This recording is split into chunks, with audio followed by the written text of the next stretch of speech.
It should be fine. It should be fine. I really love the team from the side of WBG Survivors. I think they are targeting that Opera Singer that Nina is gonna pick here, which he probably will.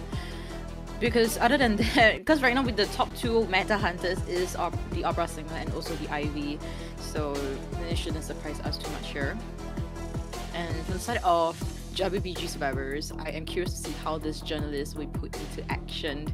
We haven't been seeing very successful journalists in both NEU's IB team and also in IBC, so hopefully, fingers crossed, they're able to execute it here and teach us a new play style with this team comp that they have here.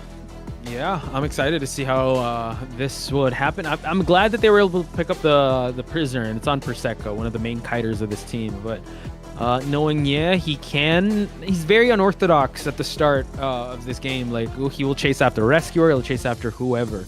So will he actually go for Prosecco to start off just so that he'll be able to control the Cypher Rush as Prosecco does spawn in middle 2-story?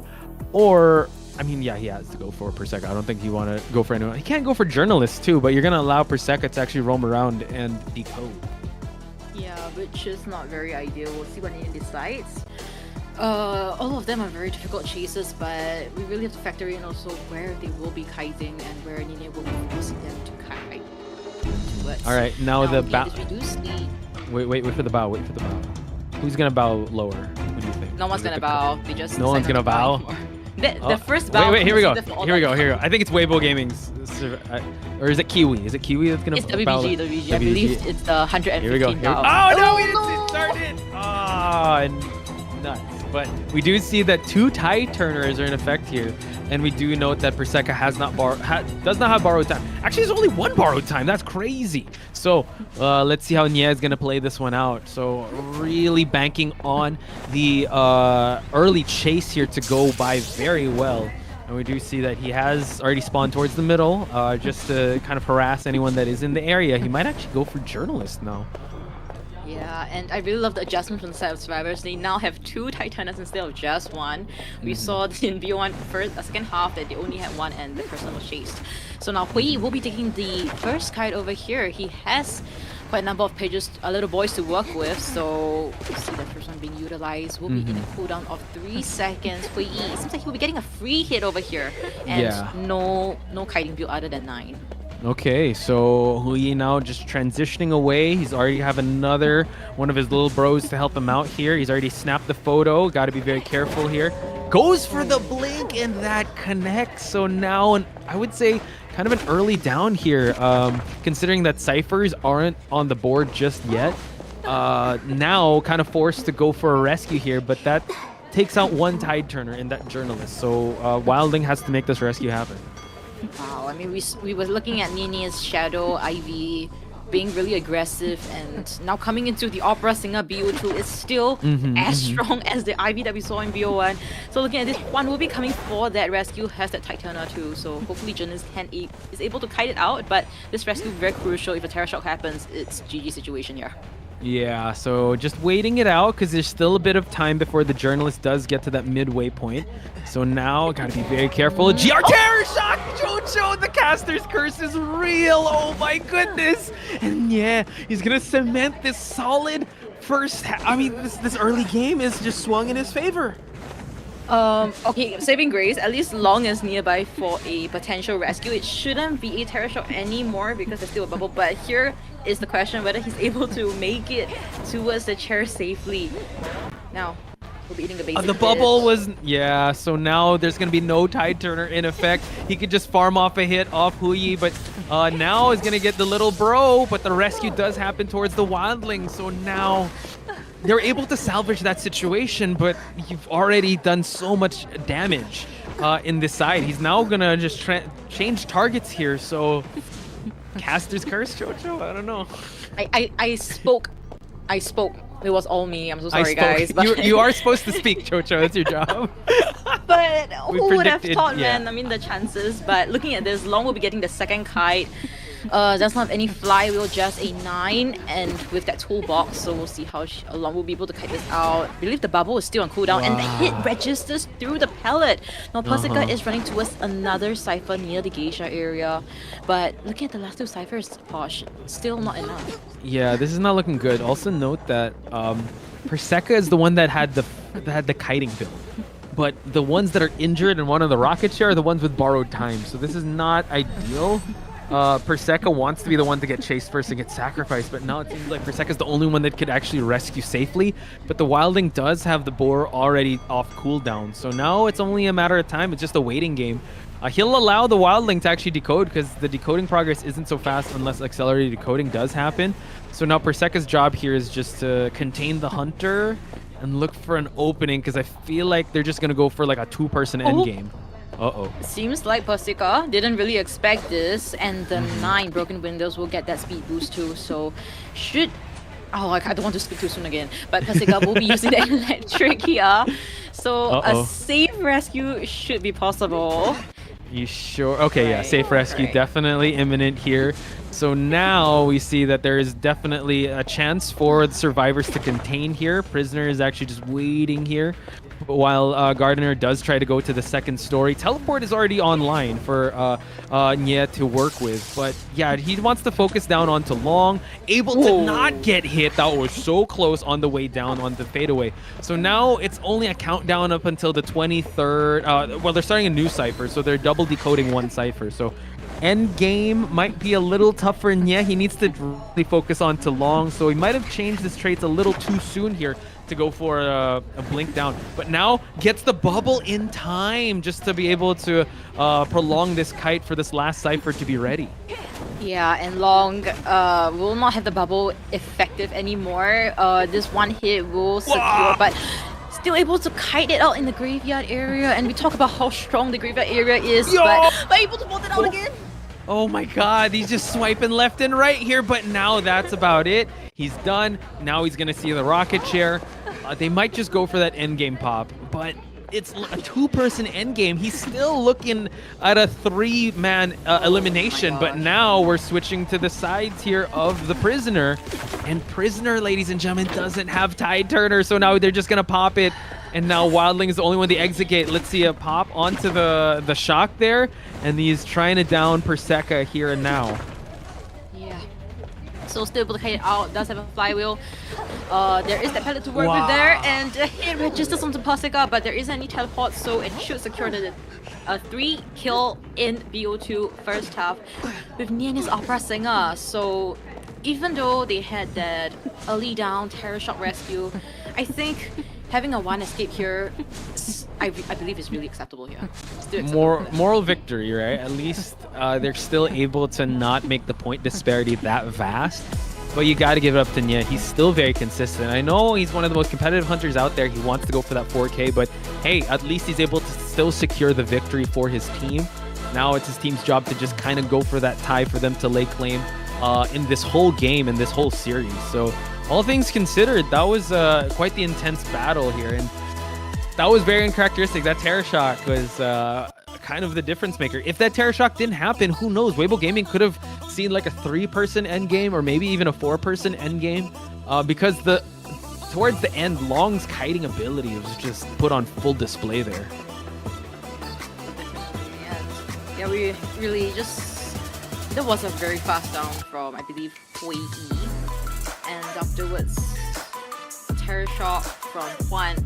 I do feel that it's a little bit of a damage to the morale at this point in time, and this is WBG's map selection, so Alex later on coming up, it would be very crucial for him to potentially either get a 3k2 or a 4k, which is a lot of pressure for him, of course, going against such a strong and seasoned severity. So this is, I believe, not what they were expecting, of course, with that Terror Shock rescue. Things were bad and it got worse.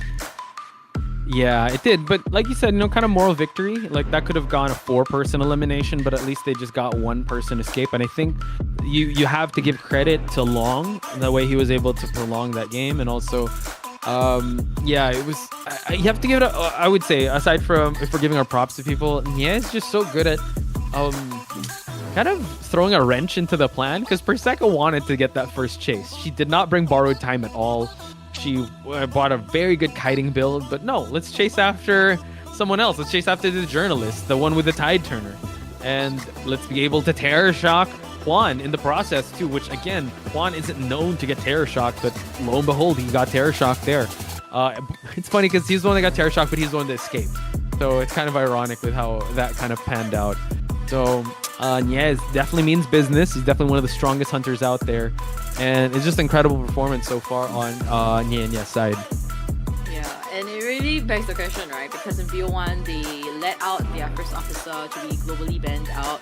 They are left with the wilding, in which wilding is actually great at, you know, going towards the chair for a very safe rescue. But when it comes to opera singer, sometimes first officer's watch really does miracle works, even though there is a terror shock. So, and also the first officer had the first chase, right, in the second half.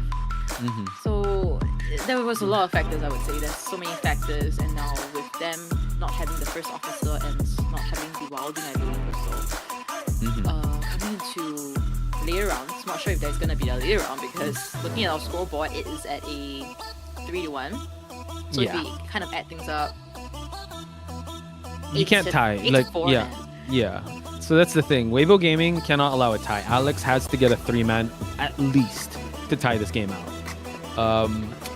Yeah, that's the assignment here, and you have to admit that is I guess it's still okay because all things considered, he still has the meta to go with, right?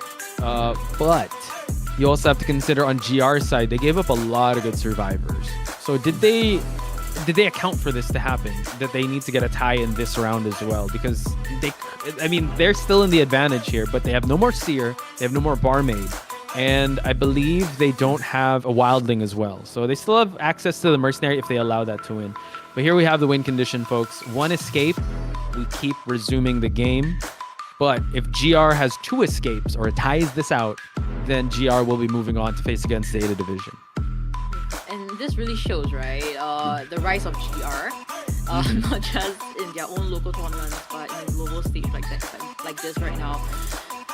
It seems like they have what it takes to take this at 2-0, because from the side of survivors, GR, they were able to tie in hospital as on the survivor side, so I believe they're able to do that here at Eversmithing Town. Eversmithing Town still relatively towards the survivor, still a little bit more as compared to the hunter. So Alex, he doesn't have a lot of options, right? Because his opera singer, either opera singer Ivy's gonna get banned, the other one's gonna get picked.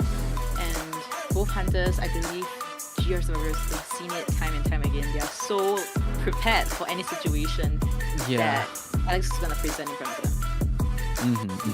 So I wonder what can happen, or what Alex can do or bring out to deny a tie, because are they gonna ban the opera singer? Are they gonna ban out the Ivy?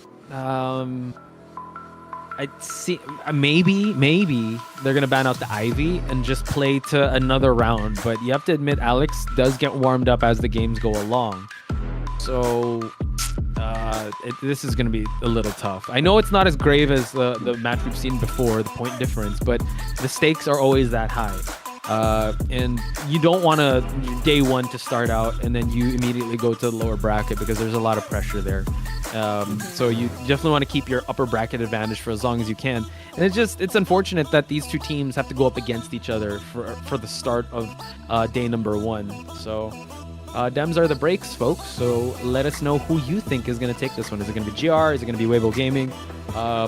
Yeah, let your voices be heard. And it seems like we are going to wait and see how the ban picks is going to be, because a lot is going to weigh on Alex heavily. Yeah, and I just thought of something. You know what? You and Kuro, you guys mentioned how like the opera singer, right? It really tests your thumb stamina. Your thumb stamina. Arthritis. And in BO1, we saw Alex pick the opera singer. If GR really wants to like play their game, they could totally ban out the IV and like force Alex to play the opera singer. But even if they lost, in round 2, there's still round 3, but Alex's thumb would have been gone. Yeah. And they only have one hunter, there's no sub hunter. Right. Have you ever injured your thumb or your hand playing? Like, have you ever like played for so long that your hand was cramping up? No, with the rank, right? 2 hours, there's nothing.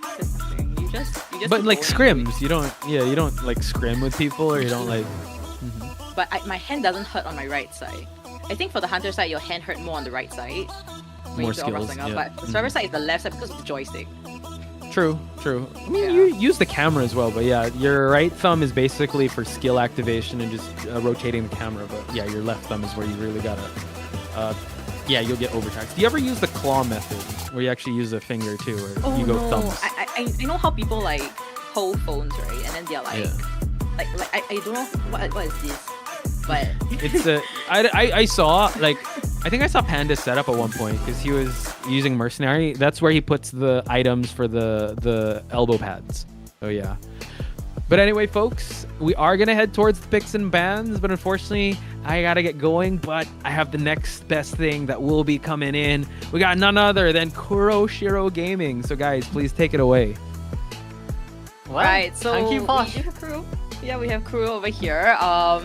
Very excited to see you again, Kuro. It's been quite some time, but how are you feeling about the matchups? I mean, you've been watching, so any thoughts that you'd like to, voice out? I think with Iron's debut coming back into GR, I think Iron's debut might be one of the most praiseworthy things, especially after his wrist injury, with him coming back alongside with his S-Batch here, being able to show such a dominant game in Game 1, Sacred Heart Hospital. I'm kind of looking forward to Game 2 here moving on forward, because what else would we be able to bring out when we only need a tie game here against WBG?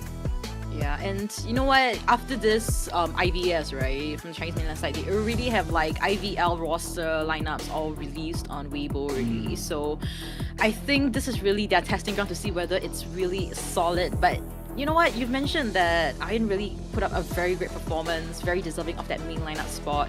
We'll see he's able to replicate over here. Looking at this. We'll be seeing 3 globally banned out characters: the Wilding, Seer, and the Barmaid. So this is gonna be a tough BP, I would say. Definitely. But from Alex's side, it seems like we're gonna ban out Priestess and Coordinator first too. Now, we were overhearing your comment with Posh as well about the Ivy, but it's just that Alex, we don't know how much Ivy he's been practicing, but it seems like for GR here, it's going to be Opera main bans, as we are gonna lock in Mercenary and Acrobat for the next 2 very good guarantee picks. Good against Opera, well, good against Opera and Ivy, and good against any other type of hunter that's in our current day meta. And now moving on to the next one, we do see a cheerleader being banned out here. Seems to be, is quite definite that Alex will probably be picking out the IV later on, but looking at this, we do see Iron with the psychologist. Psycho's honestly brilliant here, especially with the double rescue for Merc, just to guarantee, 2 rescues to come out, but also the Mercenary coming out as well. I think it's more or less just, we don't want what happened last game with the Wildling there too, as Prisoner gets banned for our 4th slot and Fire Investigator coming out with a recycle character. A lot of these, CN and JP top teams really like to recycle the Fire Investigator because you can use him in so many different situations. But I do think with Alex's ban picks here, with a Prisoner and with a Cheerleader, we might be very hard to focus on an Ivy pick. Yeah, it seems like GR is definitely geared up for the pick that Alex is gonna be choosing here. But overall, we saw how this matchup is potentially gonna turn out. Either it's really a do or die situation for Alex here. If he doesn't get a 3K or 4K, there is no round number 3. It will be 2-0 in the starting matchup for them in IVS. So that's not the way he would like to end this. So we'll see how Alex really played it off here. Yeah, but Alex also does have a little bit more options, such as GK, but it seems like we're going to lock in Ivy instead, since we definitely need a 3-man elimination here to move on to round 3. But even for Alex here, what I feel like is you do have the Fire Investigator, you do have the Acrobat, these 2 type of characters where they can pull distance, pull away from your Ostracon, and of course with Psycho here, triple hit. It's not an easy feat here, definitely, for our Ivy, but it is the character that we have to take in order to see whether we can gain more advantage over the survivors here or not. Yeah, I'm super excited to see how this matchup is gonna turn out, because deciding matchup, to see who actually really stands out here. In IVL, it was GR with 2nd place, whereas Weibo Gaming in 3rd place. But coming into this IVS, you know what? Whenever they had those drawings, right? If a Chinese mainland team is like faced out without another Chinese mainland team, people is gonna always say it's rigged. So this time around, with 2 Chinese mainland teams facing up against each other in the opening matchup, I would say, is definitely not rigged and very, very real in fact. But with the area selection mode, here we go. It's going to be AK here as the Acrobat spawn in Corner House, Shrine, Heart here by S Palace as the Mercenary, Iron here as Psychologist at Balcony, and of course Ato here as the Fire Investigator near the entrance of Graveyard. Meanwhile, Alexis will be spawning by the tram spawn here near towards Corner House Gate. More or less with this team, with this spawn location, it's going to be a little bit harder to lock, but of course with Acrobat spawning actually inside of the Corner House, it might be a little bit easier to get Ostracon Fear stacks on him if he doesn't rotate out any fast enough. As of course we do see the 2 coaches here. Why sir? That's a very, very, very low bout there, but with a persona trait it's going to be double flywheel here. Psychologist without borrow time knee-jerk reflex alongside with Fire Investigator knee-jerk reflex and the Tide Turner on Mercenary. This is IVS Day 1 Round 2 Game 2 second half. I'm commentator Kurosho and with me is Chocho. Alex seems like he will be trying to map control right at the start. Hart is just gonna straight up decode. He is the Mercenary. He's not scared of anything, but seems like Alex will be putting a little bit of pressure onto Hart. I do think that this is actually the first time for now that Ivy decided to actually map control early game instead of focusing on main chase, as we do see here Iron at Balcony. But even if you do want to leech on towards this Psycho at Balcony, you won't be able to get that Ostracon range on her to gain more fear stacks. Sadly, we didn't get a 40% revelation with the Phantom, but with Psycho here, rotationing away from, the graveyard might be the best option because you want to use it for later on as well. And Iron, when it comes to pulling distance, is doing an excellent job. Just not even giving him the distance to even get a basic hit. Now Alex will be able to get a little bit onto Iron, 58% right now.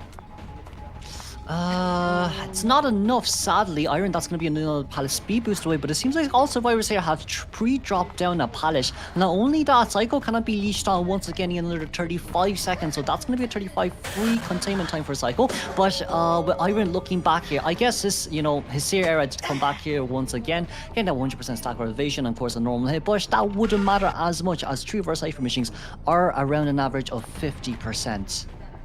Yeah, and I'm not sure. Alright, he still will focus onto Iron. Iron still has a flywheel, 2 full hits before he's officially down. And Cypher progress-wise is looking excellent, and it's about 1 minute 40 seconds into the matchup, but the hit registers when he flywheels. But it's not too bad. It's honestly speaking not too bad. It's already 1 minute 50 in towards the game, and Psycho is still up and running to go. So like for now, we're going to be able to teleport in, and of course 100% stack that Psycho back down on towards the ground. But that's also still okay because all 5 Cypher machine has been decoded here, as we see as well. Each Cypher machine here is 30% plus on average, and with 1 Titan, you might just be able to finish 3 of them at the same time. So we're going to have to see how Mercenary here comes in for the rescue. Yeah, and Fire Investigator using that at the same time. Now we also, just reminder, right? Alex must get a 3k or if not a 4k to lead this onto a BO3. So currently, hope is looking rather bleak, and Mercenary will come for the rescue. Any terror shots could be possible here. We didn't get it there, sadly. Mercenary getting off scotch-free with a no damage rescue as well. Psycho will be going back down on towards the ground, but that's only good news here for GR because they can rescue once again. If we did manage to get the hit on towards Mercenary, maybe he won't come in once again because it's a little bit too risky for a double down. But this time, on the other hand, if we see the Cypher machine decoding progress, it's already 2 Cypher machines done, 2 Cypher machines at 70% plus, and the last one there at 46. Oh my gosh, I mean, Cypher progress is just so fast, and everybody just knows what they need to do at certain parts of the map and of the match. And now looking at this, Mercenary can come for a rescue again. AK is pushing 1 Cypher, so is AC. Everybody just pushing Cyphers left and right, and there's nothing Alex can do here. He's not map controlling, nothing at all. And for GR side as well, all they need is a tie here, so Mercy can just even leave if he actually wants to, but I'd say preferably coming for the rescue wouldn't be too bad. Just maybe no body blocking against a no borrowed time cycle, and of course you're missing a full 79, but that's a terror shock on towards the Merc, but doesn't matter much. No, it doesn't, sadly. if that was the first one, if that was the first terrorist shot at the first rescue, maybe it would have done something. But for now, it seems like it really wouldn't matter at all, like you mentioned. And psychology of 100%, and we'll see that down now. Alex, he can share this person, and the last cipher will be at 90%. I think Iron might have forgotten that he had flywheel, but also it was a little bit too close as well because there was revelation straight from the Phantom from as we leech on straight towards Fire Investigator right now. We're going to be able to pop open that cipher machine. Maybe we are going to be, well, we're going to be able to get a 100% stack first and then pop, but it should be okay for now because it's, oh, we destroyed the airbags first. Oh my gosh. Now, the ciphers just popped. This is the end game. Now, we do have 3 survivors on the map. And the GR just need to tie things out and they win. And Alex need to get a 3k. How can he get a 3k here? One of the gate is being pushed by Heart, and the other one is still on a standstill. We do see them just running about also at the end game. But the small thing for now is Mercenary actually has quite an easy time in dismantling those Astracons since it's only 3 seconds down on the cooldown. But with AK here on the other side, we do have max presence now. We do have corruption and transference, but it seems like we don't want to go after Acrobat just yet, as Mercy still inside Graveyard right now. But the X gate it just still hasn't been decoded. Now cooldown has also been reduced to, I'm quite sure, 12 seconds for you know, not allowing to dismantle the Astracon. But for now, I think with Mercy, one elbow pop pulling straight towards the corner, it could be more than enough for us to buy a tiny bit more time for the tie game. Yeah, and the last apple pad was just used, so Heart doesn't have anything to work with other than the pellet over there. Will the bling be forced out here? Oh my god! Yeah, and the bling will be forced out here. Heart still able to kite things out. That gate is being pushed right now, Kuro. 60%, 70%, whereas the other survivor is also running to the same gate and the 100% strike also happens. So it seems like it will be a GG tie situation for Alex. Oh no, we also forced our Phantom to actually come back to leech on towards Merc for the guarantee tie game, but it seems like it wouldn't be enough for now as our Fire Investigator and Acrobat is able to leave. Oh, it's gonna be a tie game here for GR, and let's congratulate GR for winning against WBG here once again. But this time, it's in a best of 2s. Yeah, it's really a clean sweep for the side of GR, and Iron taking first kite for both games. And telling us that, you know what, he definitely deserves this main lineup spot, and we will most likely be seeing him in the later round and also in IVL. And Iron really just making a statement there, don't chase me, just don't chase me first, like, chase everyone else, just not me. Yeah, and it's also nice to see Iron coming back as well after such a long break here from the professional scene, but it's a little bit unfortunate here for the WBG as they'll be moving on straight towards the lower brackets up against rivals tomorrow, if I'm not wrong. So it's match 1 loser versus match 2 loser. Yeah, so it's going to be RBL versus WBG tomorrow, as we do see as well from GR Survivors. That's going to be a 90-degree bow down. Yeah, and also Iron with 2 bows because he bowed before the rest and I had to go again. But so yeah, congratulations on GR. It's amazing stuff that we saw there. But Kuro, any highlights you'd like to mention about that second half? I do think second half, maybe a small mistake highlights wise when it comes to survivors is really with Iron. Like we can see from Iron's side as well, right? He was looking back, but I do think that's a habitual thing when it comes to, you know, when you play CO, when you play survivor for such a long time and you were off during the IV meta, you're just so used to looking back to the point that most of the times you are actually not supposed to be giving a free revelation with the main body, you know, as a survivor when you're running straight shot anyways. But like with that in mind as well, as we do see, hey look, it's Iron's first time coming back, that's going to be a mistake that all veteran players that come back are going to make. But then once again, like, it's just the amount of distance pulled, it's just amount of, like, you know, rotationing from cipher to cipher. Like, yes, early game cipher decoding progress was slow, but in exchange for that, we've decoded just about enough cipher machines for, you know, even if Ivy does come and harass you, by the time that happens, you'll have around 70% on average decoding progress on a cipher anyways, which did definitely contribute to their cipher rush. Yeah, so amazing stuff coming from GR Survivors. They're really in their tip-top condition, and it seems like they might potentially be one of the, I would say, one of the grand finalists, I mean, with this performance. So very excited to see how they're going to perform tomorrow, but we will be seeing our third matchup later on, which will be very exciting, of course. It will be between GBB from the Korea side and also Team RD from HMT. So you guys definitely don't want to miss that out. And you know what? We will be seeing our MVP later on from Team GR side. Kuro, any guesses? Iron maybe? Iron maybe? I mean, from Giordinia's side, he did, yes, his Hunter was consistent. He did get the Terror Shock last game against, the Wailing as well. But I do feel like when it comes to consistency, you have to give the praise to WBG because they're always able to find a way to one-man escape no matter what.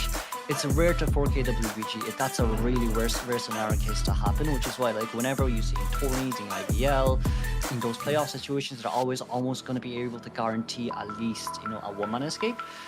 But then if you see from a different perspective as well, it could be saying, hey, look, the IV nerf came in, it didn't do much it seems, but at least for endgame you still have a little bit of leeway because the shadow moves slow, or even same applies to Opera too, dash speed isn't as fast as before. But yes, once again, consistent streakers are really good by Ninja, but then I do think when it comes to MVP, if you consider all the factors in, for me it's gonna be Iron, definitely for Iron.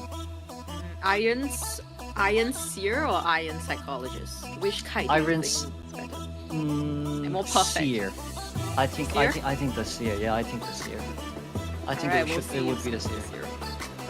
Yeah, I think he really did an amazing kite for sure, and GR definitely made a very good decision to buy Iron into their team for sure. Yeah, it's like the lineup's kind of back again. The synergy back in the days. But as we move on straight towards the stats page here, it's going to be average decoding progress here for Acrobat is 193, for Mercenaries 100, for Iron here it's 9% because he was first chase of course, and of course for Atsa exactly 200. Meanwhile, average containment time for Acrobat is 8.3, for Mercenary it's 93.2, for Psychologist it's 79 seconds, and of course for the Fire Investigator it's 34.9. But another highlight here that should be mentioned is Mercenaries containment endgame. Oh, right. And I mean, looking at this, right, 93.2 seconds containment. It was very crucial. If Heart was to down immediately there and then the gate wouldn't be open but in time, and it would just be two survivors just being stuck out there all the way to late game, end game, and then they have to wait until detention's over. Definitely. And not only that, I feel like it also solidifies Heart's standings here. He has been a rescuer main since day one. But then even as a rescuer main, he's able to contain endgame against Ivy and winning the Palette Mine game to bring out that tie game for GR. I do think it just shows that for GR survivors, they are so flexible in no matter what role they decide to play. Yeah, and we do see the match result here, 10-6. Very close, and GR ultimately winning against WBG. It wasn't like a one-sided victory. It was definitely a bit of push and pull, and ultimately GR, they managed to gain those little wins, accumulated that, and won against Weibo Gaming. And it feels really good to hear myself. Yeah. Definitely. But round one in Sacred Heart's Hospital, that 3-man elimination from GR's Hunter as the Ivy did. We saw as well, look, there was a composer there, he decoded as much as he wanted, but it's really that end game when the first officer has been continuously targeted without any borrowed time, you just couldn't get enough Cypher machines done, sadly. And of course, for round two, with the Ivy in mind, this time it's not the chair camp that helped out GR the most. This time it's not the end game that helped out GR the most. It's the chair camp when it comes to ever season 10 without Whiting rescue. Yes, it's unfortunate for WBG, but MVP you were wrong. To Nienye. But I agree with you though, it should have been Iron. I mean, with those two amazing kites for round 1 and round 2, definitely deserving. But of course, Nienye with that Ivy, I believe Opera Singer with that Terror Shock too, it was crazy. It's very hard to see which one is really the better one. Although I think both is tip-top, best condition right now. And they do have average elimination of 3 out of 4. That's high. That's high. Very high. I mean, you can't compare the ZETA in round 1 with the back-to-back 4-man elimination, back-to-back 3-man elimination against, their Thirsty team this time. Because during IBL stages, we've talked about how like WBG versus GR during the lower brackets finals before moving on towards semi-finals. WBG was tired, they played more games, but this time it seems like GR is able to, you know, make their statement and say it does not matter what type of situation they're in, they're always going to be able to get an upper hand here against WBG. Yeah. 100%. It's just their matchup tomorrow. I believe it's gonna be. Wait, tomorrow's matchup is it gonna be the lower brackets or is it gonna be upper brackets? I'm quite sure it's lower and higher brackets for tomorrow. Alright. Right, so there's gonna be a total of 1, 2, 3, 4. Still 4 matches tomorrow. So we're still not done for today, guys. We do have an interview right after this, and also we're halfway through our matchups today. We do have 2 other ones. Third matchup being RD versus GBB, and last matchup, you don't want to miss this also, FL versus Team FT for the SE region. So things are looking really tight, and I'm curious to see who will be our interviewees later on for GR, and Kuro will be bringing us through the interview. Thanks for the translation. Yeah, but then, like, you know, we'll see how it goes. Because like for your side right now, they're up against ZETA. So now your upper brackets quarterfinals are kind of like finals. But also at the same time, 大家好，欢迎来到赛后采访环节，我是主持人潇潇。首先恭喜接下来这位拿下比赛胜利，我们请到了卡门跟小姐来到赛后采访，请打招呼吧。卡门選手と佐藤選手です。 We'll be having AK and our first title. 欢迎两位，时隔多年，两位再次合体，我还是非常想问一下，就是真的这么熟悉又陌生的一个组合，有没有觉得此时此刻还是 I just want to say that this is such a, you know, nostalgic team comp here where Iron and AK being back together. 最初は逆に心配してました。やはり結構長い期間一緒に試合してなかったので、いろいろ環境も変わりましたし、でも本日無事勝利して本当に良かったと思ってます。 Well, it's been such a long time that I actually played with Iron, and you know, like we were a little bit worried beforehand how, you know, we would play Trash against WBG, but it seems like after the event went to take, we were able to solidify ourselves and, you know, go back and win.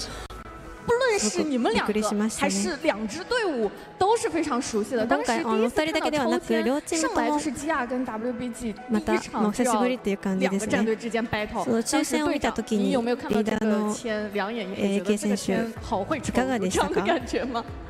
有啊，就是真的是挺巧的，就这么小的概率，然后抽到一起了。そんなに勝率がなかった想问一下，因为这次我们是整个比拼的规则都会有更新嘛，所以这次在面对对面的时候，大家互相都知根知底，会不会有一些相手チームのことも結構詳しいと思うので、いろいろ対策を考えてきました。 It was pretty surprising that the ticket pool brought them together for their round 1 match 2 here for Day1 IVS. 我们就会有一些训練去針對這樣。そうですね。相手チームのキャラハブも分かっているので、それの対策とかいろいろ考えていました。そうですね。皆さんのプレーと結構今の環境に合っていると思っています。先ほどの試合で無事3つ分けで勝利を So during the first 2 matches that we played today against WBG, we have always managed to get a 3-man endgame against, well, 3-man endgame, 4-man against WBG. So 本当にゆっくりと安定で無事メンバーがチェイスしてくれたので無事負け取りました。無事22選手の今回の3釣りもすごく素晴らしくて皆さんの調子が本当に良かったと思っています。皆さん、中国マカオに来て調子いかがですか？とにかく頑張って練習して遊ぶときはしっかり遊ぶ。なんかシャオテン選手が頑張って練習するっていう時にキャンモン選手ちょっと戸惑う表情したと思うんですがいかがでしたか？初めて中国マカオに来て楽しかったですし試合もとても期待楽しみにしていますね。有两位粉丝在微博上有给大家提问，这位名叫炸鸡的网友就很想问小姐姐，再次回到赛场，包括对于比赛的版本啊，然后新队伍的适应情况。如何呢？試合の環境だったり、新しいチーム交わるチームとはいかがでしたか？适应的很好。那刚才卡蒙有说到，其实平常大家是想做比赛的这样一个状态嘛。我们的 PJL 网友就很好奇说，既然享受比赛，我们有没有楽しむということで、何かチームでの Vlog とか撮っていましたか？ So from the community question, since AK said that they want to enjoy the environment and IVS of other teams, would there be any chance of photography? 但是接下来我还有一个很期待的环节，就是 Tiesa， 你还记得你曾经 OB 比赛的时候说过什么话吗？前試合を見た時に何か言ってたの覚えてますか？ではインタビューで何かをキスをすると言っていましたかね。So basically from the community side as well, during one of the backstage scenes, Iron said that if he managed to make it onto his interview, he would be doing the kissing ceremony. So we're just asking Iron to do that now. ので言ってましたね。さすがに何かやらないとね。这个可以吗？卡蒙？これでいいんですか？卡蒙選手。观众没问题就没问题，好吧？お客さんがいいんだったらそれでいいです。已经很专业了。好的，感谢两位来到小ありがとうございました。改めて GR チーム勝利おめでとうございます。进行的是我们今天的第3场比赛，让我们稍事休息，马上。しばらく休んでください。 That's going to be the end of interview today. Thanks for the help, Carrie Kuro. And we'll be heading into the highlights and we'll be heading to match number 3. See you guys later. Bye bye.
Ladies and gentlemen, we are back once again for our third matchup in the 2024 Identity 5 Stellaris Challenge Invitational Day number 1.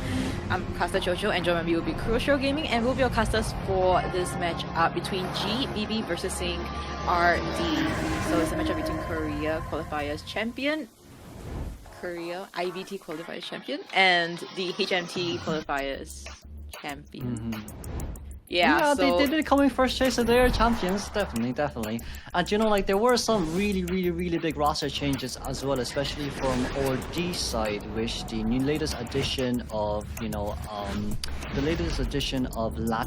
joining them for their hunter, and Xiao has moved from being a hunter main to a survivor main as well. So like maybe for ORD side, they might have something just up their sleeves here when it comes to maybe newer survivor team comps, maybe newer synergies. You mentioned Xiao and CY shifted from survivor to hunter. So yeah, seems like there is a little bit switcheroo happening with Xiao and CY, but that's alright. Probably will be seeing the main four that we saw in the HMT IVT tournament, which is Pin, Huanxue, Wen Yi, and Zheng Kai. And if you remember the saga in COA, there's this thing that was going on like Zheng Kai out, so I'm not sure if you know about this. But the Chinese mainland teams, you guys definitely know what I'm talking about. It was a huge main then. And for the side of GBB, of course, we did sing our praises for them. On this K, consistently appearing for this global tournaments, right, as the known as the better main. Harasser, better, Antiquary, Enchantress. Name it, he plays it. So very excited for his performance later on. Yeah, but then I also do think as well, like for the matchup between OJD and GBB, if Onisuke really wants to come out and play any type of harassers, I just think it might be a little bit hard here, especially when it comes to going against ORD's Hunter Lati here. We also have talked about numerous times, that JP really likes that Bloody Queen, and they can play that Bloody Queen really well as well. So right now it's a situation where you're saying, okay, we do have a harasser main on the team, but we just might not be able to use the harasser at all. That's true. And if you guys managed to catch the Korea IVT, we saw that when GBB was playing their grand finals matchup, it was a very clear victory for them. I believe it was a 3-0 matchup. So coming to this, I think they are very geared up, and they also had time to practice and polish up all the things that they were potentially lacking then. And I think one thing that we need to take note of also from the Korea IVT is that for their BO1 and 2 Hunter, then it was Romy. And then when it comes to BO3, it was Shibong. And now they only have one Hunter, Shibong, for the entire series of this IVS Hunter side. So I'm curious to see what he's gonna play later on, but he's very known for his Hermit. So I'm excited to watch that. Yeah, but then of course, if you think about it, like, okay, moving on, round 2, it's always Ivy and Opera. Maybe if we're able to move on towards round 3, Hermit definitely could be a huge potential, especially if you get rid of the think about it, right? Puppeteer, Psychologist, Barmaid, Gardener, Seer, just all these type of characters that are using round 1 and round 2, where you can definitely get them into permabans, because we currently have 3 now with the first 3 picks. Hermit definitely could be a really good priority pick here when it comes to round 3 moving forward, because you just don't have that much characters anymore to actually tank those extra hits as well. So it's as you said as well, Chocho, that Hermit play, there's a potential coming in, but we do have to see whether Sibu has that Opera and Ivy practiced or not to go up against the ORD survivors. For sure. And for the side of Lati, for the side of RD, they also have Lati, like you mentioned previously in Scars. And yeah, I guess he took a break and joined RD afterwards. And very much known for his Bloody Queen. If you guys have not watched his Bloody Queen matchup in the hospital, you guys are missing out big time. I was doubting his Bloody Queen at hospital, and I was slapped in the face right after that. So we all did. Amazing stuff with him. Yeah, he's just so good with those female gendered hunters for some reason, like Geisha, Opera Singer, Ivy. So excited for Lati's performance. I'm pretty sure that he's gonna pop off later on going against GBB survivors. Yeah, there's a chance of Sculptor might come out. You can't forget about Sculptor now. Lati has been as far Sculptor now. Hey, we cannot forget about that. Now, if the situation is good, and where Sculptor can come out, there's definitely a chance coming out from Lati. But I do think as well, like from both Hunter side, it's kind of like, hey, Sibin was a round 3 Hunter from South Korea. Lati took a break during IJL summer. But if we move on straight towards the player introduction, here we go. It's going to be Lati as your main Hunter, Xiao as Survivor, CY as Hunter, Zhengkai as Survivor, Huanxue as Survivor, Pin as Survivor, and of course Wenyi here as their last Survivor on their roster for 4D. And for the set of GBB, we do have now Kola, Oniske, Sibung, Saida, and Moa. I'm so scared like it's gonna like sound very weird or like a potential curse word in Korean. So please forgive me if I say that, like not on purpose. Just the name, just so hard. I'm sure you're fine. No, I'm sure you're fine. But like if we see as well on towards GBB side, Noah's back from Koa 4, Koa 5 if I'm not wrong, and then Oniske as well from Koa 6 and Koa 7. So currently for GBB side, they have 2 veteran survivors in which they can direct newer players coming into like professional tourneys, just to direct them, tell them where to go. It's kind of like one of the main. It's an attribute you need to have as a veteran player. So like there's also something that GBB needs to kind of focus on aside from their main Hunter too. But then again, wish HMT side there with Lati, with Mitake as their main coach. We are kind of expecting quite a lot here from HMT Survivor side to be able to show us once again, like when it comes to different regions, they are going to be able to come out on top, or maybe it's just going to be South Korea who's going to take the step over HMT and move on straight towards our move on towards the upper brackets for tomorrow's game. Yeah, and I'm really curious, right? I mean, because RD side, right, they really have like a variety of colors in terms of the number of nationalities they have there. But just to pause on that and look into their player introduction video.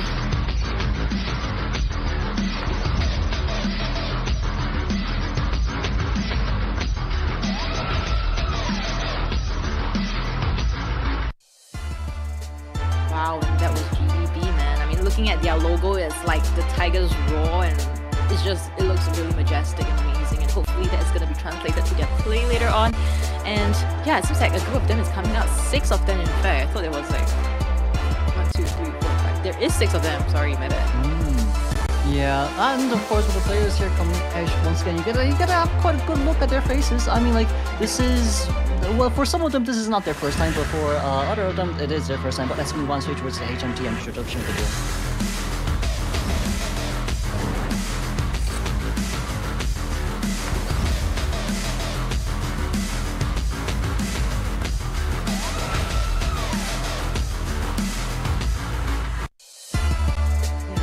Was a very intimidating video, I would say, from the side of Team RD. So they will be coming out onto the stage. Seems like 1, 2, 3, 4, 5, 6, 7 of them will be on the stage. And with the coach, of course, Mitake, Korean coach that we're talking about, and also that Hell Ember at Chinatown, if you guys still remember, very iconic, very memorable. But of course, from their side right now, I think what will matter the most is the map ban picks for game 1 moving on forward, because of course we are going to move on straight towards this segment pretty soon as well. But from what I know, it seems like, if I'm not wrong, Ordi should be the one choosing the map today. Okay, so they need to get the advantage in the first map. They do. So like when it comes to this, it's kind of like saying we have seen when it comes to HMT, they kind of prioritize on bigger maps a little bit more. Okay, maybe moving on to when their game 3s and game 4s, there was Arms Factory and Red Church, but usually it was bigger maps a tiny bit more. But then when it comes to South Korea, they focus on small maps the majority of the times when it comes for Dash Opera and Dash IV. So for now, it's kind of like saying there's a little bit of a contrast there between the 2 regions, and if Ordi is the first, it gets the first choice of the map picks, we're just gonna have to see how we can allow Lati here to just freely express himself as he comes back straight towards a professional scene. Yeah, Lati. I think everybody is quite curious as to how Lati is going to perform, right, in the global scene, and now in the different regional team as well. It's gonna turn things around. We'll see how RD will be different in this aspect.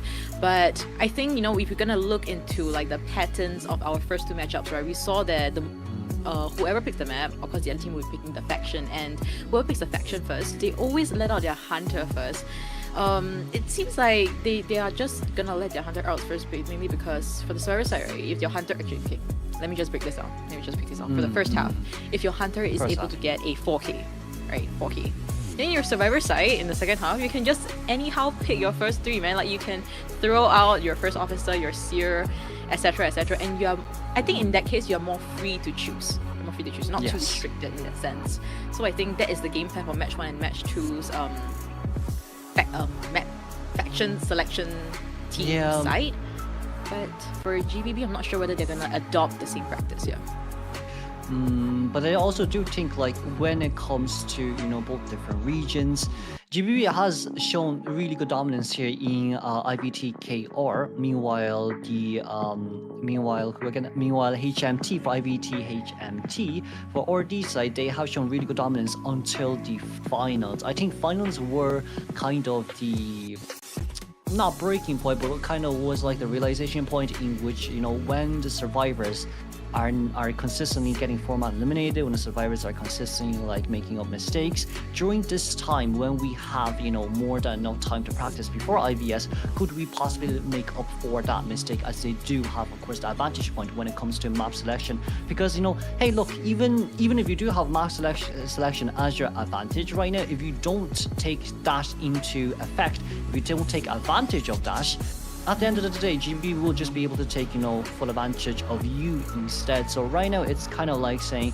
even if Lati does come out first and he does get a 4-on elimination, would the survivors here be able to, you know, take it in and play it safe to guarantee that maybe tie game or one-man escape game? It's really tough, right, to really see how this matchup is gonna go. We're having different regions playing against each other, and yeah, if instead of going against a Korea team, if it was going against a JP team, maybe we could have been able to more easily see how Lucky is going to play up against the Japanese, because he knows how they play. He knows how they play, and their strategies that goes about it. But this is the Korea team that we're talking about. Different regions, they do have different play styles. And for the Japan side, it seems like they are a lot more aggressive, especially on their hunter side. So I think Lati will be able to show that later on. And it seems like we'll be seeing that in the first half, GBB on the survivor side. Seems like we're gonna go through our play introduction right now, as GBB now here with two main survivors as the Painter and the Acrobat. We've seen Painter coming out quite a lot here. Hopefully we'll be able to see him out here for round 1, maybe either up against Opera, if we think Opera is gonna come out first. But of course, average deduction point of 6,090, win rate of 57.1%, escape rate of 42.9, average containment of 53.20, average decoding progress of 1.5, and of course average rescues of 0.40 here from GBB. Now overall, these stats aren't too bad, but the average decoding time is just a little bit lower compared to the the IVL and the IGL side. Yeah, and now we do have Saida on our radar. No data for him because, of course, we didn't see him in the Korea IBT. So curious to see what is he gonna play later on, whether it's gonna be a rescuer role, kiter role. But it seems like he's relatively shy, but at the same time makes direct eye contact with us. Excited, really excited. Now, next will be GBB Korea. Cola? Oh, I was gonna say Cola. That looks like a number 1 to me. It's Cola. Cola, right? It's Cola. Yeah, it's Cola. Okay, so next we're gonna have GBB Cola here as the main rescuer with the which an average rescue of 1.5. His main two survivors are Sia and Mercenary. Average deduction is 7,500. Average win rate is 75%, and I'm quite sure escape rate there was around the 70% range as the screen just switched. Unfortunately. But of course, we do have our Onisuke over here. Hopefully, I can make it 1 average rescue and 7.6k average deduction point, 7.1% win rate, relatively high, and escape rate of 71.4%. As compared to his teammates, is actually quite a lot higher, and also with that 65 seconds containment time. Yeah, definitely not the person that you want to chase at the start. And Onisuke always been there for the interviews for the Korea IBT. And wow! CY making his Hunter debut in the IVS stage, coming on BO1 with this opera singer and Bonbon picks potentially in BO1. I think we got CY out just because CY might actually have that opera and Ivy together for a little bit more of a flexibility for game 1. Therefore, like maybe we can get Lati for game 2 or even game 3. But as we do see here as well, Ordi Mitake. Mitake is going to be the main coach of Ordi for current IVS. As we do see him as well discussing strategies here. We're going to go back now towards Sayada. Yeah. Very shy. First time. He does. I don't know, they're not discussing. I guess they don't have any strategies. Like, they're like, okay, yeah, we're prepared for this. Whatever it is, bring it on. And but the side of RD, right? You know, we're talking about them having different nationalities. Mitake is Korean, right? I'm quite sure, yeah. Because like Mitake did participate in... Yeah. Yeah, CY is Chinese, so how do they communicate? Unless... Well, one of them gotta be bilingual. Yeah. I think Mitake probably knows Chinese, right? probably. But Chinese is so hard to learn, like personally, at least. Yeah. So, but like even with that side as well, I do think, you know, from the Survivor side, they probably know, look, it's gonna be opera, it's gonna be Ivy. We just go with the basic few of what we've always done before. But then like from the Hunter side, you're kind of like discussing, okay, this is gonna be the map, this is what we're gonna do, this is what's gonna happen, that's gonna be what if it's this spawn location, what if it's that spawn location. But with area selection, not area selection mode, with the map ban picks, here we go. It's Red Church Band has already decided to go with a big map as well, Moonlit River Park for round 1. Yeah, and it is a RD selection, right? Yeah, so it's RD's Hunter coming up against GBB Survivors, but RD did choose the map. Seems like GBB decides to get their Survivors out first. Alright, so they definitely have to get the advantage that they need here, considering the map selection. And yeah, we do see Honest K also getting ready, all of them. And I believe at the start, before they get into the matchup, they probably have some ping tests ongoing, which is probably what's happening at this point in time. So if you guys are wondering, you guys have your answer there. That's why it's actually taking quite some time for them to get ready. Yeah, and also the settings, etc. So yeah, I'm excited to see what it's gonna play though. Whether it's gonna be the Ivy or Opera. It's gonna surprise us with what, Evil Reptilian? Oh, you never know, but we will move shortly on straight towards the ban picks right now. Once again, we're going to be able to see GBB Survivors versus Ordi's Hunter here for a round 1 first half between Ordi versus GBB. For now, it is going to be Moonlit River Park, as this map is a little bit more highly favored towards Opera Singer than Ivy, but first 2 bans are Anti-Current and Coordinator here, it seems. Yeah, quite standard. Almost the majority of the Hunters are doing the exact same bans, maybe a little bit different here and there, but from server side, they will be sacrificing their Mercenary. Understandable if it's the lucky guy, but Mercenary in the first 2. Mikuro, what do you think about this? I think it's okay. Sure, look, we're up against kind of an abnormal, well, not abnormal, but like unordinary, and a Hunter that we haven't really seen before, especially in tourneys as well, since CY did just transition in towards Hunter, you know, so there might be some stuff that up their pocket that Ordi wants to play up against GBB, just so, you know, hey, look, we're gonna catch you off guard, we're not actually playing Opera or Ivy. But of course, with the Batter last band there, it seems like we've decided to fully respect Onisuke's mains here with an Anti-Current and Batter ban. But if this is the case, if Batter is banned, the only best possible case scenario here I can see for CY is actually playing Opera Singer. Alright, yeah, I agree. Even in IVC, right, we saw like when the Moonlit River Park was being picked here, a majority of the Hunters in IVC actually picked Opera Singer in this map instead of the Ivy. I think only one Hunter picked Ivy, and the results were like high or 3k. But looking at this, it seems like CY, exactly what you predicted, bro. Yeah, but then there's just one slight issue.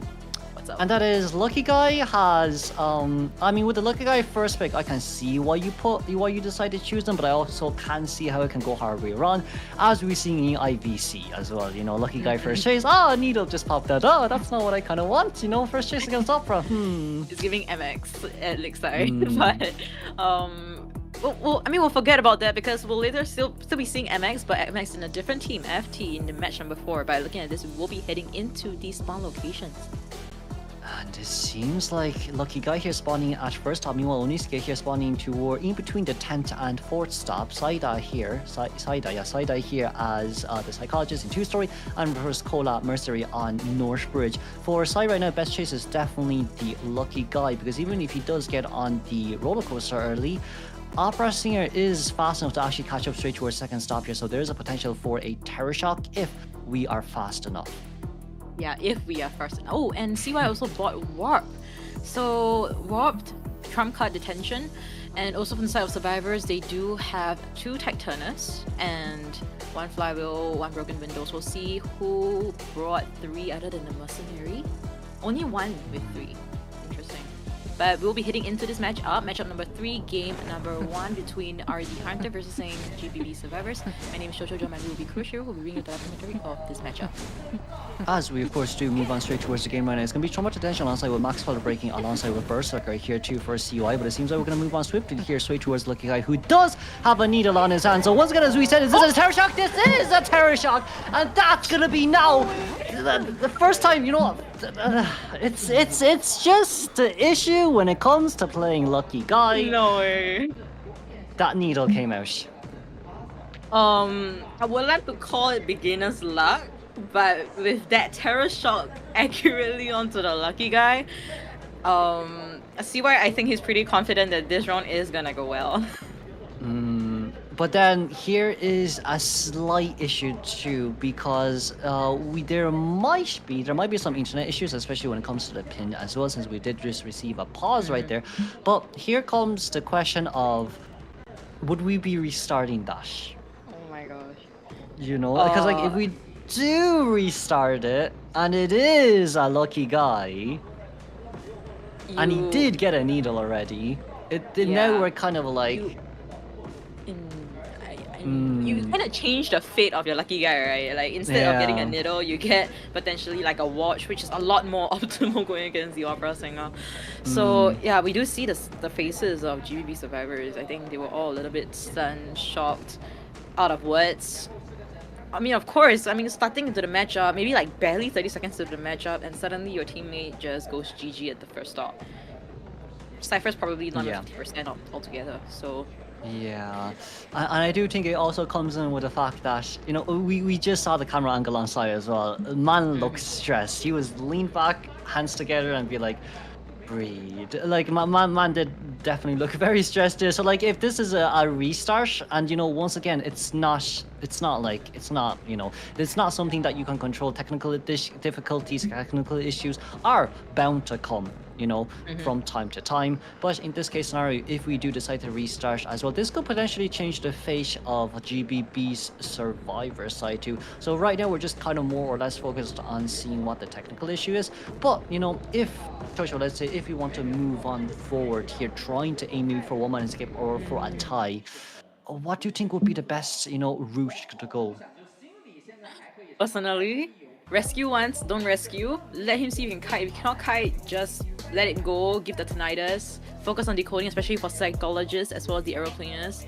They can decode, but Mercenary decodes slowly. So I think what they have to do is to just make the best of it. Try and decode. Rescue once, and possibly try and get a 3 cipher at least popped.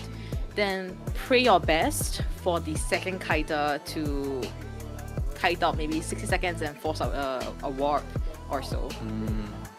Yeah, it's now it's just a series of... Oh, it seems like we are going to be going back towards the game here fairly soon, as we do see all of our survivors, you know, getting prepped up. But as Chojo has said as well, we're going to have to see how the cell and the second containment goes moving on forward here up against Sai's Opera Singer.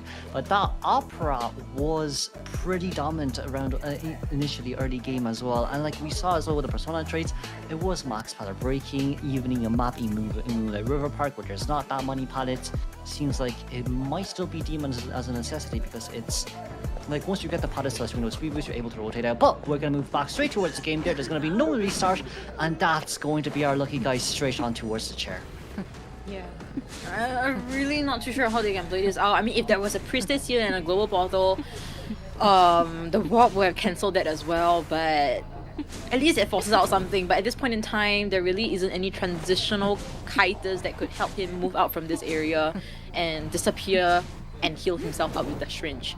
So it seems like Cypher progress for the other two aeroplanes and psychology ciphers are looking pretty good. Mercenary inside of the 10th area in the bottom left. So it seems like they will be selling. Tinnitus is here with CCY committing to another individual possibly.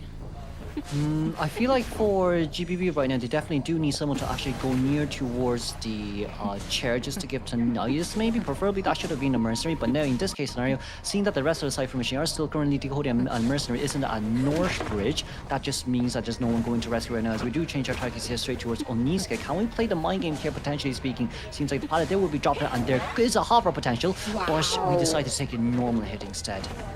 Yeah, the first hit registered before the lucky guy flies back to the manor, and Oniske forced to use his jackpack there. But the warp is just gonna allow you to that hit, a drop down hit even.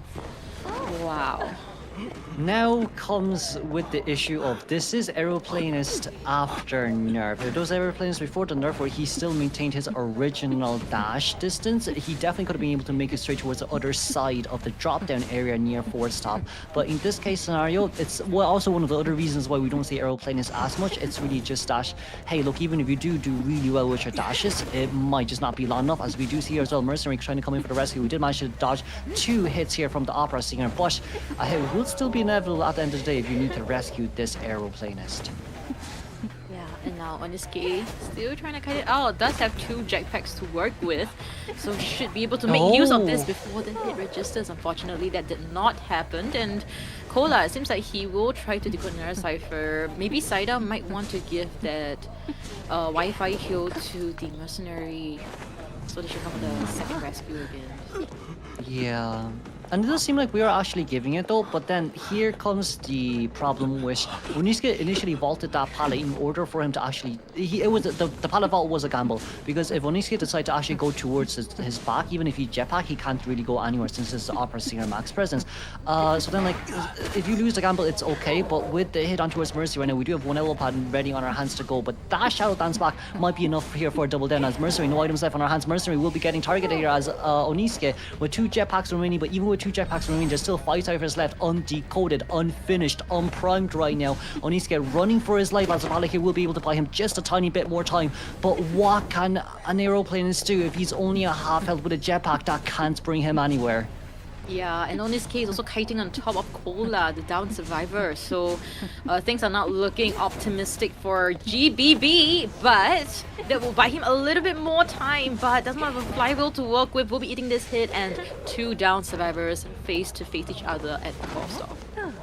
As we, of course, do see psychologists here trying to pop up the second cipher machine in order to open the dungeon, but yet again, we don't really know where dungeon is, so it's going to take quite a while for us to actually locate it since we're in such a big map like this. As we, of course, from our spectators and caster side of view, dungeon spawned right below second stop. It seems like for Psycho right now, we are outside 2-story, so depending on how this tinnitus is given, we might be able to buy a little bit of time for Mercy to be bled out, but 3-minute bleeding against an opera singer who dashes really fast, that's kind of hard to do.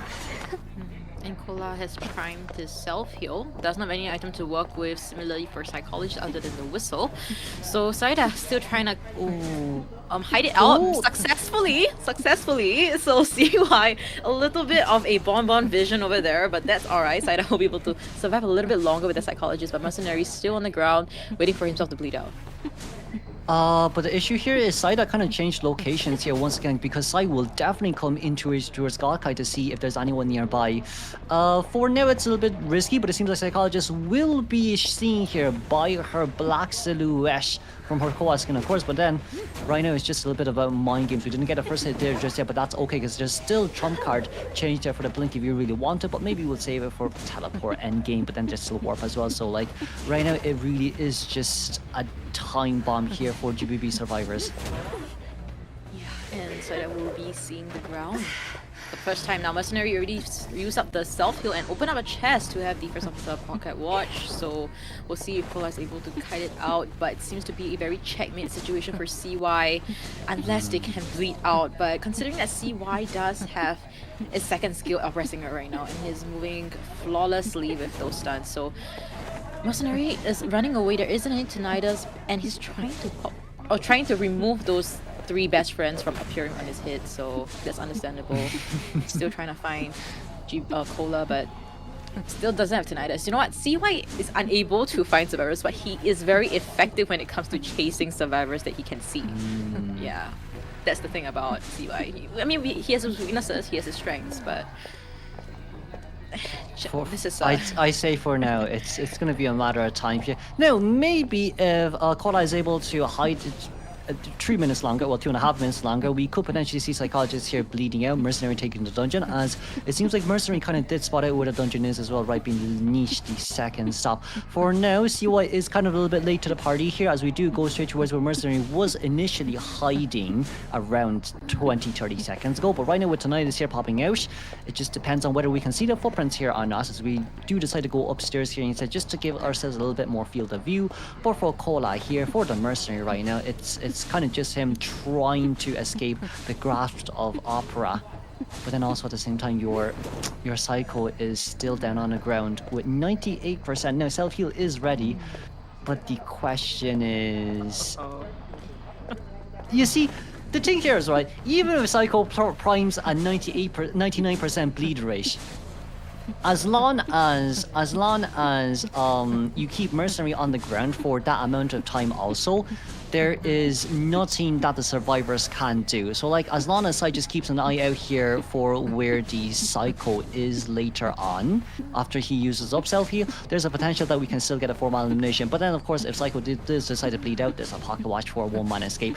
But I think we want a chair. No, we don't. We're just still trying to look for where Mercy is. See, Colan needs to go touch a cipher. If not, the 3 best friends is gonna appear, and he teleports to the wrong cipher at the same time. Now, CY still does not have that Tinnitus being propped up. Seems like this might be it. This might be it. All right, okay. CY spots out. Okay, but I feel like Mercenary might have more than enough time for himself to actually crawl towards the dungeon. Because Psycho is well, maybe not enough, because Psycho isn't 99% bled out here just yet, but we do manage to see where Mercenary is. There's still one more last pocket watch, but if we decide not to use it, that would be kind of a waste here, since we do want to pull onto the containments for as long as possible. But in this case scenario, if we want to guarantee, you know, the win game, we just need to find Psycho here and then bleed her down too. Oh my gosh, so the only thing that Cola can do now is to try and crawl towards the dungeon, which CY knows the location right now. And Saida will bleed out, and if she needs a little bit more time, she needs to stand up for Cola to crawl all the way to the dungeon. Okay. This is not a running game, this is a crawling game. Yeah. Because like, if you think about it this way, right, as long as CY here just finds Cola, he doesn't necessarily, not Cola, as long as CY here finds Saida, he doesn't necessarily have to hit Saida to get him eliminated, to get Psycho eliminated from Mercenary to Crawl Dungeon. What potentially could happen here is you can just keep, you know, following Saida for as long as you want, and then until Mercenary, without any self-heal, bleeds out. He also still can't take Dungeon, because Dungeon takes 5 seconds to open if you're the last survivor on the field as well. So like, as long as we can maintain a, you know, as long as we know where this Psycho is, that's all what matters. But it seems like we're just gonna more or less focus on bleeding out right now and hoping for a dungeon rotation maybe. Oh, that would be good though, if he crawls towards the lion cage area and it appears at the lion cage and you just jump. But it seems like he will just surrender, and CY will solidify that 5-point lead for Team RD.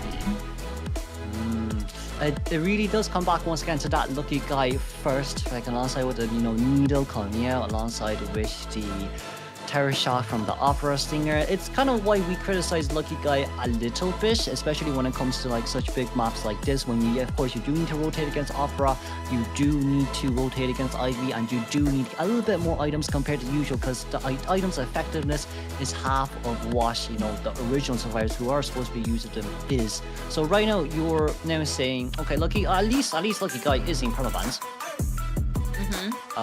But it's in exchange for a 4-man. Oh my gosh, I'm not too sure if you saw it, and Oniski was looking pissed for real.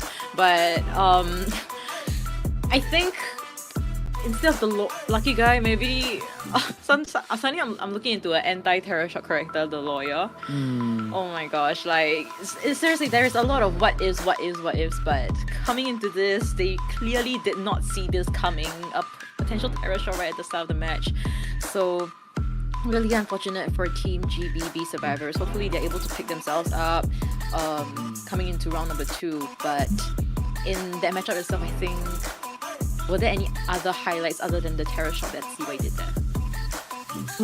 Aside from that, I think this match definitely does prove Aeroplan's standings right now in tourneys. Because like, okay, we know that in rank he's good because he's a little bit more flexible. He doesn't need, you know, certain criteria to activate to use his items. But like when it comes to tourney settings, when it comes to high competitive scene, it seems like his distance reduction did cost him quite a bit. Because when the hover came out from Oniskip, as we've seen, he did land on the 4-stop, but it was on the wrong side of the rails. If he landed just on the drop-down area, that containment definitely could have been prolonged even longer for the Cypher machines to possibly become done for a 1-man escape or even for a tie.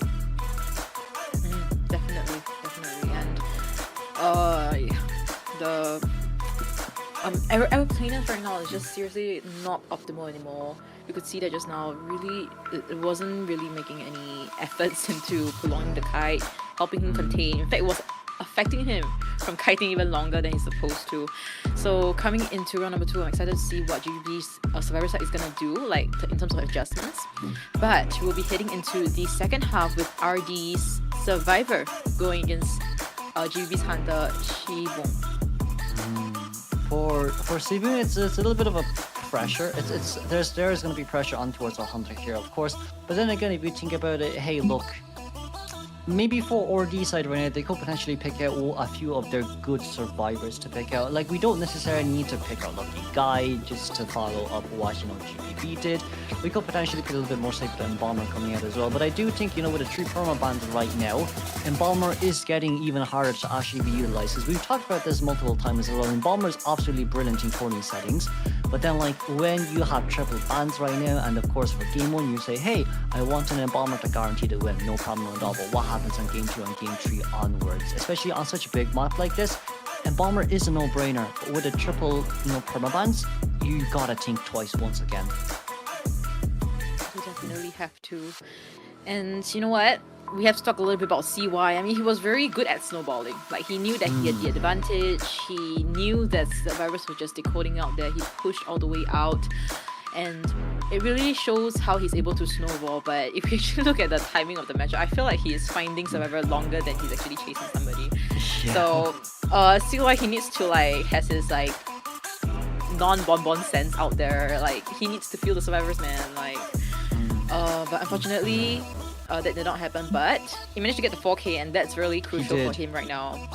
Yeah, and GBB in fact actually let their survivors out first. I believe for the side of GBB, their survivor side might have been the stable side. That's why they were confident to let them out first. So I think this is a huge damage to their morale right now, and we'll see how Shibong performs in the second half. Yeah, but even with GBB's first half as well from the survivor side, I feel like it could have definitely been a little bit better if we could have Mercenary coming in. Like, yes, even if it's an early down, that's okay, but like, as long as you position yourself correctly against an opera singer, there are still multiple spots where you can hide out of a hunter side to keep them at bay. Because like, the moment that you chair the Lucky Guy, okay, what does CY saw? CY saw all 3 Cypher machines shaking, which means that we already know where you all are. I don't mind really going out, and even if I do go out here, I have a high probability of hitting your Mercenary since I'm basically faster than you, right? So like, maybe from the survivor side, we could potentially just come in and do 1 rescue on the Lucky Guy and see how it goes on afterwards. Because usually, if you want a successful side rush, before half rescue is always needed there too. So when it comes to that as well, like we saw as well, like at the end of the day, whether or not Mercy went into stall before half or did not went into stall before half, the Hunter just doesn't let you decode that Cypher machine at all. So like for Mercenary, in that case, maybe would have been better just to maybe reposition yourself ASAP. Just so then, like, you know, regardless of what the outcome was, at least I was able to buy time. At least I was able to keep the Hunter at bay. And, you know, I might not decode, but regardless of what I do, I still wouldn't be able to do so anyways because I was pushed out in that area. Oh, sorry, I heard you say pushed out in diarrhea. In diarrhea. I'm so sorry. In the area. In that area. Sorry, I was a little bit shocked there, but yes, 100% agree with you. And yeah, I believe for both sides, they do have time to readjust. Of course, this is not their do or die matchup. They do have a lower brackets where they could still fight it out. And considering that this is match number 3, their potential opponents could be either FL or FT, whoever loses in the 4th matchup, which is our last matchup of today. So a lot of chances. Hopefully they're able to do adjustments quickly. And for the side of GBB career side, Survivors, I think things are probably a little bit tense in the waiting room. Ah, no, I'm sure they're just reconsidering some of their decisions when it comes to BAM picks as well, you know, because like we talked about Lucky Guy multiple times. We've been saying, hey, look, that's not a bad character, but it's also not a good character because it relies too much on luck. And once again, it just kind of proves to us going up against Opera. Unless you have the item, you really can't kite. And that's why Opera is still, you know, on top of our league right now when it comes to Hunters. She's just one of the best out there regardless of, you know, how you want to put it. So, like, I guess moving on forward, our ban pick might need to be a tiny bit more carefully considered because that Lucky Guy, yes, it's in permabans, but even if it's in permabans, it doesn't really matter that much because that's not the outcome that GBB wants, of course. And now, you know, we'll be seeing the second half for RD Survivors. We'll be seeing their introductions.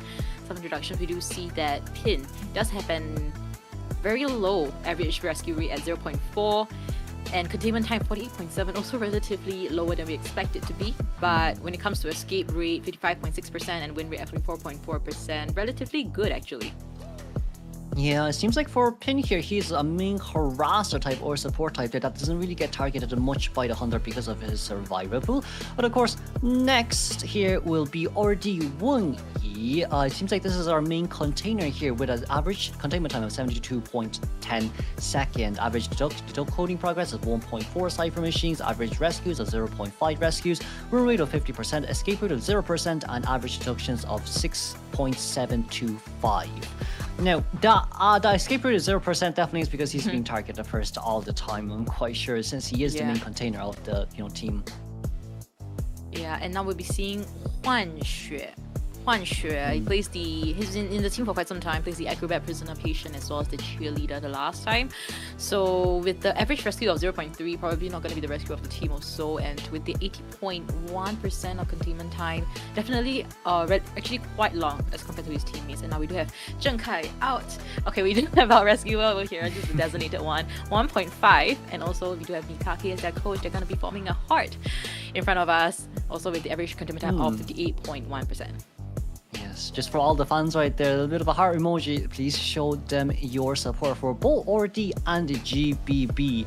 Now, we'll be moving shortly on towards the culture. Once again, getting the spotlight here. We're currently talking about potential adjustments here made with the ban picks because of that 4-man elimination made by CY. But of course, Hunter introduction, it's going to be Sibum here with Hermit alongside with the Gamekeeper as his main 2 picks for his Hunter. And of course, we received the stats as well. It's pretty maxed out there with average deduction points of 11,987.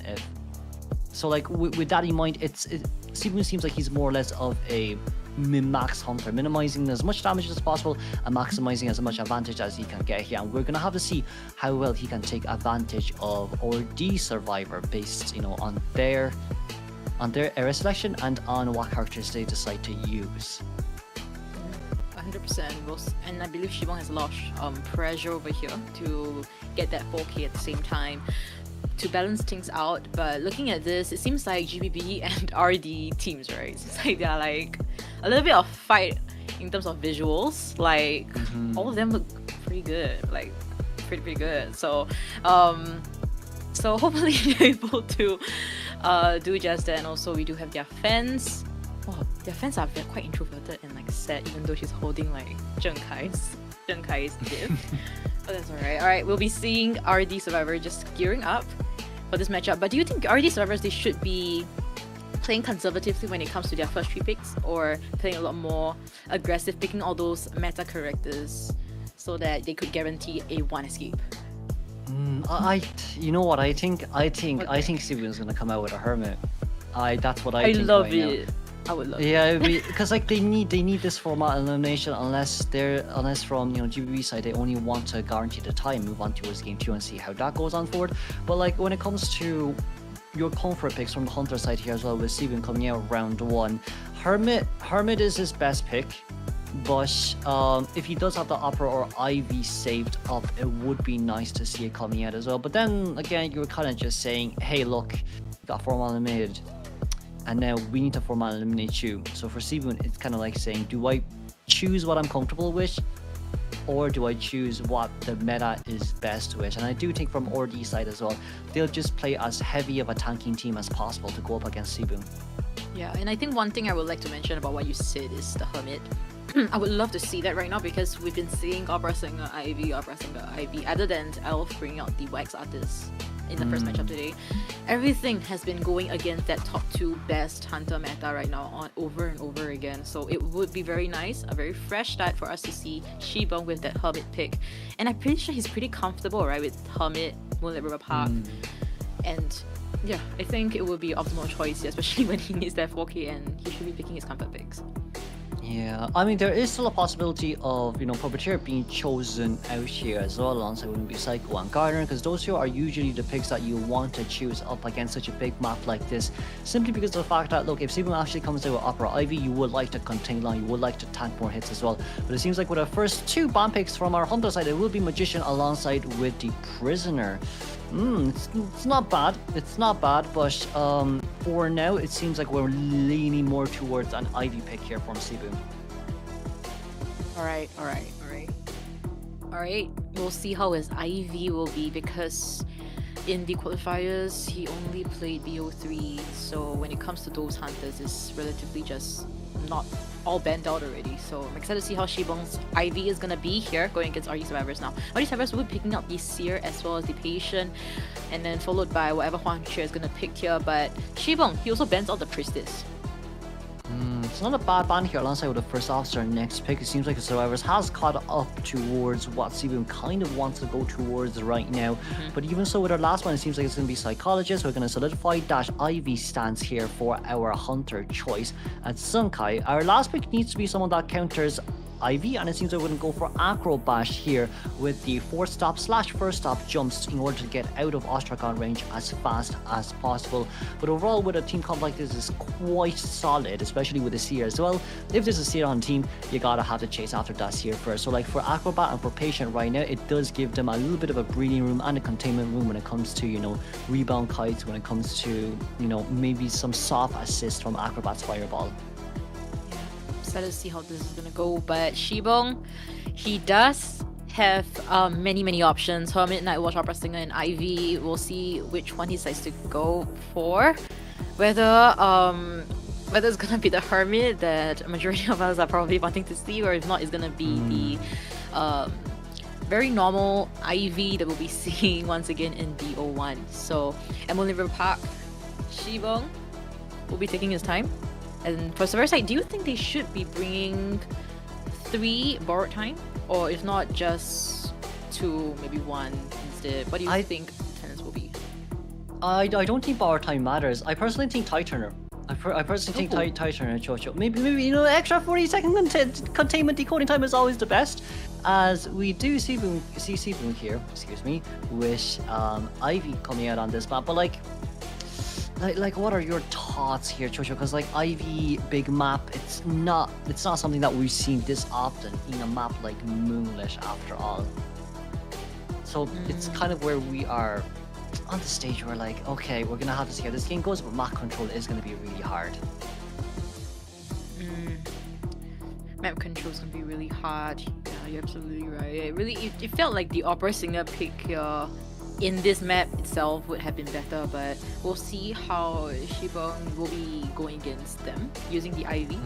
And small locations, but it seems like he will be between Wen Yi and Huan Xue, both kiters, and Seer will be near the first stop. Zheng Kai will be at the bridge area. Any potential first chase here, girl? Potentially speaking, Sibun could go after Huan Xue first. If Patient decides to not rotate at a 4-stop, then he will continuously get sphere stacks on the Astrakhan. But aside from that, Seer kinda is another priority too that we have to keep in mind. But on towards the Persona points we go, it's gonna be Acrobat here with Tie Turner, Seer with Flywheel and Knee-Jerk Reflex, First Officer with Tie Turner alongside which the Patient with Knee-Jerk Reflex. We're gonna be able to see Sibun here with Insolence Detention alongside with Blink. Last match it was 4-man elimination here from Ordee's Hunter side. This match is going to be GBB's Hunter going up against Ordee Survivor. This will be IVS Day 1 Match 3, Game 3, Round 1, second half. And I'm Kuroshiro. Alongside with me is Chojo. We'll move on straight towards the game. Yeah, it seems like he will be heading straight for Wen Yi at the Acrobat, which is on top, but no, he will be seeing Pin, the Seer instead. And I thought, oh yeah, it seems like the first stop is, but yeah, it's blocked, so he has to decode the one behind Double Story, kind of forced to do that. Now Pin has been infected, so try to kite it out here, but is not ready just yet.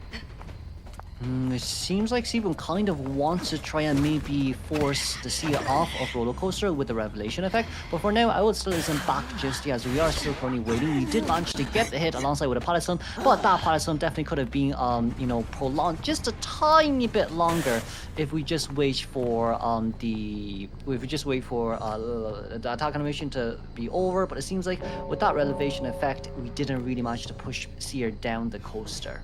Yeah, and RD should know that the Hunter has Insolence now with that sound effect from their side, so we'll be infecting when Iwu is decoding at the Cypher, so Cypher progress for that Cypher will be slightly slowed down now. He is kiting closer and closer towards Huan Xue. I'm not too sure whether the basement is at the 10 area, so Pin really has to play this carefully. I'm sure that, you know, from Ordee survivors from the Acrobat side, they definitely would have known, but for the Hunt to be activated right now alongside with Exhibitionist, Sacks apply to, for now we're going to be able to teleport over as there is Flywheel, but sadly we just couldn't get it out on time. It's a little bit kind of, I think from Pin's point of view, he thought that the Astrakhan was actually on the other side of the palace, so he just wanted to run straight in towards the palace and maybe try Flywheel and then Blink Predict there, but sadly the calculations were just a tiny bit off from this year. Yeah, and I think I have to mention this, but Zheng Kai's Cypher actually will be popping right now, so seems like Pin actually did a relatively good kite, but unfortunately hasn't made use of the owl. Oh my gosh, the blink failed! He just hit the air! And now he wasted that. Now he will try to chase Pin right after this chase, and afterwards he does it the bird, so how is he gonna kite this? How is he gonna chase him? He has the Flywheel too. This is gonna be detrimental if Shibong is unable to get the Seer down, and Cyphers are progressing very fast, by the way, Kuro. Yeah, not only that, Seer has his Knee-Jerk Reflex ready as well, alongside with the Flywheel, but for now it seems like we don't have max presence here just yet since the corruption transfer doesn't really come true. But for now there's still Owl. We're going to be able to immediately block that normal hit, and Seer rushing away with that Windows speed boost as well and trying to buy just a tiny bit more time. We have 38 seconds before we can leech onto Seer here once again, but what does Seer know? Seer knows that all I need to do is to run straight towards the corner where it's harder for the Hunter to chair, where I can utilize the pallets here to contain for as long as possible and just to dodge as much Revelation effect as he can. Yeah, and one thing we should note also is that the Pin actually kited all the way towards the first stop where none of the Cyphers will be affected at the same time. So Pin will be eating this hit, so doesn't matter. He does have a Flywheel, but he can potentially use it for the late game. He does have a second chair, so I wonder who will be coming for the rescue and whether they're gonna come for a double rescue instead. It seems like they will not. Bunch will be heading towards the Cypher as Zheng Kai side. Yeah, it seems like they're gonna go double decoding instead here though. So like with a 40% Cypher machine here with Huan Xue and Zheng Kai as the patient and the first officer decodes together, the Cypher machine definitely would be done before Pin is eliminated. Now here comes the question, which if there's no one near the Cypher machine, not near the exit gauge, there's a chance for endgame camp. So right now with the fireballs, we did get an 8-second discriminal fly effect. but even so, it's a tiny bit tight. We did manage to get a rescue there, but it's alright. It it's seems alright. like we're gonna, yeah, tie turner. But he doesn't have 3. Oh, so they would right. just have to pop it and pray for the best that Pin doesn't will waste a lot of time when it comes to cheering him. Now the first stop cipher is being pushed right now, so I believe 1E will be able to get out safely, but for Huan Xue and Zheng Kai, they are just loitering around the 4th stop, I believe. I don't think that's actually bad, because tie game here is kind of all what RD needed. Well, One Man Escape is kind of all what RD needed, but tie game is also really good too, just to continue the points gap, as we do see here as well. There's a dungeon near the patient, and even if there is teleportation ready, it's not going to be enough. Let's congratulate RD for the 3-man escape here up against GBB. And that's the end of game 1. Wow, amazing stuff. This is the first dungeon escape that we're seeing here in IVS, I believe. So, amazing stuff coming from RD Survivors, man. When it comes to the IVT, right? RD Survivors actually did not have great performances, but coming into IVS, it seems like they have made the necessary adjustments, trained hard enough, and it can be translated to their performance here in the second half with that excellent 3 escape, and also Pin with that excellent Seer Kite. Yes, and it's also the fact that from RD side, they did do a little bit of a faction change here from their hunters and their survivors, and it seems that they did adapt really well there as well. But then if you come back towards that game here, if you think about it, the early game when it comes to chasing after Seer, he did initially go to Cypher mission, but it seems like he wanted to become the main bait there as well, since he did not have borrow time, which means that as long as Seer can pull distance, can get the owl back, can get on towards roller coaster and away from the Cypher machines, that's all what mattered for them for the early game and mid game potential with the Cypher rush. But alongside with the second rescue too, I do think Sibun was a little bit he was a bit hasty with that blink. I mean, it's high risk, high reward, but it's not worth it at the end of the day if Seer is able to pull such a long distance straight towards first stop from Northbridge. So there was also a slight, long rebound kite there from the Seer as well. And because I believe Seer did not use his flywheel at all, if he brought a 3, I think that matchup might still potentially be just a 3 escape, but would have been a lot clearer for the side of RD Survivors. And looking at Pin, of course, I'm not too sure what Shibun was thinking at the same time, because he decided to blink. I guess that was really, you mentioned Harry's high rewards. Seer still has his blood.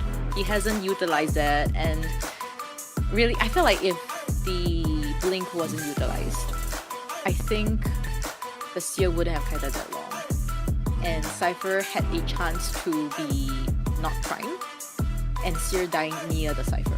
Yeah, we did see how Pin really transitioned, man, from the bridge area all the way to the first stop, just with one bird.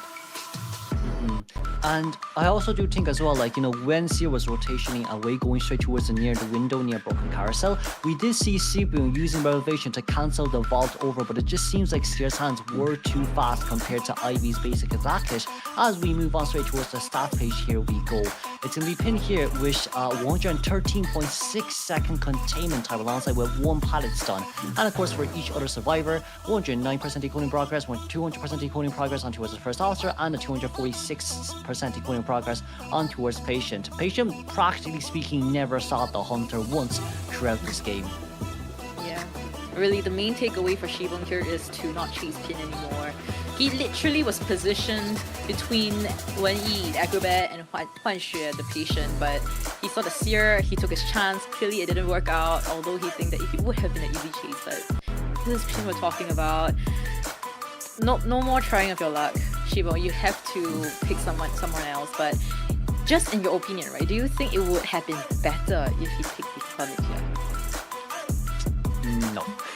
Definitely not. I think so Ivy was the best choice right now. Yeah, I think Ivy was the best choice, because you would just get looped unlimitedly by the Hermit in first and fourth stop, and if you put Seer in 2-story, we all know how that's gonna go. Yeah, so then in a case where it's Hermit, like we talked about it before, but then once you see the team call coming in, it's kind of it seems like maybe Opera could have been better. It seems that maybe Opera could have been better. because like we did initially talk, like we did see when Patient came out, it was a bit of a surprise as well. Because like when it comes to Patient versus Ivy, you can't necessarily use your hook inside of Ostracon because you're stationary for 1 second. So that's just more fear stack, you know, gone up. But then like with the Seer coming out, it kind of just says you have to chase after Seer no matter what. Because if you don't, it's just like chasing after Psycho. You know, it's just like chasing after Psycho. So like there's also that too from Steven's point of view. But for now, throughout round 1 for Ordi, first half, 4-man elimination, 5-0 in regards to points. And of course for second half, it was a 3-man escape here for Ordi, 1 elimination for GGB. In total, it's currently 8-1 for game 1. Yeah, this is like the most definite round win that we're seeing here of today. Like even Zeta versus saying RVL, it was like a 7-2, but this one an 8-1. With RD leading with a 5-point lead right in from the first half, right? So coming into BO2 where GBB is picking their map, we have to be very careful and pick something that they are really comfortable in, both Survivor and Hunter side. So I'm not too sure what is it gonna be later on, but when it comes to if you're from the side of GBB, would you prefer for your Hunter side to come out first or your Survivor for the first half? I think first half has to be Hunter just to get rid of the pressure and the stress. I feel like for Steven coming out, you know, round 1, it's I wouldn't say it's his first time on a professional scene, but I would say that it's, you know, it's more of an international stage. It's something more where there's a lot on stakes right now. And like if you can get the Hunter out first, as long like, you know, it's in this meta it is a little bit more Hunter sided, but from GB's point of view right now, they have 2 veteran survivors from who has already attended professional tournaments. But for Sibu on the other hand, it's a very new environment for him and he needs to adapt fast. Compared to like, you know, or against ORD, there's a potential that they're gonna switch out CY for Lati.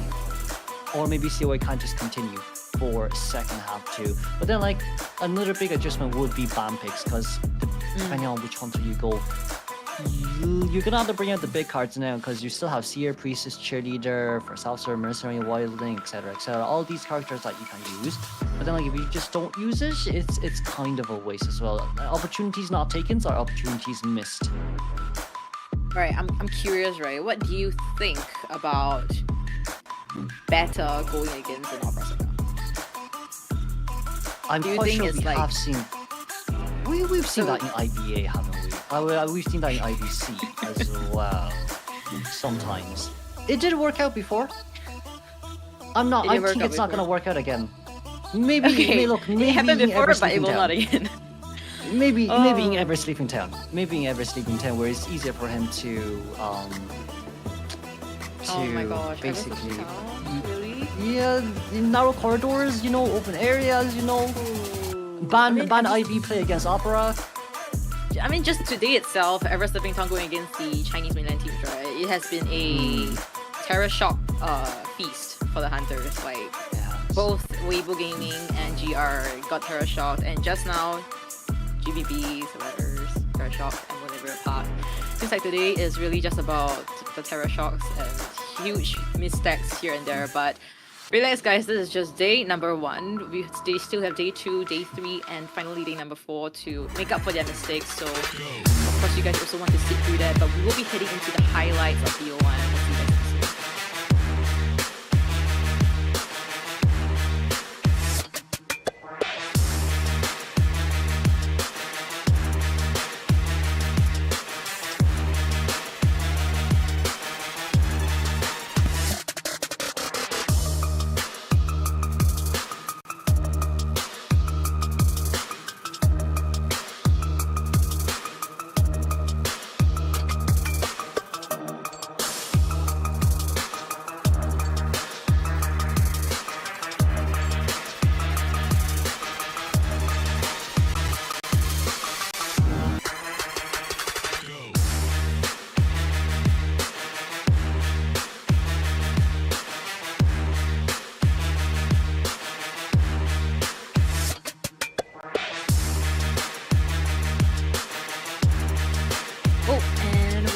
back once again. It seems like from the side of RD's waiting room, they are very excited about the winning matchup that they just had.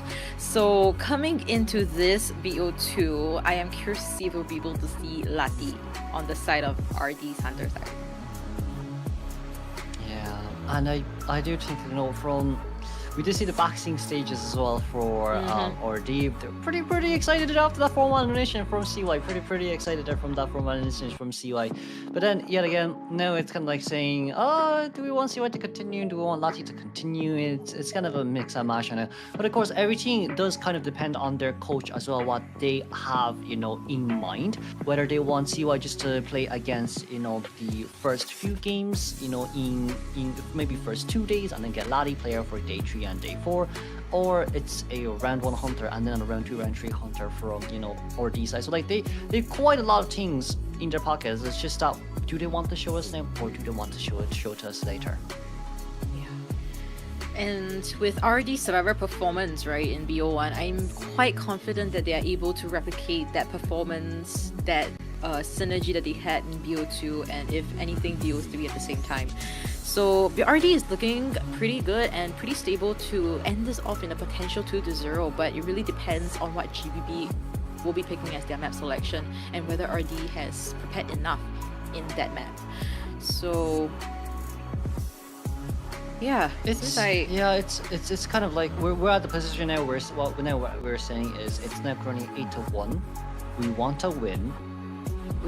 But yes. For GBB right now, it's kind of like saying, okay, but if we want to win, we need to throw everything out on the line. If we throw everything out on the line, what happens game 3? So like, now it's kind of more or less just saying, hey, potentially speaking, ban the Ivy, go up against Opera once again, get the Gardener, get the Seer, get the Gardener, get the Seer, get the maybe Widling out to go up against the Opera. And this time, since they do get to choose the map as well, you could potentially choose smaller maps, because it seems like GBB does prefer small maps compared to bigger maps. They excel at smaller maps more compared to bigger maps. But also at the same time, it's a silver lining of saying, hey, look, CY has played Opera already, right? So now we're like, okay, if he's played Opera already, and we did do pretty well, but it seems like we're gonna have Lati coming in instead as a roster changer instead of CY. It will be a tiny bit more different, so now their whole strategy has to change. Because what does Lati have? Lati definitely has an Opera scene. Does Lati have an Ivy? I wonder.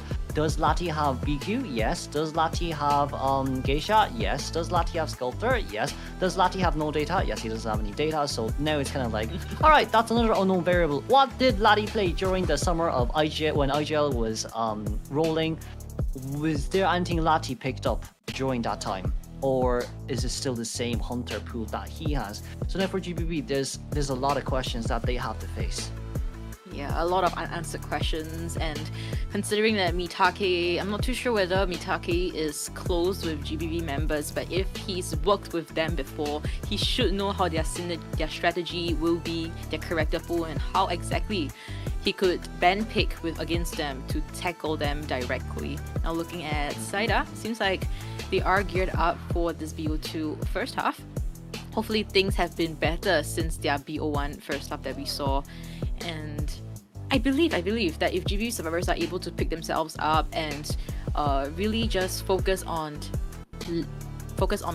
not having so many missteps, they could potentially go very well against Lati. Definitely. And I also do think it's now of like, you know, saying, hey, we get to choose a map now, and we do decide to choose Lakeside Village this time, as RD decide to ban out the ever-sleeping town. We did see some supporting cheers there for Lati as well from the crowd, and now it is his time to shine. He is our round 2 hunter right now, but because he is our round 2 hunter who has more of a hunter pool compared to Sai, what pocket pick or what surprise pick can we actually show, and will GBB ban Opera? It will be. I'll also be very curious as to whether they will be banning out the Opera singer here. But what I'm even more curious about is what their map selection is. No, it just came out. It was Ever Sleeping Town. It was Ever Sleeping Town. Oh no! So the do you know what this means? Land. The land of terror shots? No, this means batter. Chocho, this means batter. We just talked about that. This means batter, because batter did perform pretty well on this map. Sorry, they banned everything then they chose Lakeside Village, excuse me. You lied to me. Sorry. Oopsie. Oopsie. Okay. But yeah, with Lakeside pick here for GBB, maybe we're able to see a toy merchant? No, the beta's banned out. No way. Onizuke. Oh my gosh. I was so excited to see like Onizuke potentially kiting and harassing with the beta, but Lati really just slammed me in the face with the beta ban. But that's alright. He banned out two very strong harassers, and GBB will banning out the Opera Singer. With the two choices of Priestess on the first officer next two picks, from Lati's ban picks, it seems like he actually won't be playing Ivy this time. So we probably will be making a lot of speculations here in what he'll actually be playing, as the Acrobat there will go straight in towards the third ban slot for Lati. Potentially speaking, you could get Patient out on a map like this. You know, Patient small bush. Yeah, Patient definitely. It should be a pick here, but it seems like GB will be hitting for the Puppeteer instead. Personally, if I see a Bloody Queen or Geisha, if Lati picks that, I'll sleep in peace tonight. But in peace as in I won't sleep my sleep, but as in I will sleep peacefully tonight. So we'll see if that's gonna be the case. It seems like they will be picking out the Coordinator. So it's actually relatively stable and firm team comp to actually pick here, but I wonder which Hunter Lati we're picking here. Any Hunters that actually would be good against this win comp? Probably Geisha, because like if there's a Puppeteer and a Coordinator can counter almost all chip hunters here, especially with such a big map like this. If Lati has this Geisha, he can come out with Geisha, but he also does have a Wax Artist as well. So we will be reliving match 1, game 2, first half for outside. Well, now the question is, Peepers or Warp? Peepers or what? Warp. Oh, Warp. I think Warp. I think Lati would like a Warp. I think it wouldn't be too bad. Well, no, it's kind of like I do think it depends on this. Well, it doesn't really depend on the selection mode, but with a character comp like this, like you could chase after Puppeteer first and try force out the 8 second little Lewis before actually getting the stun and a half health hit, just so he's one chip down, so he can't get a hit at, so he can't use his item anymore. But if we move on straight towards the area selection mode, it will be now as Puppeteer in Shaq, Onizuke as Coordinator at the entrance of Small Bosch, Kola first officer in middle, and of course Saida here as the Priestess as Big Bull. Meanwhile, Lati is going to be spawning by the big rock near the exit gate. Yeah, and for the Persona, seems like Lati will be heading for that Peepers instead. Trump card detention and GBB survivors will be having 9 on Quad, 9 on Priestess, Kite Turner on the first off, and 9 on the Puppeteer. So this will be game number 2 between GBB survivors versus RD's Hunter for VO2 first half. My name is Jojo Joe, my name will be Kuroshio Gaming. We'll be bringing you the live commentary of this matchup.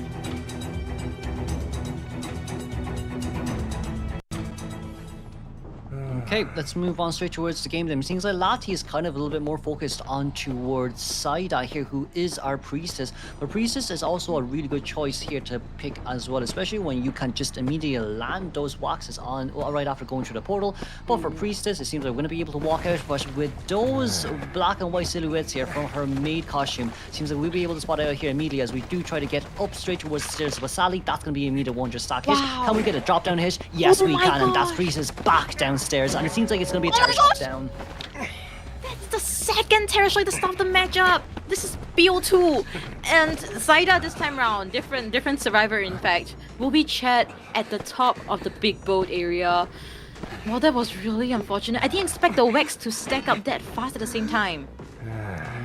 It seems like for Priestess, right, that I was also the decision making from going downstairs was a little bit unfortunate as well. I mean, it is definitely the best case scenario since she does have a 10% vault debuff, especially when she has wax on her as well. But then, like, regardless of what you do there, potentially speaking, walking up and maybe putting a portal straight towards downstairs could have been better. As Cola, that was a bit dangerous because you definitely could have gotten, you know, a drop down hit once again. So we kind of have to be careful here when it comes into the rescue. Oh my gosh, Lati is so accurate when it comes to the wax and that basic hit, and the priestess will be rescued, I believe, by the coordinator. So things are still looking okay. Priestess has 2 portals to work with, and I believe she used the long portal to get away at the same time. So great stuff from GB survivors. Yeah, for now we're going to be able to take everything watt-hours back for GBB, and of course Lati here is still trying to play a little bit more of a mind game. We can land a hit there on towards Cody, we open a hot wax, but even so, our teleport is going to be ready fairly soon. Well, Trucker is going to be ready soon as well for teleport, so that's going to be the first pallet stun, but it doesn't matter as much because we're going to lock 2 pallets first. And for now, Oniska, yes, there is a gun, but that's just going to be a 100 stack and 100% hit here on towards the Cordy. Yeah, and that first Cypher just popped, coming into the 2nd minute of this matchup, and still 4 Cyphers remaining. Cyphers are extremely slow, but at least the Priestess was able to reset. Oh, we got so much wax there just through 1 pallet. Seems like right now Onisa is trying to find an angle for the gun. We did get the angle, and of course it's going to be exchanged here for a stun. Thankfully, Coordinator's gun is longer than the initial stun of Wax Artist, but for now we did manage to get hot wax on her. It's going to be 44 stacks of hot wax. But we are already through halfway mark there, so Onisia is trying to keep this team in place, intact. We're going to be able to continue just for a little bit longer, and thankfully, Hot Wax is now over. That's going to be another day survived here for Oniska. Yeah, and Oniski seems like he is very close to that 100% frozen mark. Seems like he will, but I'm not too sure whether this will give him enough time to transition. Seems like he's running here. This will definitely be a down now. Now looking at our ciphers, the 5th cipher still hasn't been touched, and the other 3 is at 60% each. But the good news is accelerated decoding starting at 25 seconds at 3 minutes 30. So the survivors can still definitely tie this game instead of getting 4-1 eliminated, especially with such a bad early game as well. Oniska, practically speaking, just brought this back for GBB. Now it's going to depend on how First Officer actually dodges these waxes, because the more Lati uses, the less chance that he's going to be able to get Coordinator down during the rebunker. We're going to be able to get an old rescue right here. We're going to be able to get the half health hit on straight towards First Officer, but right now that's going to be a miss hit, thankfully, due to the pallet slash Uno speed boost from Coordinator's initial and external trash. Oh, no pallet stun, and he will be seeing the next hit and also the chair. Now looking at the last cipher, still at 0%, and 4th cipher almost popped. It's kind of risky here, because if we don't come into a rescue, you're going to get teleported on for the First Officer, who has no items. But if we do rescue here, there's a huge chance of a double down. So right now we're going to be able to see where Now is, but then even if Now is here, if he uses his puppets too early, what Lati can do is to get the 100% stack right before his puppet, his little Lewis, is over, to get the hot wax on and then a double down. So this is what we have to be careful right here. That's going to be the puppet there used immediately. We're trying to gain as much movement speed boost here as possible, but that doesn't matter. Lati just wants hot wax, and we're going to be able to use it, and that's going to be a failed rescue here from Now. Now we're really going to come in. We're going to come in here to allow Priestess to come in. Priestess, you do have 1 portal, but will that 1 portal work? It will work, but then you need to body block in exchange for the body block. We managed to do so, but now the whole question is, there is teleport, there is peepers, and there is a Corey still left on the ground. There might not be hot wax just yet, but if Cypher Machine is only at 54%, Oniska, how long can we survive here? It doesn't seem like we will survive for long, and that's going to be 60% Cypher Machine on straight towards the First Officer. Is Priestess healing the public here, or are we going over to decode with First Officer? Because if we don't, this teleportation might be able to actually take the 4-1 elimination here for Lati, as we do go away here. Oh my gosh, I'm not too sure whether he has enough distance, and First Officer doesn't have any items to work with. Cypher's on a standstill on top of the big boat, but they will be decoding that 6th cipher. I believe it's the Puppeteer. Puppeteer also expanded his self-heal, so we'll see if Lucky's going to make use of that later on. Now, Cola still trying to kite it out here. There is 1 pallet to work with, but he will be frozen. Yeah, here is a big issue. when it comes to playing Puppeteer, and the reason why we might have buffed Puppeteer, is the fact that the moment that the Hunter starts controlling your health, not only is Puppeteer unhealable currently, and Puppeteer has to be healing the Priestess, it's also the fact that now Puppeteer does not have, what does Puppeteer not have? He does not have self-heal, so if we actually target him right after First Officer gets rescued, it's guaranteed 3-man here for Lati, bare minimum, as the Cypher Machine is going to be primed now. Alright, so 3 of them has borrowed time. Cypher is primed. Now is getting ready. We'll see if she's able to get a very safe rescue. Oh, very smart here from Lati, wanting to lock the pallet there just so Puppeteer has a longer time to come in and to maybe wait for that to be open. But it's okay, we still have our time. We're going to be able to get the rescue right here, but we didn't get it! It's going to be beautiful Flummy, but that doesn't matter. You should have rescued immediately right after that. You can't just let that go. But even so, even so, that's going to be a failed rescue there, sadly, from Puppeteer's point of view. Lati is just too strong. Aside that, we do have 3 portals, yes, but it's a walk starters with 10% stun reduction. What can you really do? Up-down portal. I think that's the only option here to really get that distance, but now does not even have self-heal. I think Lati probably thinks that now could stand up and rescue Cola, but now actually used up his self-heal already. So it gives room for Saida to run away right now. Still has 2 portals to work with. Saida needs to make this kite count. So we'll see how Lati plays this out. The long portal is from Shack to the center area. Oh, but there's gonna be another normal portal here, but you know what? We tried. A for effort. Expensive play. For sure. Expected. Kind of expected. It seems like Lati has been going against a lot of Priestesses too, so we did see him kind of hesitate a little bit before going in. But for now, Priestess will be back on towards the chair, and now here crawling towards the dungeon. But sadly, Priestess isn't immediately eliminated, and Puppeteer just can't crawl fast enough. But that will be a guaranteed 4-man elimination here for Ordi Lati. Back-to-back 4-man elimination here for Ordi. That's a huge pressure here going on towards GBB's Hunter. Consecutive 4Ks from Audi's Hunter side, definitely expected from Lati, but comes from Survivor side, GBB. Seems like their first kite is a huge problem that they haven't really have the solution to kind of overcome it. So this might potentially be the 2-0 matchup that we might be seeing of GBB versus an RD. So we'll have to wait and see second half where Shibong will be coming as the Hunter. He has to 4K. Yeah. And you see, the thing was, Priestess, initially when she was a big bull, yes, the hiding was good. But once again, when it comes to, I think here comes the issue when it comes in tourney, sometimes people might wonder, hey, if you have those skins, why not use it? It's because you're too visible. And like the moment, I do think like the moment Lati just turned his head around to go outside of the big boat and saw Priestess's black and white contrast silhouette, it was quite an easy find for him too. Because like Priestess definitely could have hit there really well. We saw what initially what she was going for. She hit right behind that pallet, and then she wanted to crawl towards that plank where you know that small bridge is at, and just to hide behind that big barrel while Lati is trying to find her. So now like that was our initial plan. 50% of it did work, the other 50% didn't. Why? Because we got found out immediately. So like with such a high risk, high reward situation, and you wanting to get up towards the stairs, which might not have been the best option, because near the 2 windows, you can't really walk through those walls. Maybe our decision making there could have been better, but of course once again we were panicking from the priestess's point of view. Yeah, considering that they spawn Saida, the Priestess, at the big boat area, and we know how the Priestess could be very strong at the big boat with the up-down portals. This was not what we expected from GBB. This is nothing what we expected, especially going against a Wax Artist, big boat area. Literally, Lati signed himself up to chase the Priestess at big boat, but you gave the chance to want to hide, so that you could buy a little bit more time for your teammates to decode. But that is the right option, probably not, because as you could see, Lati with that peepers, man. He had peepers, accurate wax bombs, wax shooting also, and that drop down hit. Everything was so detailed from the side of Lati. There was really nothing you could pinpoint that was wrong about him.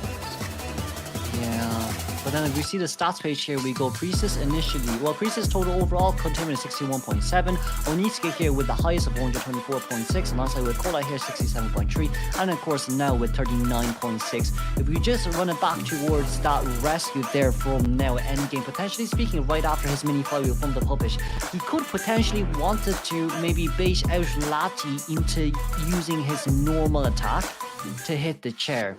But it seems like Lati was just too patient at the end of the day, so sadly Lati didn't qualify. If Lati fell for that, it could have been different, but also it couldn't have been different because like, you could just hot wax down a puppeteer with no items. But if we see the scores here for round 2, 5-0 once again for Ordi. That's a huge lead. Yeah, this is GBB really has the 4K or nothing, man. If you 4K, you have a BO3. If you don't 4K, you get a 2-0 sweep, and then you hit and face on FL or FT, whoever loses the next round. So this is very tough, and I would say that on this K, he is really pulling a lot of weight for his team. With that coordinator Kai, you only had a gun. The wax artist, I think he was potentially close to second skill maybe. So yeah, with the 124.6 second kite, he definitely did what he could with what he had. So it's really that moment, right, where you know that Honest K really did such a great job, but it really the start of the matchup was really too much, too painful for GBB to come back from. Yeah, because it's also with the backdoor rescues too. But before that, win condition here for Ordi is 1-man escape. And just 1-man escape, but of course, if GBB Season here gets a full elimination, we'll continue straight towards game 3. So, you know what, Hermit on this map isn't bad. Now that we're talking about Shosho, Hermit isn't too bad because of small boat and big boat, potentially long teleportations, long attractions that you can use from Hermit's point of view as well. But then once again, we're gonna see what Ordi decides to do too. But like once again, it's like yes, the early game was so bad, but like if you want to point out all the things that Onisuke has done this game, backdoor rescue after first officer got found, Priestess Long Portal being able to pull away and get the immediate heal, 124 second containment without using any items, containing until your hot wax is over, till the point that Lati actually has to reset his wax dash on that coordinator to actually get her down. So like with all these points in mind, we were like by the time Cordy was done, we were missing one full cipher machine, just one full cipher machine. We did see Nell coming to rescue. We did see Priestess want to go into decode with first officer for the double decoding progress, but then it's kind of just like Lati took full advantage of the fact that I can stun you, I can wait, and I can immediately hit you right after your puppet ends, so you can't use any items anymore. So like in that case scenario, it's kind of like Puppeteer is not a bad rescuer, but when it comes to going up against wax artists, it's kind of just too hard. I mean, if really GBB just loses this matchup against RE, I hope they make adjustments and really pray a lot that Onisuke is the first kiter for their potential whoever they're gonna face up against, because Onisuke really, when it comes to first kiting, second kite, or whichever it is, he does an amazing job. But for now, the first kiter, I'm not sure whether it's nervousness, because you know, maybe first time on the global stages, etc. That was very uncharacteristic of GBB survivors. I've seen them play in their IVT performance, and this was the exact opposite of what we expect from them. Yeah, it could be first time nervousness. It could be first time nervousness, honestly, because like from both the first containment from GBB, they weren't performing the way they wanted to perform. But as we seen from Onisuke as well, like he's been on this for quite a bit of time. He's been on this. He's been a veteran for Koa twice, and then he's backing IVS here with us. He can handle it, but then the question in mind is you're now a 4-man survivor team. You need to play as a team, and how do we play as a team? We need to go through this together, in which of course from GBB side we did really well. We did really well even after the Priestess immediate down with the bait and with the rescue and with the containment. But this time it's all up to your hunter into seeing what you can do, because that 4-man elimination from C1 isn't gonna come by easy. Ordi will not give you that, because the bomber is still on the field. Exactly.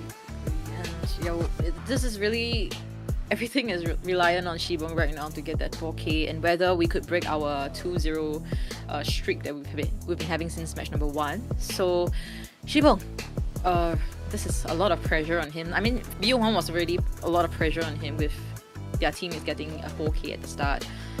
So feel bad for Shibong, man. Feel bad for Shibong. This is definitely not the situation he wanted to be in, and unfortunately it has come to the case where 4K or nothing. Definitely. For now, it's more or less of what we're saying is okay. You don't really have that much to ban anymore. For GBB Hunter side Sibun, 3 perma bans, yes, but what happens after 3 perma bans? If you're only in round 2, there's not much you can do. So it's more or less just hey. We're moving on towards the areas. Now ban picks we go. Who's out? Seer, Patient, the first officer. But even with those, who do you have? You have cheerleader, you have mercenary, you have still priestess on the field, as we do see the toy merchant and of course the first 2 bans. Very interesting. Are we gonna see a hermit? Hermit is banned. No, Hermit is banned. Hermit is banned. No! Oh, they are seriously. That's a hermit. Why the head? That's a hermit, because the head is cut off. Okay. Yeah. Hermit's a bit too tall to fit in our screen here. Oh my gosh. Okay. Alright. So I guess it really forces Shibong to play Opera Singer, Ivy, or if not the Night Watch. Night Watch, I will still be very happy. Okay, Shibong, but it's alright. He has to carry the world, which is his GBB team right now. 4K or nothing. So let's look at this. We do have the Acrobat, Psychologist, Mercenary being picked here. Very great characters, very good kiters. And now we have our last pick over here. What is it gonna be? And Magician's being banned out. Embalmer. We saved him for last. Saved the best for last because we might need him round 3. Or D side as well. They're saying they're not saying we won. They're saying we're gonna continue what we have. We're gonna do what we need. And if we do bad, it's okay. Still have the Embalmer. Only need a 1-man escape. That's all what we need for now. With the Persona point selection, here we go. It's potentially going to be 2 Titaners here once again. It would be nice. Like, usually 2 Titaners can't guarantee you at least a 1-man escape because you can't get a Cypher Machine done thanks to Dungeon. And I do think that's what Ordi probably is trying to go for here too, as they did manage to lock in alongside with a Survivor Switch. Pin is going to be on Psycho, Wonyi is going to be on Embalmer, Huaxi is going to be playing the Acrobat, and of course Zunkai with his main rescuer, the Merc. Okay, alright. So I believe Pin on the Psychologist. Our first kiter just now that kited total of 113 seconds. But it seems like Shibong will be showing us a different hunter. Oh, the same hunter that he played in BO1. The same. Yeah, Ivy. But his Ivy didn't get great results in BO1. Only 1 kill. So, oh my gosh. I am a little bit nervous, but how does Ivy fare at the Lakeside Village? We're gonna have to see, I won't lie. There's a lot of 2-story areas here alongside with basement to use, so at least 3 of the survivors have, access to staircases, to stairwells, where you can kind of counter the Ostrakhan. But also at the same time, this is Embalmer after his patch, where even if he does self-resurrect, if Ivy decides to leech onto you, you won't gain any fear stacks during immunity time. So now in this case, our Embalmer does fare pretty well against Ivy. So we're just going to have to see if there's any possibility of us potentially speaking, maybe getting a coffin on towards the survivor to prolong the containment, to prolong anything else. But moving on straight towards area selection mode, we're going to be Super here spawning a Cornfield Pin. He has a Psychologist at Shack, Acrobat in the inner depths of Small Bush, Zunkai as the Mercenary in the entrance of Small Bush, and of course Embalmer at Big Bush. For the Persona points, it's going to be double flywheel here alongside triple knee-jerk reflex. 2 of our survivors do not have Borrow Time, which is Embalmer and Psychologist, and only 1 Titaner on the Mercenary. Sibun here with Instant Detention alongside with Blink. This will be GBB versus RD for our Game 2 second half. And of course, I'm in commentator Kuroshiro, and with me is Chocho. We'll be moving on towards the game very, very soon.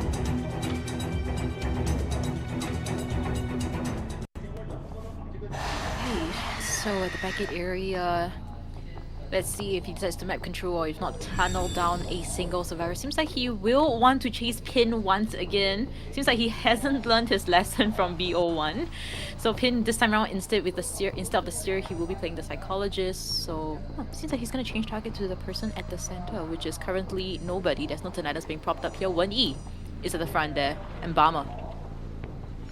Force Embalmer isn't too bad. We do get 40 stacks there, thankfully, and of course with the teleportation over, it is 59 stacks. If you see on the bottom left hand side of your screen as well, Mercenary did rotate towards Shack as well, so middle Cypher Machine might be a bit of a problem when it comes to decoding, but we didn't decide to use Revelation with Phantom to cancel out that ball. That could have potentially been a hit, but right now, we definitely did try, and of course 100% stack, that's going to be first hit on towards Embalmer. Hey, Flywheel!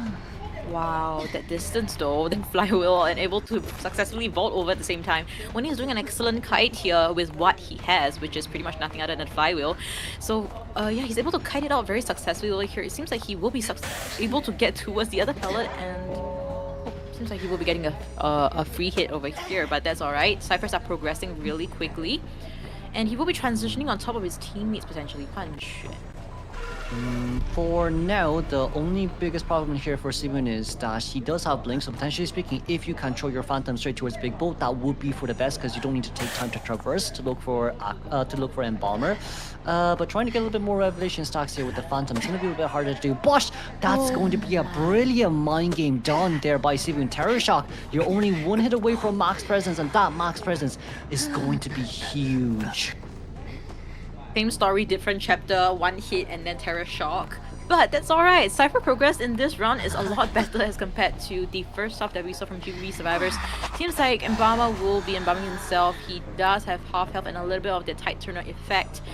Shibong is trying to make a mad dash towards him. We'll see if he will be able to potentially hide it out or kite it out. It seems like for our Embalmer right now, we're going to run out of small, no, it's not small, but big bolt first. Instead of utilizing the staircases to counter Ostracon, we're just going to go and make our own for it. We do have max presence right now, so that's going to be a, just not yet for max presence. It does seem like it's max presence, but it's not. But for now, we still have Blink. We do have 58 stacks with the Fear, with Revelation, and Hunt is also ready here too. So as long as we can play this mind game properly, that's all what we need. But it seems like with a Blink Force out here, it's going to be a second down here on Bomber as we do make it on straight towards the second chair. Excellent kite from 1E. He's just doing an amazing job, and right now the Blink has already been forced out. The Flywheel will be ready after the second rescue, so things are looking very optimistic for RD survivors to at least get that one escape. And for now, GBB Hunter is able to lock two Cypher Machines there, one as Big Rock near the exit gate and the other one in the middle, but it seems like for Zunkai right now coming in for the rescue, we are trying to get a leech on here, but for now we're playing a lot of mind games. We're seeing if we can kind of cancel it. But 100% stack, that's going to be a failed rescue, no problem at all. But it seems like Ivy's attack animation is kind of too long, so that's still okay. We didn't manage to get rescued, that's all what's needed, and Fly was able to bring him out of the air. We decided not to hit Mercenary during seconds, we're a little bit more focused and targeted onto his Embalmer since he contained for too long, but that's going to be a Palace Speedless away from that area. That's going to be a teleportation on, but that's only an 86 stack of Fear. And Embalmer will be able to receive that 100%, and he will go down, potentially. But he does have 3! He doesn't have 3! Even if they pop this, it wouldn't have mattered. The Mercenary should have been here to body block. Zheng Kai just ran away towards the back gate, and now they do have both gates being pushed, so this will at least guarantee a 1 escape from the side of Team RD, which will gather their win in this 2-0 matchup against Team GBB. I do think this is more enough, as Pin here does have Fly. We decided not to actually rush the Cypher Machine there anymore. We did not manage to get Crucial and Transference due to the 4-second cooldown, and as of now, all the 2 other survivors at the other exit gate, Pin might have a chance to make it towards the other side, but sadly, a Naive with Hunt is just a tiny bit too fast. So as we do knock down the Psychologist there, let's congratulate Ordi here for the 2-man escape once again. Right, amazing stuff. I mean, Zheng Kai just literally abandoned his teammate and ran away, but that's alright because they just need a 1 escape to get that win. Now, congratulations to Team RD, and that pretty much solidifies their win here in the upper brackets, now throwing GBB down towards the lower one. That's going to be our third team here, move on towards the upper brackets for tomorrow. But also at the same time, if we just recap that game a little bit more, GBB didn't do bad, but it's really just the Embalmer pick there that kind of caught didn't catch him off guard, but it's just more or less of a really hard chaser to begin with as well. Because like, regardless of what happens when there's an Embalmer on the field and you need a 4-man elimination, that's almost an impossible task to do. For real. And I mean, you have to give out flowers to Wen Yi at the same time. He did an excellent kite. Wow, he's so tall. And he's compared to his teammates. And yeah, overall, Wen Yi, on his K from GBB, he actually did an excellent kite from GBB, but unfortunately, the first kite was always a huge problem. And for Team RD, their first kite is so successful. It's always been so successful. And that first kite will always last near towards the end game. So amazing stuff coming from RD, and hopefully they're able to replicate that going against whoever wins between the next matchup later on between FL versus Team FT. It's going to be quite interesting to see as well, moving on towards the next matchup. But then before that as well, I'm going to be with the good question then is, who is going to be the MVP? Because like, we saw Sai with a 4-man elimination as Opera, we saw Lati with a 4-man elimination as Waxers. It's quite an intense endgame. But also, there is, you know, the Embalmer and the Seer first containment as well from RD side. So it's kind of like, what kind of now really matters is, hey, will we be giving this MVP to the Hunter, or is it going to be a Survivor? I think Survivor. Actually, no, I think Hunter. Hunter because 4K. I mean, what can we say about that? They got the 4K, probably 12K points potentially. So I think it will be the Hunter side. But if I have to pick a Survivor, I think I can't pick between Pin and Wen Yi. This is both have done really well. Excellent kites. Yeah, so either one of them is Survivor side, but for Hunter side, do you think it's gonna be CY or Lati? I think Lati. I personally do think with Lati. 2 reasons. It's more intense. He did bring the whole game back immediately right after Priestess Lamp Portal away. But then also at the same time, if you think about side, that Terror Shock on Lucky Guy was brilliant. The map control was also brilliant. But if we want to say one thing, I guess it's really just hide. Well, I mean, hiding is every hunter's nightmare. So like, nothing we can really say about that. But if it's Hunter, maybe I'll go for Lati because it's more a non-meta of a Hunter to, you know, get a 4-man elimination wish. Yeah. Actually, I agree with you. Lati, I mean, when it comes to Lati, right, he is more... He doesn't give opportunity. Like, I mean, if survivors make an opportunity, then okay, yeah, whatever. But at the start of the matchup, the accurate finding of the Priestess is the first thing. Second thing, accurate shooting of the Wax. Amazing stuff coming from him, so I think I agree with you. I think Lati might potentially be the MVP play here.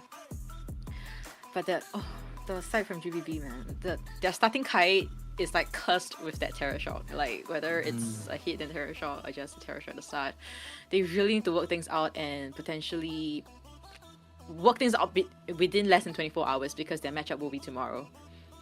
Yeah. But, you know, if we move on straight towards stats page side, we go RD point, Embalmer 102-second containment by himself. Alongside with Psychologist, Psycho is going to be able to take a little bit of a break this time with 200% decoding progress, alongside with 12-second containment. Mercenary 110% decoding progress with 24.6-second containment. And of course, Acrobat, practically never seen the Hunter at all with 190% decoding progress there. Meanwhile, Sibu with 1 pallet destroy, 7 survivors hits, 1 terror shocks, and 4 knockdowns. Overall, this game wasn't too bad for Sibu. I mean, it is his game 2 of Ivy, and it's seeing a little bit of a bigger map where map control is really hard to do. So like, we'll give the props to RD. RD with a 15-3 win here, round 1 to an 8-1, round 2 to a 7-2. They have stabilized really well compared to you know, when IVT HMT finals started. Yeah, and this is very one-sided win for RD versus GBB, both on the Survivor and Hunter side. Looking at this 15-3, it's a huge win, very huge win. And with our MVP, we are all wrong. It will be CY with the opera singer. It was just too much for them. On average, 1 terror shock and elimination of 4.0. This is amazing stuff coming from CY, and I am genuinely shocked with him being the BO1 hunter and also giving us such a show with that opera singer. Yeah. I also do think, like, that 1.0 Terror Shock is kind of the reason why it made him life a lot easier, especially early game against the Lucky Guy. But well deserved here once again. I think one of the biggest reasons why we're giving to him as well is because he's a new Hunter too, who directly shifted from Survivor to Hunter. Therefore, like, it is well deserved. It is definitely well deserved. But like from the caster side, I guess for us, we've just seen too much operas. We're a bit tired from operas, and of course from the viewer side, I was like, a little bit too tired from operas. Maybe other Hunters, please. But then yes, side definitely well deserved. It's a hard transition from Hunter to Survivor. It's a completely different environment to be in. But of course he's able to perform really well today, and hopefully we'll be able to see him perform really well tomorrow too. Yeah, and we will be having a interview session with Team RD, so you guys still have to stay tuned for that. But we are not done with today's matchup. In fact, we do have one final and very important one, especially for people who are watching this as fans of FT. We do have FL, Japanese division, versus FT, Southeast Asia division. So these two teams both start with F, but it's just going to be very intense, I would believe, because FT this time around, they do have an addition of Meow Pie, MX.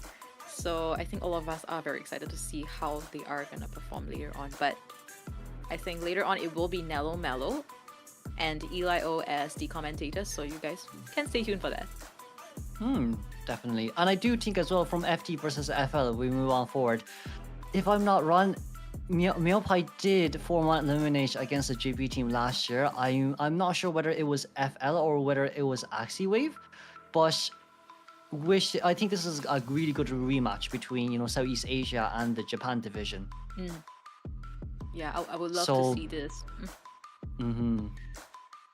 Yeah, and also, Kuro, quick question. You know what? Yeah, I was looking at the chat.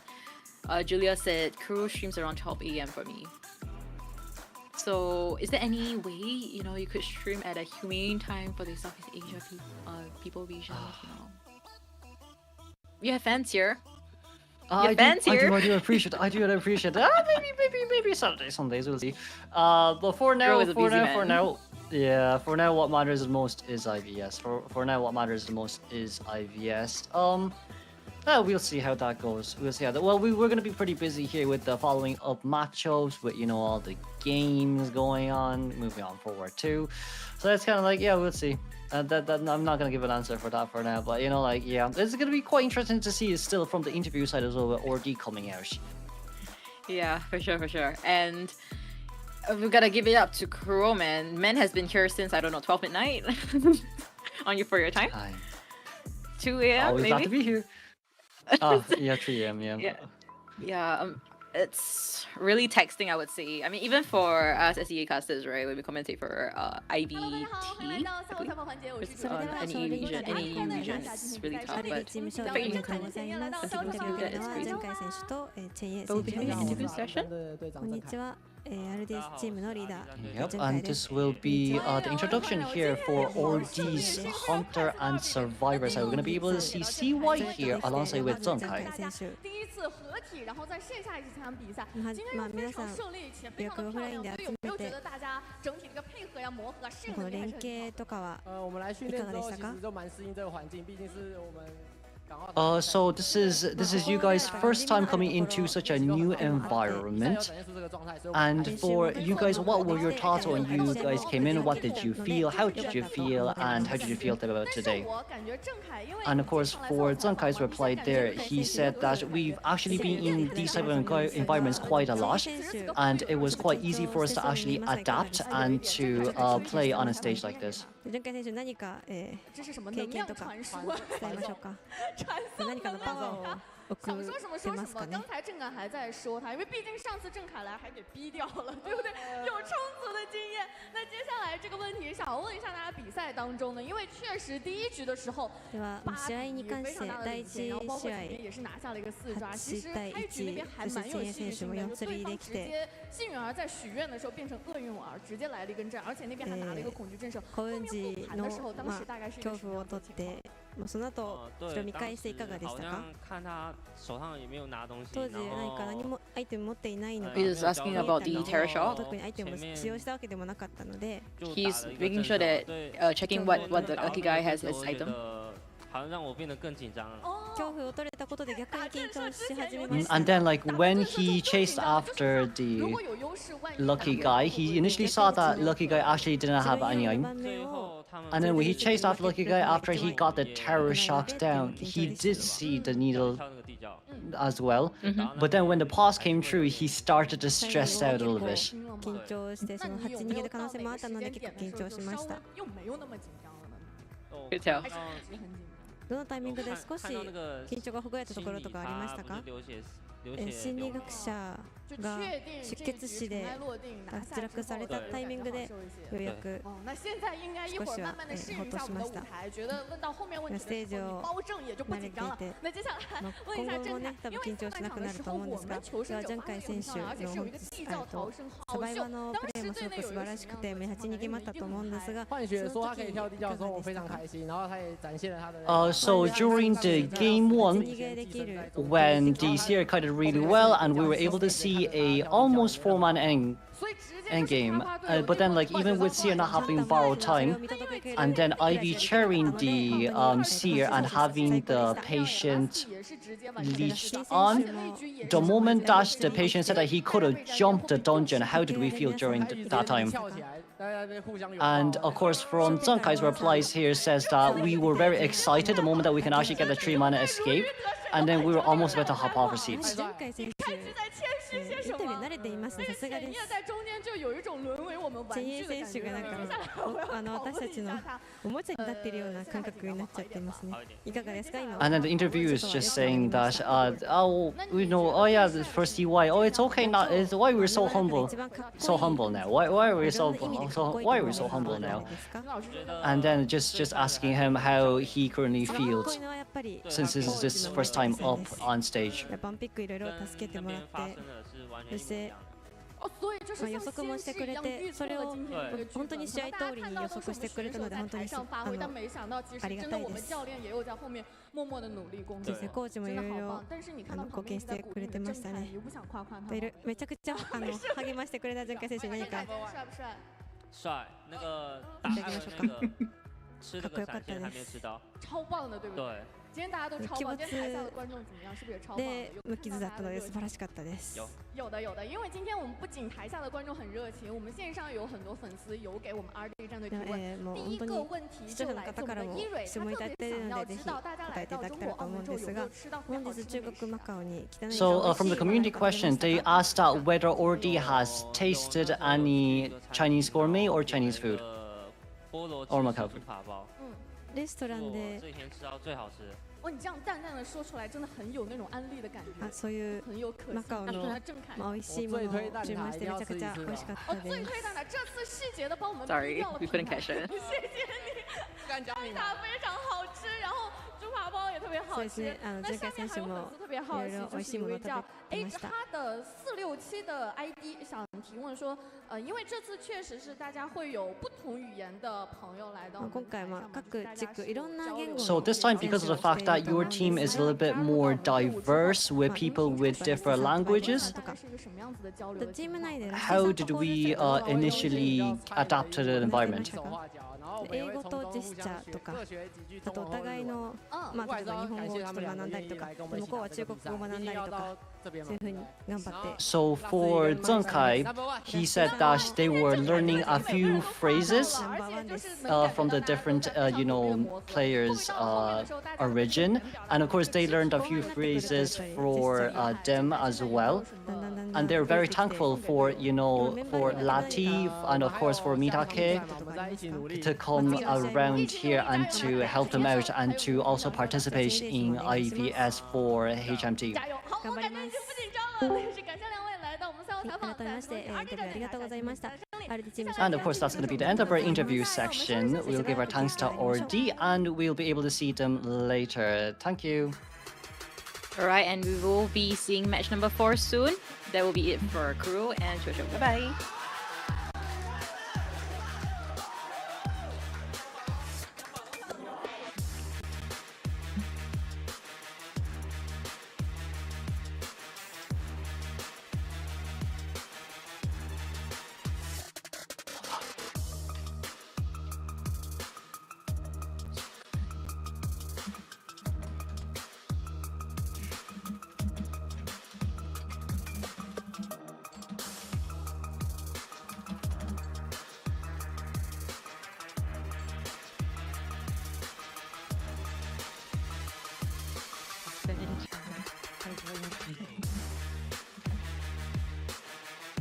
Okay.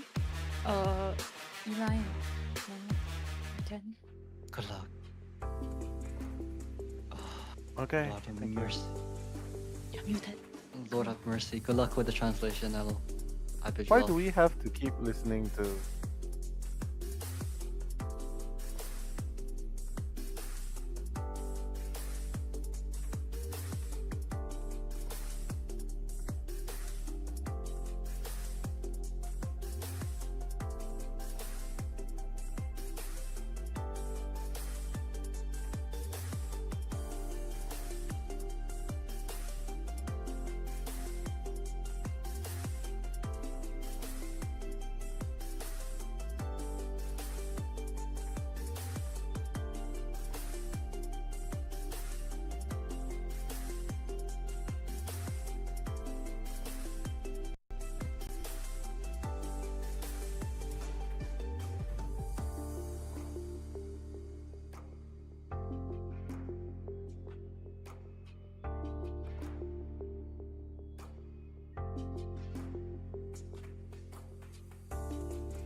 Okay. Hello, everyone, and welcome to the IVS fourth match of the first day here. I'm Elio, joined with Nello Mello. We'll bring you the commentary for this match. This is very exciting. Now, this is like our mid-season global KOA, like half of KOA sort of. And we get to see the best teams from all around the world, and we'll see who's going to come out victorious here. We saw 3 exciting matches, and now our 4th final match of the day. Yeah, save the best for the last, right? And yeah, it's just a celebration today because we have so many pro teams all over the world, like what you've mentioned, coming together, showcasing their skills for a whopping amount of money. That's 71,000 US dollars, 500,000 yuan in total. So that's a lot. And hey guys, in the chat, remember when I said I was gonna cast with Chris Evans? That's Chris Evans.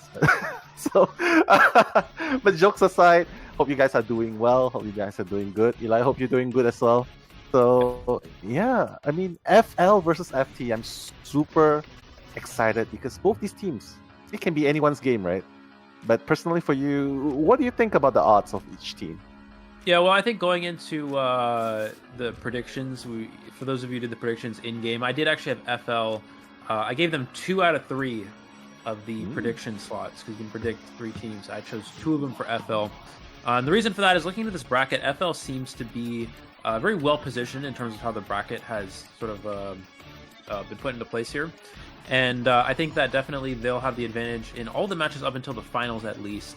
And going into this matchup, I think if FT had the full roster that we typically would see from them, I think it would be a very close match. But they are missing a very key player, and that is Yush. We've talked about Yush being one of the strongest players from the Southeast Asia region. We don't have him on the roster this time around. Has been one of the key factors for this team's success on the Survivor side. So that'll be a bit of an uphill battle for them, I think. Yeah, well, they lost Yash, but at least they recruited MX. So MX is a new addition. A fan favorite, for sure. Yeah, for sure. Fan favorite. You seen him without the glasses in the promo posters. Everyone's so, dolled up, looking super great. And hopefully we'll be seeing their performances later on. But guys, just while we're in the chat, just want to give a few shouts to all of you guys, especially those who have been, entertaining each other. We've been entertaining each other in the chat. Nico, I'm so sorry. I misunderstood you for Nico Robin. And then there's Budien, there's also Idia Shroud, there's Julia. I'm not really sure if Julia's from Korea because she typed Korean just now. But shout outs to you as well. Shout outs to Shimbia, shout outs to Just a Girl, shout outs to Valek UA. And yeah, Horton, and of course Celestial Pierrot. Anyone you see that you want to give a shout out to before we continue on? Let me see here. See if I recognize. I have a very bad memory when it comes to recognizing names. I actually don't even remember. I don't even remember half my friends' names at school. So. Oh my god. Really bad, yeah. But to be fair, you're in Thailand, so it's. Yeah, not everybody has a English name, so it's a little bit more challenging to recall. Yeah. I mean, what's the longest name you've encountered? Like, give an example. Give an example of a name of your friend. One of my friends' names is Thanawat. I think it's Thanawat or Tanawat. I can't remember exactly. But yeah, something like that. But a lot of people come up with I would say very unique English names, which are, even though they are in English, they're very difficult to remember because they're not traditional names, so to speak. For example, I know some people. There's a guy named Golf Zap. Golf Zap. Like golf, like Is golf. that real? And then Zap, like ZAP, like zapping someone. You're capping. I'm not capping. There's actually a guy in my one of my classes. His name is Jedi, like Jedi. Yeah. Stop. You're just making this up. Jedi. I'm not making it up. I later I will show you the list of the names of my class. I swear. It's the name. All right, enough about names yet. Yeah, Eli.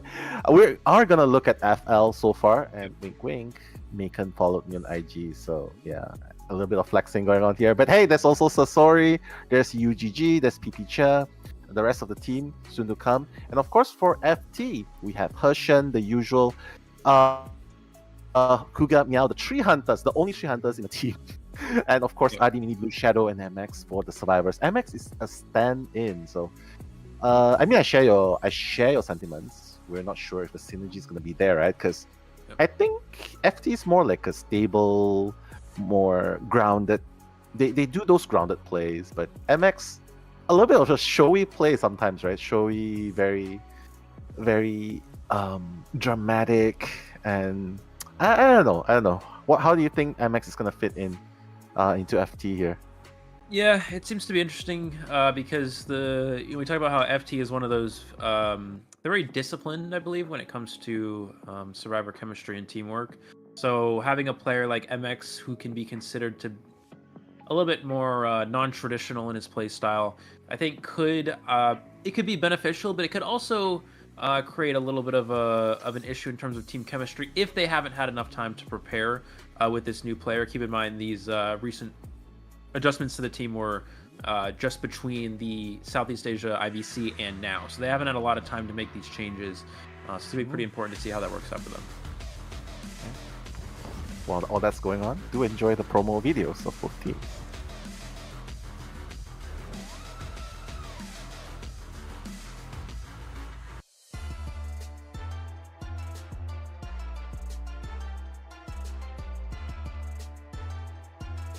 Okay, so we got our team FT taking the stage here. Looks like getting ready for this match. You see MX already having a lot of energy, ready to go here. Yeah. Sorry, I just had that laugh caught me because Mid-Sun in a suit. That's the first time I've ever seen him. But MX looking super serious there. Yeah, but next up, the Japan Division FL. Wow. Quite umbrella.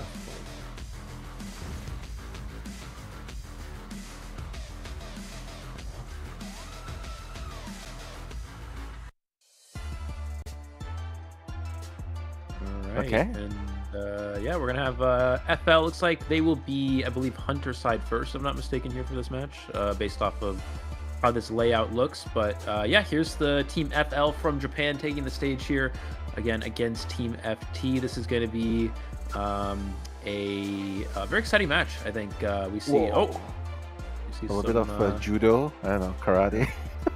Yeah, I mean, ready to bring the fight to FT. I mean, I don't know, man. I mean, if they had a sword, I would probably say Bushido spirit is strong with this one. But yeah, I mean, although it is IVS, sort of like what Elias mentioned, the mini Koa, it still spots a lot of money. That's a lot of money. $71,000. You could practically be spending it on 70 iPhones, a year's supply of egg fried rice. I don't know, man. It's just so many things you can do with it. And of course, that's also one of the reasons why everyone's just playing meta nowadays. We'll get a little bit more into that later on. But hey, just coming back into the chat as well. Yep, there you have it. FT versus FL. And of course, to Just a Girl, you should read the message that I sent after that. I said I was just kidding. But anyway, all in good fun. Hopefully, we are all here to enjoy until the very end. We still have the last matchup, as I said. Leave the best for the last. I'm super excited for FL versus FT. I mean, for you, you mentioned, which team do you mention that you put the spot on again? Can you remind me? Well, I said FL. I had FL as I think it's a difficult matchup for FT to go straight into one of these professional teams. Also on the right side of the bracket, we see we have the Korean, Hong Kong, Macau, Taiwan, Southeast Asia, and one professional team from Japan. And that's going to be kind of the key factor, being able to go into, FL is able to go into a bracket, not playing against any of the professional teams. Now, we can't, of course, rule out any of these teams. We do know that we've seen FT take down professional teams in the past. We've seen some good things from RD in the past as well. So there's definitely a lot that could happen here. But really, statistically speaking, FL does have a very strong bracket for themselves, being the only, full-time professional team in their side of the bracket. Yeah, true. I mean, that's just a lot of things, right, for FT to prove themselves. Because, I mean, like what you mentioned, it's a professional team they're facing, right? And FT, they're looking to be professional themselves. I mean, I've talked to them behind the scenes. they've definitely have their eyes set on being recruited by either the Chinese division, preferably, and of course the Japanese division. They want to be recruited. They want to follow in the footsteps of the already successful recruitment of Team B4U from NAEU. So they're now Rivals Esports. So I think it's an inspiration. Everyone's following. They set the pace. They're following in. So FT, a lot of things to prove tonight. And even if it's really hard, I don't know. I just have this little hope that they will come out and show something, a lot of grit, and hopefully they have something behind their sleeves, just to surprise all of us. But hey, coming in, FL versus FT. I mean, do you have a favorite player in FL that you think that's like, oh, the playmaker, like super strong, that's the guy to watch out for? To be honest, no. It has been one of those teams that we haven't really seen rise to the top as much in the Japan division compared to some of the other teams. We've seen ZETA be very strong throughout the years over in Japan. We've seen like teams like Scars, whereas FL has been a little bit more. It's not been as consistent or successful, so we haven't really seen them as much here on the big stage. So this is definitely a chance for them to, propel themselves. Not only as we know them as a professional team, this is a good chance for them to get even farther along here and potentially be one of the strongest, not only in Japan but also in the world. That's what this tournament, of course, is for. So you can find which team is currently the strongest, which region is currently the strongest, at least halfway through the season here leading up to Koa. So this is it may not be the Call of Abyss event, but it is still a very big deal for a lot of these teams and a lot of these regions as well. And so FL definitely, for sure. And then FT, of course, as you mentioned, they're really looking to kind of get a breakthrough and become professional at some point here. But we do have to see a good performance for them, in this event as well for that to happen. Yeah, I mean, RD's already done it. They're the first team to got through, right, in the first rounds, right, up against the Korean division. So there's that. But yeah, let's just divert a little bit while we're waiting for the teams to get ready, for the band pick sessions to kick in. Yeah, I mean, if you're thinking about this, right, FT versus FL, I mean, just as I mentioned it, we're brought to the stage. You can see all the players are being super serious. Spotting the first survivor by FT, that's MX, the MX that we know and love. Super crazy ones in the VC. Hopefully you can hear the VC once more. Yeah, but hey, he loves the OG characters, and his motto is, you'll be surprised, wait for the next non-meta characters we bring out. And next up, Shadow. Yeah, we do have Shadow here. It's been one of the longer time players from FT. We do see Entomologist and Dancer. Entomologist not a character it's utilized as much currently in the meta, but female Dancer we've seen a little bit on the comeback. As of recently, Dancer's been considered to be a relatively strong character against Ivy, due to the fact that, the slow boxes are very good against those hunters that are considered to be more fragile, whereas Ivy is one of those fragile hunters. Not only she does have very good map control, but she does struggle against support and harassment characters, and the slow boxes from the female Dancer are very impactful against that main body. We have Adi as well, as we mentioned here, usually the Rescuer player from Team FT. Also, Mini Blue can play Rescuer as well. So we'll see which player will ultimately be on that Rescuer. But Mini Blue here, we see 1.22 average rescues per game, which does indicate Mini Blue will probably be continuing along on the Rescuer. Anytime you have an average rescues of over 1, typically is considered the Rescuer. But I would say the Rescuer player usually rescues on average about 1.1 to 1.2 times per game, somewhere in there. Yeah, and that's Mitsun, the guy in the suit. Yeah, we love you, Mitsun. I've seen him in Bangkok for the previous IVC, and he's going to be the coach this time. And of course, they are going up against the Hunter of FL. You can see him super serious. Hasha's the name. And the two characters, no surprise there, are going to be Ivy and Sangria. So the Shadow and the opera singer, I mean, it's just super strong at this point. Everyone's just playing it left and right. There's no change in the meta. I can't see why people would change it. I mean, you think FT has cracked the code on how to counter Ivy? Because from the previous IVC, we've seen that they kind of managed to get a 2-man escape, a 2-man and once a 3-man escape against Ivy. So you think they cracked the code in going up against Ivy, or you think there's a way, a counterable way towards Ivy, or is it just the players' individual skills? Yeah, I think Ivy is one of those characters. While it may be understanding how to play against this character, it's also surprisingly enough, Ivy's a somewhat luck-based character in that sometimes if you you don't change your camera angle fast enough or whatever it may be, the Ivy can get the scare. Sometimes it just misses. So Ivy does have some luck factors to it in comparison to something like Opera Singer, which is basically almost no luck at all. Whereas Ivy does have a lot of luck. And I was actually I was on the phone earlier after the rival match, and I was talking to Paul Blims about Ivy specifically, and we were talking about how it's one of those hunters that if you miss one scare, it can actually be the difference between winning and losing a game. And because sometimes those scares with the ghost are luck based, it does result in this character being able to snowball or not snowball depending on if they're able to hit that particular scare. So while it may be a very high skill character and understanding how to play against those particular against that particular character, Ivy, it does require a lot of skill, but there's also a degree of luck that could have an impact as well. But the first key, as you mentioned, Nell, is understanding how to play against that character, is mastering playing against Ivy, and I think that's in the FT I imagine will have been able to work out over the amount of time Ivy's been in this game. Yeah. I mean, they're already taking it to the map ban picks. Chinatown's going to be taken out, and Moonlit River Park will be the choice for the battlefield. So Moonlit River Park, you think it's still good going for an Ivy here? I mean, Ivy's kinda... I mean, if it was you, would you go with an Ivy here or just go with an Opera Singer in this huge map? Yeah, so Moonlit's the map that a lot of teams will pick when they don't want to play against Ivy round one. It's a very large map, so it makes it difficult for Ivy to pressure Cypher machines. So for me personally, if I'm choosing between Opera Singer and Ivy, I typically wouldn't want to play Ivy on this map. But what a lot of teams will do is they'll pick Moonlit River Park and then they'll pick heavy Opera counters, things like Puppeteer, Gardener, etc. And you sort of create a position where you have a very strong comp for going against Opera, but then you have a map that's not very good for Ivy, so then the hunter has to make a choice at that point.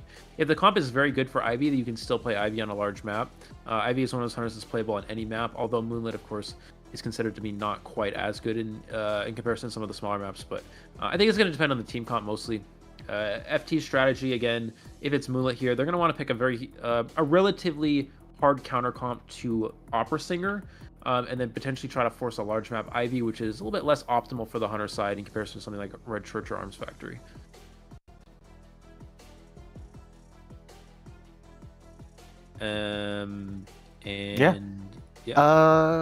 Speaking of team comps, I want to bring up, right, like Pharaoh Lady is available, right, in this patch. It's available in this tournament server version. You think it's how do you think it's a good fit here, or do you think it can be fit somewhere in the composition up against either an Opera Singer or an Ivy? With Pharaoh Lady, it's interesting because while it may be a somewhat strong kiting character, the issue with Pharaoh Lady, obviously, is, we talked about this before, is rescuing speed. It's so hard. Once you so the thing with Pharaoh Lady is it's kind of like you do have strong kiting potential. But at that point, in reality, it almost feels better to play characters like Magician. When I'm playing Hunter in IDV against Pharaoh Lady, I have no problem with that match. It doesn't really feel like even chasing that character isn't too hard. To be fair, I've been playing Hermit recently, so if Pharaoh Lady does somehow lose me, I can usually change targets. But I don't know. I'm not really sure, to be honest. That's going to be my overall take on it. For me personally, I feel like Pharaoh Lady is an underwhelming character, not particularly strong, and I don't think we'll see her in the first 2 rounds. Potentially a 3rd round character, though, is possible. 3rd round character. Okay, thank you for the insights. And just to ask a little bit furthermore, like you mentioned that they want to negate Ivy, right, by picking Moonlit River Park. But here you can see that they've banned Prisoner, they've banned Coordinator, they've banned First Officer, but I'm more interested in the Prisoner ban. Doesn't this scream like I want to play Ivy? Or you think it's like a resounding whisper, like I want to play Ivy, so I'm banning Prisoner first? What do you think? Yeah, it could be It could be that Hasha just wants to play Ivy in round 1. We saw this back in IVC with, I think it was Momoka, I believe, who played Ivy round 1 on Moonlit, even though it seemed like a good position to play Opera Singer. And sometimes we'll see hunters do that, even if it's a less than optimal Ivy map, they'll still play Ivy because that is their preferred round 1 character in comparison to the Opera Singer. So while Prisoner may be good against Ivy, it does have some strong effects against Opera Singer as well. The shock to prevent the Opera Singer from getting hit, you could use that to transition to a close pallet. That could be pretty useful.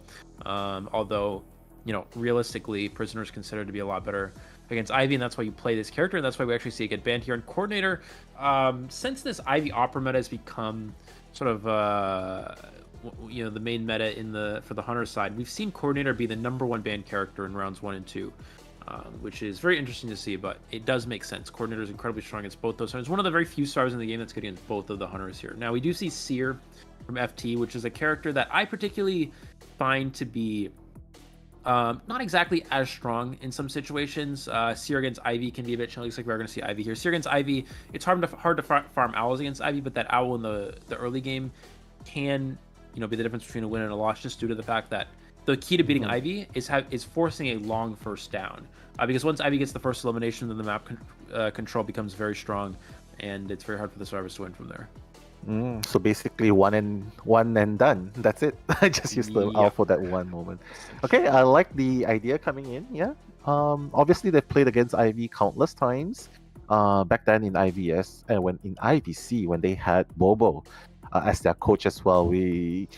I'm pretty sure that they have an action plan of their own, but how they execute it is going to be super crucial in this map, in this game, because game number 1, whoever breaks the stalemate, whoever gets that advantage in points is going to have a better time.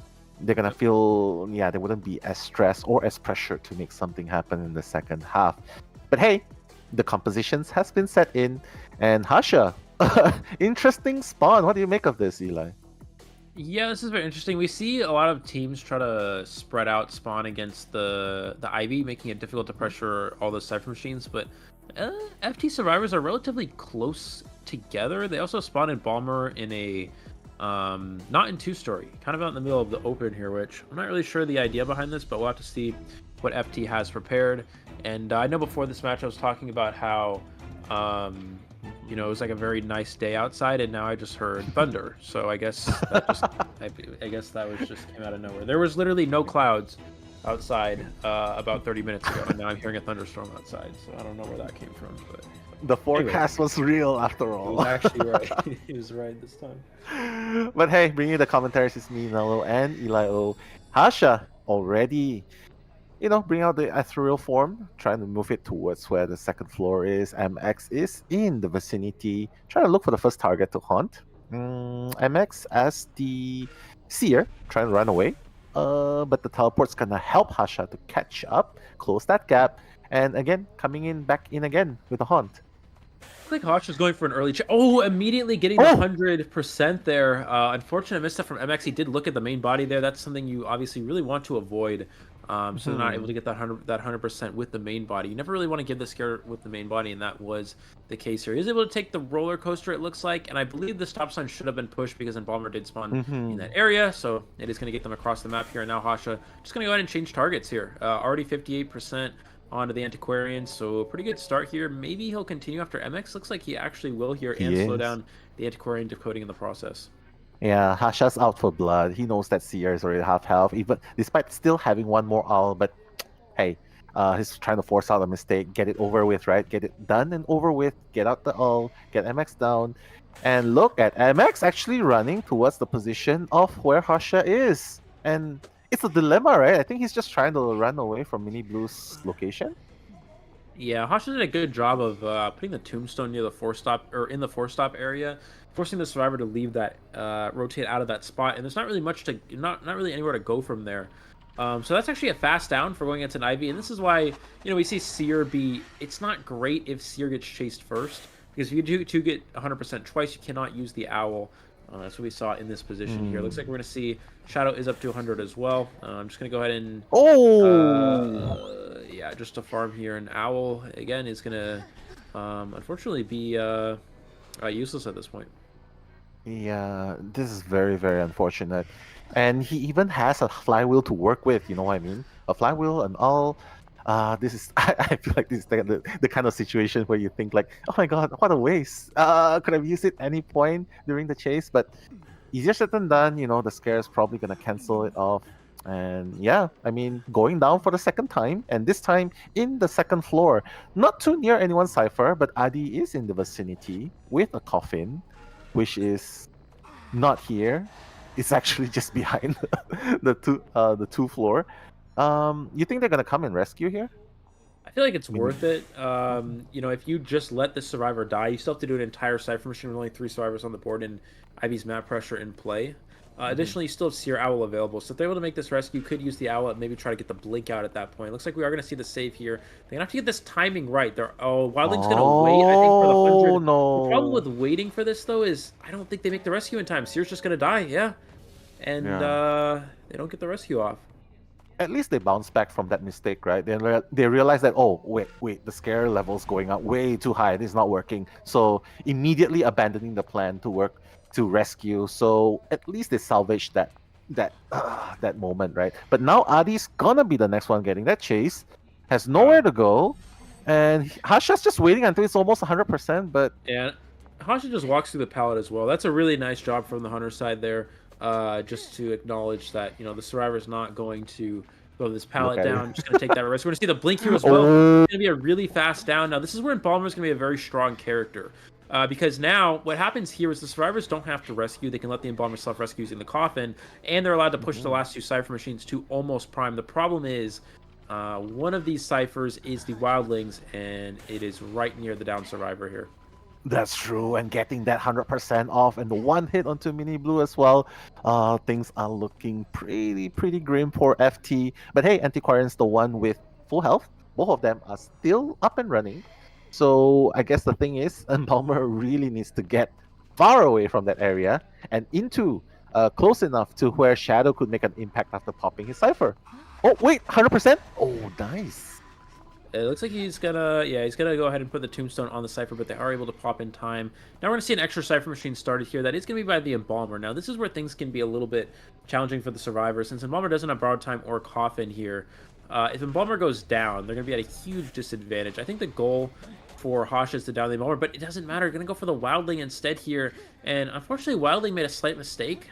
Instead of waiting for the board to be available, they actually ran into the cipher machine into the tombstone before the board cooldown was up, so now the Wildlings can go down instantly there. And Hasha's going to move on to pressuring the Embalmer. If he's able to down this Embalmer, that's going to be really bad here for FT. True. Yeah, I mean, the 6th cipher is not even halfway done, right? And Shadow's being forced to make that early rescue. Walling has the boar ready, and now he's just going to teleport to where Adi is. Oh my goodness. Everyone's injured, and Hasha, he's controlling the cipher super well, and Mini Blue as well. What just happened, Eli? He stuck around too long.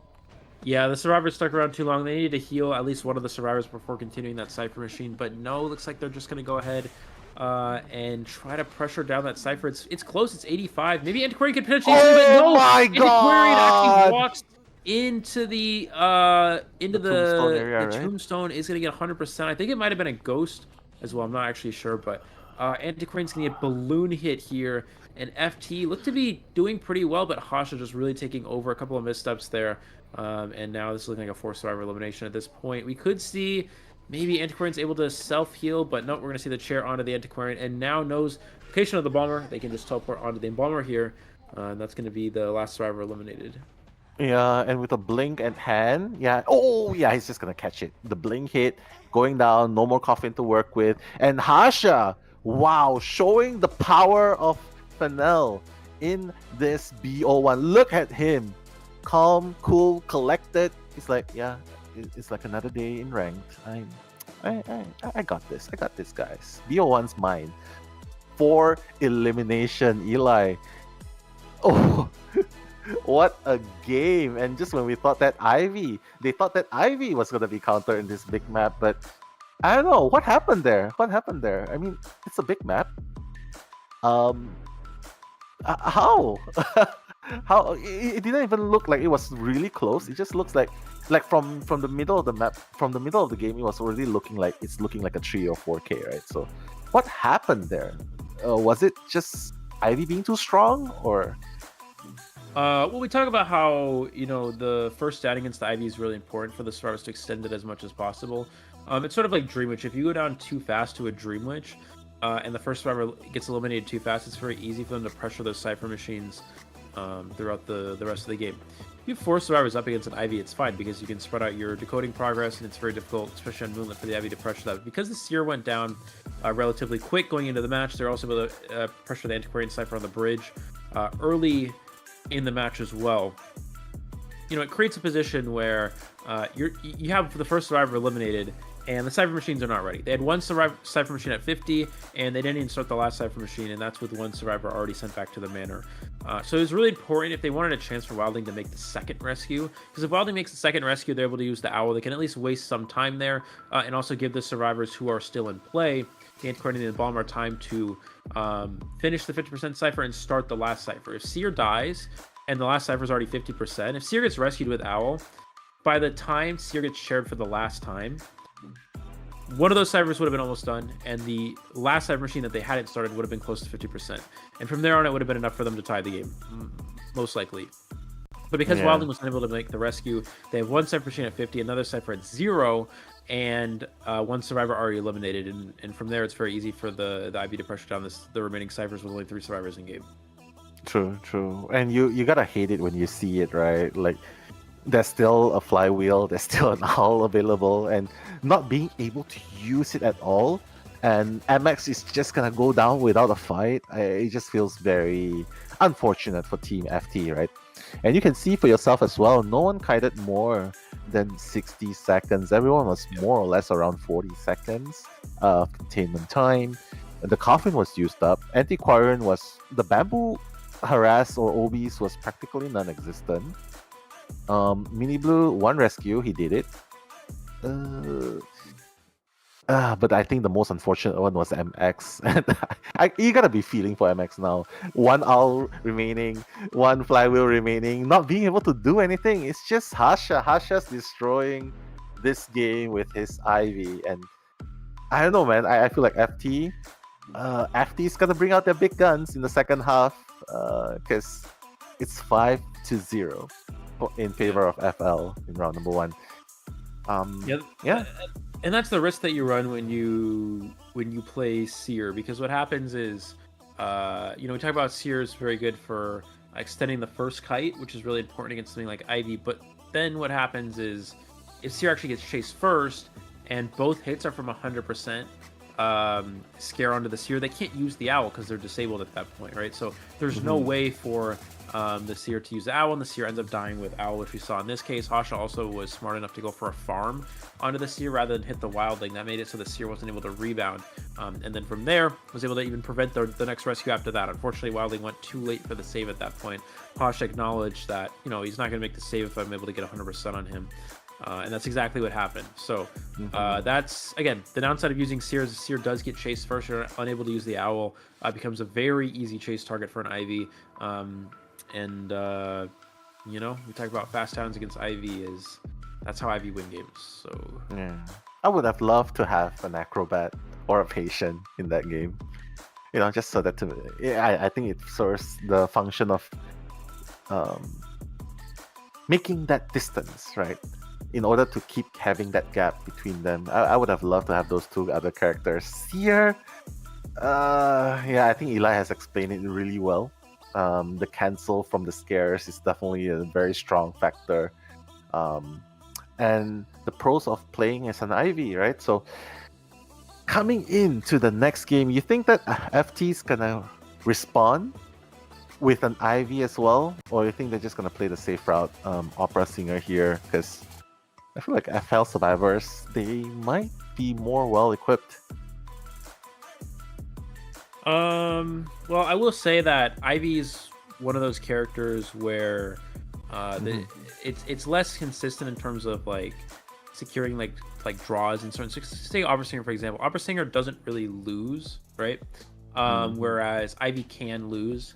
I mean, Opera Singer can lose, but it's very, very unlikely. It's just one of those hunters that, as a first chase, you don't really have enough time to kite long enough to actually push for a win on the survivor side. So I think for FT, that since they need a 4-kill, Ivy is technically a better 4-kill option. However, Opera Singer is something that they're more comfortable with. We've seen FT usually try to prioritize Opera Singer if it's so if it's Kuga, we've seen Kuga play more Opera, although we have seen Yalpai play a lot of Ivy as well. So I guess in reality it depends on which hunter side we'll see first here, but Ivy is technically a better option for going for a 4-kill. Yeah, and there's Mike-san, super cool guy, survivor, rescuer main. Would love to see him in action here. Hopefully we'll be able to see some difference in between the two rescuers by both teams. But he doesn't look nervous at all smiles. Everyone, I can even see the smile in Sasori's eyes, even with the mask on, right? And this is the effect of having your hunter 4K the opponent's survivors, right, in the first half.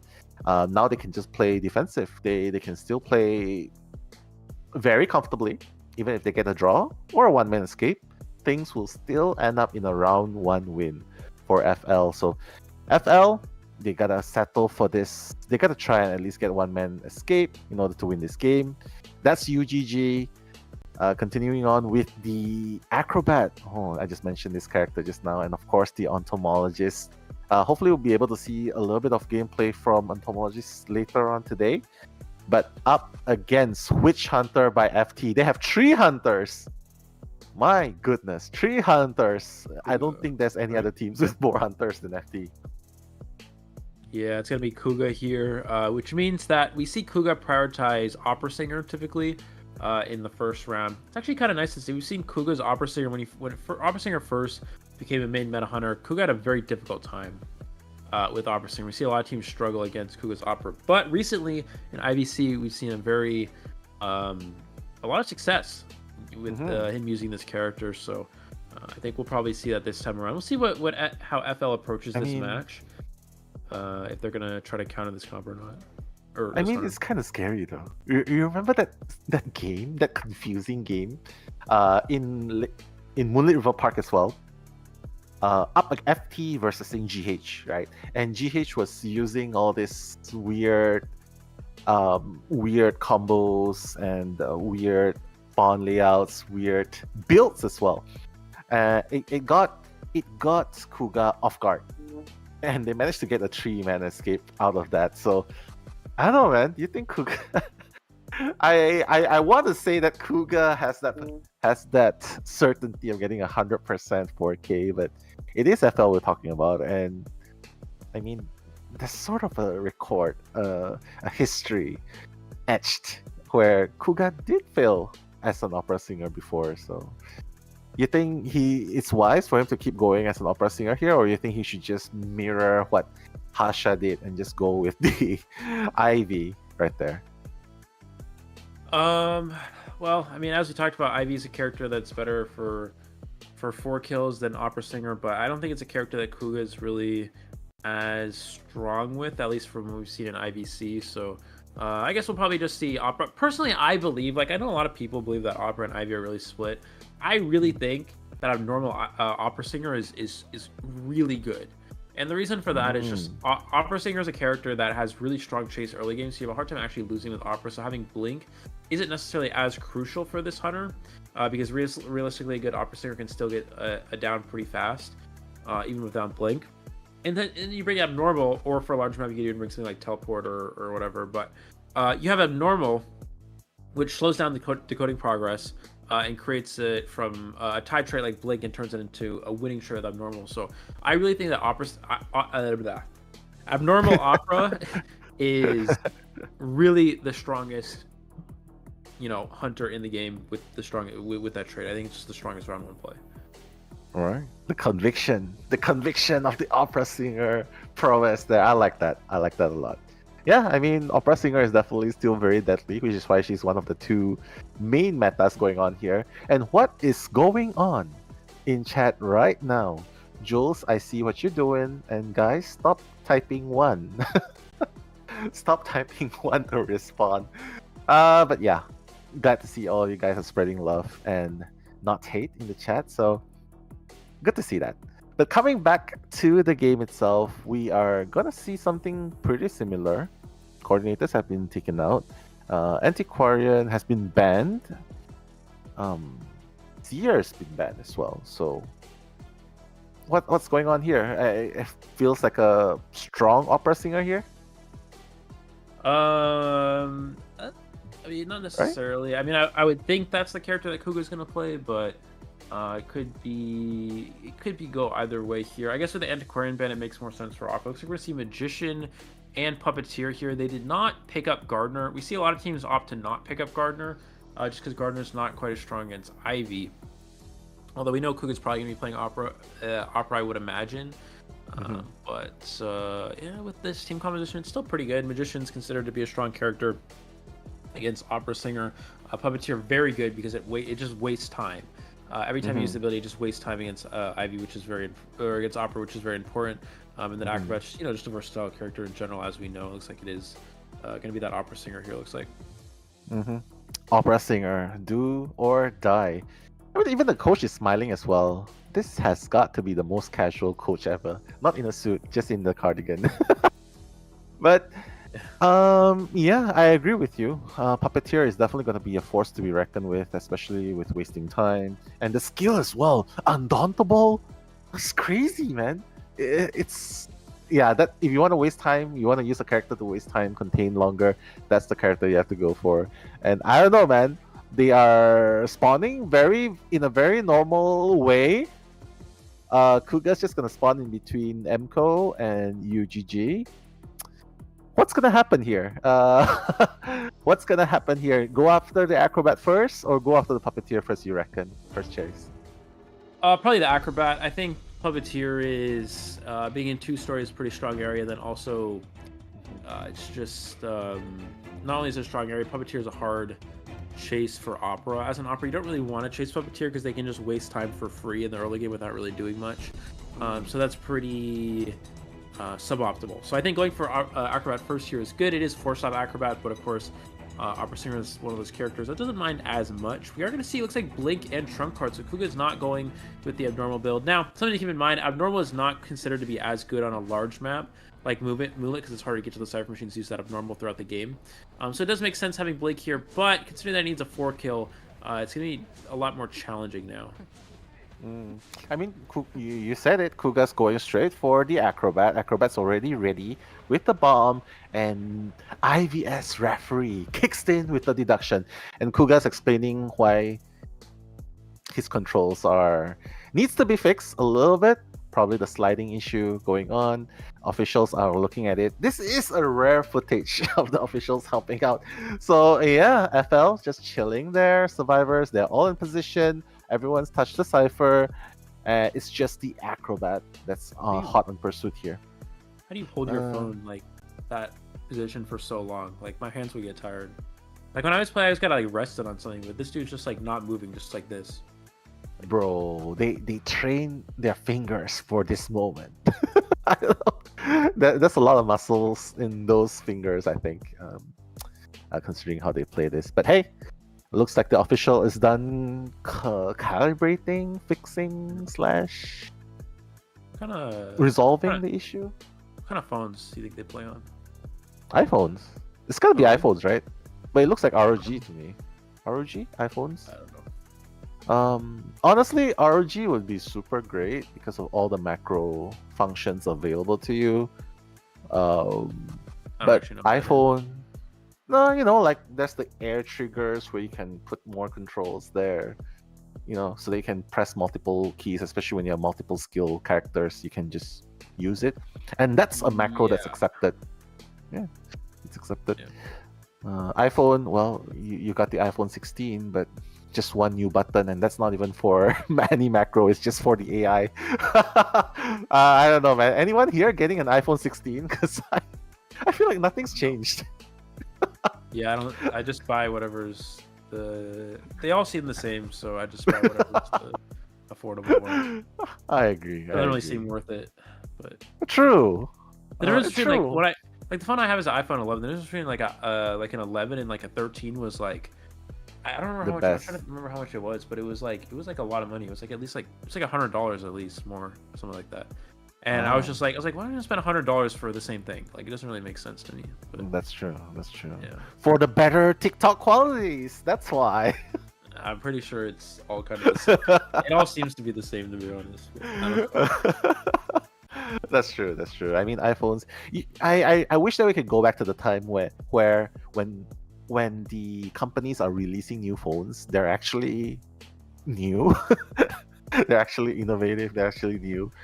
Instead of releasing one phone every single year and just adding a few more stuff, you gotta wonder, right? Like, what exactly is better? Do you notice how weird it is every time you see the advertisement? It's like, okay, now you have 30% better processing power, and then the year after that, 20% more, and then can't they just? It's weird. Can't they just put it all the way up? But yeah. In conclusion, don't get the iPhone until the next new designs. But hey, coming back to the players itself, seems like they are wondering now as well, why did they get an iPhone in the first place? Probably, yeah, probably thinking that as well. But hey, coming back into the chat, you know we're watching the chat, right? We're looking at the chat, and I don't know, man. Why is it because of you, Eli? Because Chris Evans here, so it's giving off the the charming vibes, and everyone's talking about love in chat. I doubt it. But I don't know. Hey, Fioni, I see you in the chat. Fioni, Repetition Officials helping Lamau. Yeah, I see you. Shout out to you. Alpaca, and I see Noni No as well. Shout outs to Noni No, I believe from Thailand. Can you read that Thailand comment? I cannot read Thai. Okay. I can only speak some, but I cannot read. Yeah, I never learned how to read, or technically I did, but I did pay attention in class. So. Yeah. Wow, guys. Well, technically the teacher didn't really teach us. She just put it on the final exam, and we were supposed to know it, and nobody knew it, so we all kind of failed. But I still passed the class. Yeah. I mean, education nowadays, yeah, it's just AIs everywhere. You can just ask AI to do stuff for you. I mean, just moments ago, that's a viewer here, A, saying like, "Hey, I'm missing my maths class or maths homework for IDV." Yeah, you can afford to do that because you have a super good helper. You have an AI to help you finish your maths homework. I mean, I don't know, man, Eli. You think we don't even need teachers anymore? You think? Back in my day. We didn't Back have, in my day. We only had AIs. What is it? The feather and the quill and the quill ink or whatever. And the ink, yeah. You know, the feather pen and the ink and the parchment.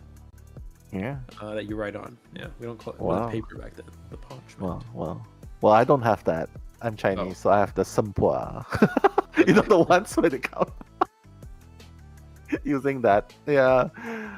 Just a little bit of fun going in here, but we're just having fun here. But it's definitely not a walk in the park for all of them. They're probably just thinking now, man, what's gonna happen next? Acrobats in pursuit. No one has gotten injured yet though, so maybe the delay now is probably contemplating whether they want to remake the game. Yeah. Do you think they can still remake the game if the controls really did mess up the first chase? Yeah, I don't think anything's happened yet. There hasn't been anything monumental, at least. There's been no hits. There's been no not much interaction. So I feel like the only thing that would give or no, I guess they would all do the same spawn, so it wouldn't matter. Yeah, I don't think it would really change anything. So I think it would probably be okay, but I don't know. We'll have to see. I was just thinking about how it's kind of crazy how, where technology, how much it's evolved over the last, I think 50 years ago, right? We didn't have touchscreen phones, right? We had, was there even flip phones back then? Probably not, right? I don't even think. It's just those big cowboy, cowboy phones. In 50 years, there was basically nothing, and now we have, iPhone 16s that can run games like Identity 5, and you can just touch your screen and do whatever you want. You have a phone that can play this game, so pretty cool. Yeah, I want to jump to the phase where we just use our minds to control everything, our sight and minds to control everything. I mean, it's something like Apple Vision Pro, but the better version. Apple Vision Pro now, it just seems like a gimmick, a little bit like a gimmick, and it's a really expensive gimmick. But with that kind of technology, you know, with the Jarvis Mini technology in our... I would love to see that technology integrated into like a contact lens, and then we can just control it from there, you know, and take pictures using our eyes. Oh no, wait, that would be a serious breach of privacy. I would wear glasses if they had like the glasses, and then like the hologram thing where you could just like, you don't have to touch it. Yeah, just control it with the eye. Or you can, but you can like swipe it. With, you know what I mean? Like you have like glasses, yeah, I know, right? I know. And you like touch the air and it like does. Yeah. Like that. Wow. I feel like that might be the next step. We'll probably have that within the next 50 years. Yeah. We'll probably be playing IDV version 3 by then. Version 7 by then. I mean, it's already IDV version 2 now, right? And the graphics are looking way better now. But of course, you might have to tweak for people with... you gotta have compatible phones to tweak it to the highest performance. But I heard a lot of friends say that even though you tweak it to performance settings, it's still very high performance. So might probably lack some devices, but yeah, it's getting there. It's getting better. But hey, while all the pause is still going on, just trying to answer a few questions in the chat as well. Ramuneko, that's one question. Would you like to answer it, Eli? Do you think IDV would ever make a PC tournament? I tried to play on mobile and they feel so weird. Probably not. I mean, this game is meant to be on mobile, and PC I think is just one of those things that it's also available. I mean, I'm not really sure. Like, I feel like I think it's originally meant to be a mobile game, and then it's also added to PC because a lot of people don't like to play games like this on mobile. So I think in reality, probably not. Also, playing on PC and PC gives different advantages that you wouldn't always have on mobile. I think there's not enough PC players to create a PC only like large event, and then combining PC and mobile isn't exactly optimal because again you have certain advantages and disadvantages on PC that you wouldn't have on mobile. Looks like another pause here. Yeah, probably problems with the controls again. Yeah, I mean the players are smiling as well. Like, yeah, I mean we've taken dinner. We're fine. We're just gonna be here for the night. But yeah, it really hurts when something like this happens. But that's where the officials are. So for those of you who wonder why the production always sends back the scene to the casters when things like this happen, it's because of this. They gotta rectify the situation, right? Not because we like yapping, but but yeah, let's just try to straighten things out, and hopefully you guys be considerate. You know, the top two things I really don't like to see in IDV chat is like, start the game. Yeah, there's some people who seem to think that we have control over when the game starts, and we actually have zero control over when the game starts. I know, right? I'm not Look sure at Kugao. I'm not sure where that idea comes from that we get to start the game. We don't get to start the yeah. I don't know. Yeah. Kugao looks defeated. Okay, I shouldn't say that. He looks like he's nervous. Maybe the game already happened and we're just getting pranked. I don't know. Yeah, probably a prank. Yeah, maybe it was a 4Escape and we don't even know it. Probably. But hey, just reading another comment while all of this is happening. Ryan H, Vision Pro is a big scam if you use one in person. Well, unfortunately, yeah, I mean, I don't have the luxury to try it out. None of us do. It's just too expensive for us and not worth it. I would rather I play IDV on my iPhone 16. Wow, good for you. Just a bystander. Meanwhile, we're still stuck at iPhone 11. Play IDV on my smart fridge. Smart fridge? On my microwave. Can you do that? I don't think so. I've seen graphing calculator. You know, okay, here's something serious, right? No cap. Do you know? Okay, good. Our faces are here, easier to illustrate, right? Do you know that there's this? There are sellers selling those smartwatches, and they demonstrate like, yo, this watch is so good, you can even play games on it, and they play MOBA games on it. So I'm thinking, can you actually play IDV games on the watch? That would be funny. Yeah, I don't know if that's a good thing to give to the younger generation because take that to class and they're not paying attention. So I'm not sure. Why aren't you decoding? Yeah, I'm not sure that's a good thing to give to kids nowadays, but I guess we'll have to see. No. Parenting advice, Eli. Yeah. You're welcome. Eli, guys, for those of you who haven't followed Eli on TikTok or Instagram, do follow him. The next content, like what he's mentioned, how to be a good parent. How to be a good parent. Don't give your kids smartwatches.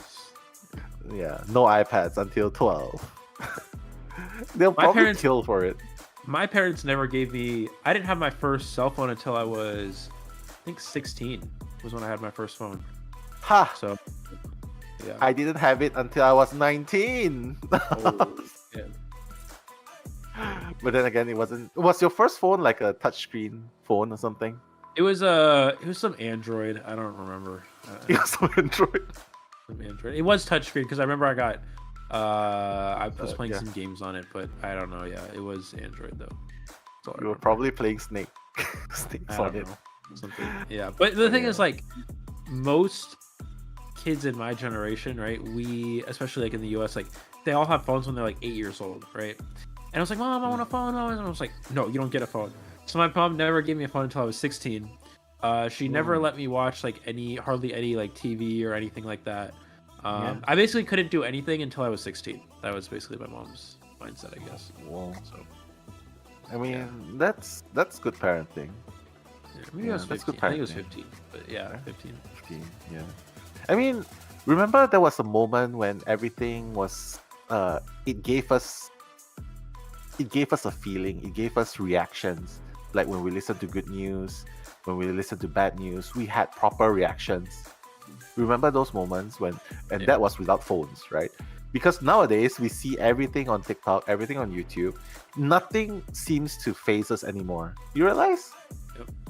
And that's happening to kids nowadays because it's like they've seen everything. Like if you see someone get knocked off by a car in a video, they'll probably be like, yeah, okay, we've seen this so many times, and they see it in real life. They'll probably be like, yeah, I've seen it in TikTok. So I don't know, man. I think it's kind of bad. So more to discuss in Eli's Eli Talks. Hashtag Eli Talks in his TikTok channel. But I don't know why we're talking about this nowadays. But just to answer a few questions after this game, because right now game's going back up. Kuga coming hot in pursuit. Wow, nice teleport back to his remnants and now catching MCO with that first hit. Kuga's gonna have his trade in about 12 seconds. The blink going on. MCO's just trying to make a rotation again in the 4th station using the red bomb as well. But the blink, is he gonna wait for blink? He is gonna wait for blink. Oh, why? Not ready. Yeah, I wasn't ready. Was not ready in time there. That's gonna give a lot of transition time to this acrobat. We're gonna see him able to get to this next area. Gonna go and use slow bomb. Will Kuga try to go for a blink here? It looks like he's gonna go back to the slow bomb. I don't think he needs to use blink. He can just dash and secure the down here. It looks like. Oh, nice. He may just use it now. Yeah, he's gonna go ahead and use it there. Yeah, he knows that there's another bomb ready right after the flywheel, so might as well use it now. So not too bad getting that first survivor down, but damage has been done. FL has finished 2.5 ciphers, so pretty good cipher progress with only one person down. Maiken is on the it's not even on the board yet, just giving tinnitus, not even on the board yet. He's nearby though, so he can definitely make the rescue if he wants to. There's a firebomb ready when MCO's successfully rescued. Wait, the rescue's not happening after half. Yeah, so the nice thing for the survivors, right, is they don't need to. They can afford a survivor to die because they only need to get one survivor out the gate here. So giving away one rescue here or one half chair here seems fine.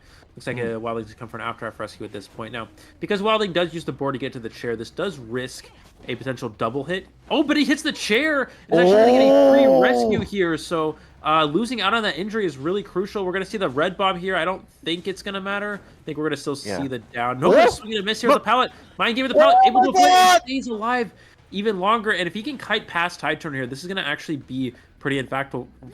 We're gonna see Mikey with the pallet and does nice. get the down before Tide Turner runs out. So in reality, it ends up not mattering. But Wildling able to get the save without any injury is actually really strong here for the survivor. So we're gonna go down to one Cypher Machine remaining, and while there may be a survivor eliminated at this point, the Hunter's trait is still in cooldown, and all survivors have full health and almost full items, with the exception of one being expended. Yeah, Acrobat has used up everything, so he left them. He's left the battlefield with no regrets, right? And even Micah, no damage, like what you mentioned. Everyone pretty much has full items in inventory. If you want to chase Micah, it's fine. He's on the board. His board is up and ready. And now they're working on the last cipher while all that's happening. Micah is just gonna play with Kuga a little bit. Kuga just rotating around. Not really sure what he's looking for. He's not. He's trying to bait Macon off the board. But Macon, he's still on the board. He's not gonna get mind tricked there. So it seems like Kuga's committed to Macon. Is this a good choice, Eli? I think he thinks the board's gonna run out soon, so he's gonna want to. He's gonna try to get a hit and then teleport away. I think is gonna be the idea here. Oh, nice! But he's able to waste a lot of time. I think he does get one hit though for free. It looks like we're gonna see. The problem with teleporting is we have two Cypher Machines with a lot of progress, so it looks like he's not even going to go for that. Because if you do teleport, they have that extra Cypher to work with here. So Kuga's kind of in a bit of a bind. He doesn't really have a great option here. I guess maybe continue after this Wildling and try to chase them endgame, because Wildling doesn't have boar available, but he will have it for the endgame anyway if the survivors go for a rescue. So this is looking like really a strong position for FL. Exactly. I mean, we gotta remember the conditions, right? The victory condition is one escape and FL wins. But here, it looks like they're setting up for a tie. UGG is already in position trying to rescue. Cypher has already been primed. Maiken, he's just waiting. Okay, getting that one hit. UGG is probably gonna run away. Kuga wants to go for the Puppeteer instead. He knows that chasing a Wildling on the board doesn't really make a lot of sense at this point. But UGG! Get that hit and the pop. Is that gonna happen? That's gonna happen. Puppeteer has to run for his life, but there's a lot of pilots to work with, and he knows that Kuga has already changed his traits, so there's no blink. Yeah, the best thing for Kuga here is to try to get this survivor down and then teleport to a gate and get an extra kill here. He goes to the wrong exit gate here, so there goes Kuga's opportunity here for a potential 3 elimination at least, and yep, that's going to be Wildling out the exit gate, Magician out the 4-stop gate as well. That's going to be a 2-2 here in favor of FL, which means they do win the first round by a score of 7-2. Yeah, this is very unfortunate. I mean, he's got to take that 50-50 chance, right? And he did not turn out with the better hand here. So FL, Sasori, has managed to open the gate. Macon's just going to follow suit and escape together with him. Both of them are going to survive. 2 of them are eliminated. And the score is going to be 7-2, like what Eli has mentioned. Kuga, definitely not the outcome that he was expecting, but this outcome is definitely making FL very happy. So round 1 goes to Fennel. 7-2 in this first round. Yeah, definitely. I think Kuga was hoping for more there, but that is the issue with when you do bring Blink. It's more of a tie build rather than a like a 4-kill build. Talk about how Abnormal is more of a 4-kill build, but again, Abnormal is difficult on Moonlit because the Cyphers is a large map. Cyphers are very spread out. So I guess if anything, maybe having like Warp or Teleport could be more aggressive, but yeah, Kuga just going with the standard Blink here, and unfortunately, it's not enough here for Team FT, which means that FL is going to win the first round here. And we talked about going to this match. FL definitely having an advantage. This is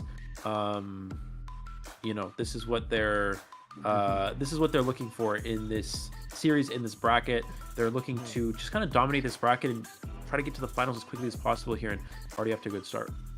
Yeah, true. And mind you though, this was pretty much just the Acrobat and the Wildling's game, right? Up against the Opera Singer, because 2 of the other survivors were pretty much decoding until late game. And it was only until the late game where UGG had to come and rescue Macon. And it just shows that they were in a very comfortable position there. Not a lot of Cypher progress being done, as Cypher pressure able to be executed by Kuga right there. And I don't know, man. I think it's just I mean, is it just nerfs kicking in for Kuga here? Because I'm just looking at the replays here. He got the acrobat pretty early, and even if he did miss the damage onto the wildling, right? He still managed to get the acrobat down in a pretty fair amount of time. So what exactly happened there? I think well, Acrobat was able to kite pretty well for the most part. Was able to waste a lot of time in the early game, but then also, as we talked about, the wildling into the rescue without an injury was really important. Once wildling was able to do that, it made sure the Stars were full health going into the later half of the game. So that was really important there, and it made it so the wildling took a while to go down. We saw wildling was able to waste a lot of time on the board. Once he got off the board, he was still able to give a free hit at that point. But if the wildling's at half health, then that could have been a different game, because you would have had a survivor down a lot faster. Would have given Kuga an opportunity to pressure one of the Cypher machines, but at that point it doesn't even matter, because he's got the wildling. The boar only at half health. Yeah, the boar wasting a lot of time. So that missed hit was pretty important. And then also the acrobat was able to kite pretty well in the early game and even get the blink out. So Stars did everything right there. True. So for now, definitely has to be very happy with the outcome here. Like what I mentioned before, 7-2. That's gonna be a tough score to beat, and that's even if they get to equalize the rounds in the next round, round number 2. Because up next, FT versus FL in round number 2. You can be sure that there's gonna be more bans. I mean, there's the new ban system going on now. Instead of getting 2 global bans, that's gonna be 3. So in total, there's going to be 6 global bans by the end of BO2. That's if they're even going for BO3, right? So there's a lot of changes. This might change things, right? And yeah, I mean, coming into game number 2, do you think these bans are going to affect them in any way? Coming in, like, what strategy you think that FT can come? You think that they should replace Kuga? You think that they should just bring out Meow Pie straight away? Because it seems like Kuga was a little nervous throughout the behind the scenes, right? When the official was helping him. You think that should be the case? Yeah, I mean, we've seen Kuga usually play round 1 and then Meow Pie can come in for the later rounds. And one of the strategies there is that, Kuga is a very good opera singer for round 1. But we see Meow Pie being more versatile with these other hunters in the later rounds, like Ivy, Opera, and other hunters like Breaking Wheel and things like that. So yeah, pretty important. We're gonna look at our highlights from this round, it looks like here.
And we're back with more Identity 5 Stellaris Challenge Invitational Day number 1. And I'm still seeing in chat that Jules is trying to, bait people with her cupcakes. So I'm not sure what's going on, but hey, save some cupcakes for us. But yeah, jokes aside, we are glad to be back. The highlights, you see the highlights, what happened. We've analyzed what happened as well. Pretty much Eli has already summed it out. The ability of the Walling to negate damage during the rescue has pretty much played a very important factor in allowing them to get that 2-man escape against Kuga's normally 4K hunter, the opera singer. So FT versus FL. Round number 2 is going to happen after this. Guys, do share with us your thoughts in the comment section as well. Like, who are you supporting? Who did you place your golden apples for? Because, well, that's a lot of apples. And and yeah, shout out to Shira as well. I just arrived. So happy to see Nilo and Eli. I'm sorry, dear. That's not Eli. That's Chris Evans. Christopher Evans. I've never heard of that. I've never heard of that. But hey, Eli, how are you feeling? Night's still young. How are you feeling now? Is the thunderstorm still there? It actually is. I left the window partially open, and now the I can. It actually sounds really. I'm gonna have to close the window in a second, but good thing we there's like got a lot here. of wind over there somewhere. Yeah. Wow. Yeah, I can really hear like there's a lot of rain and thunder and stuff going on outside. So.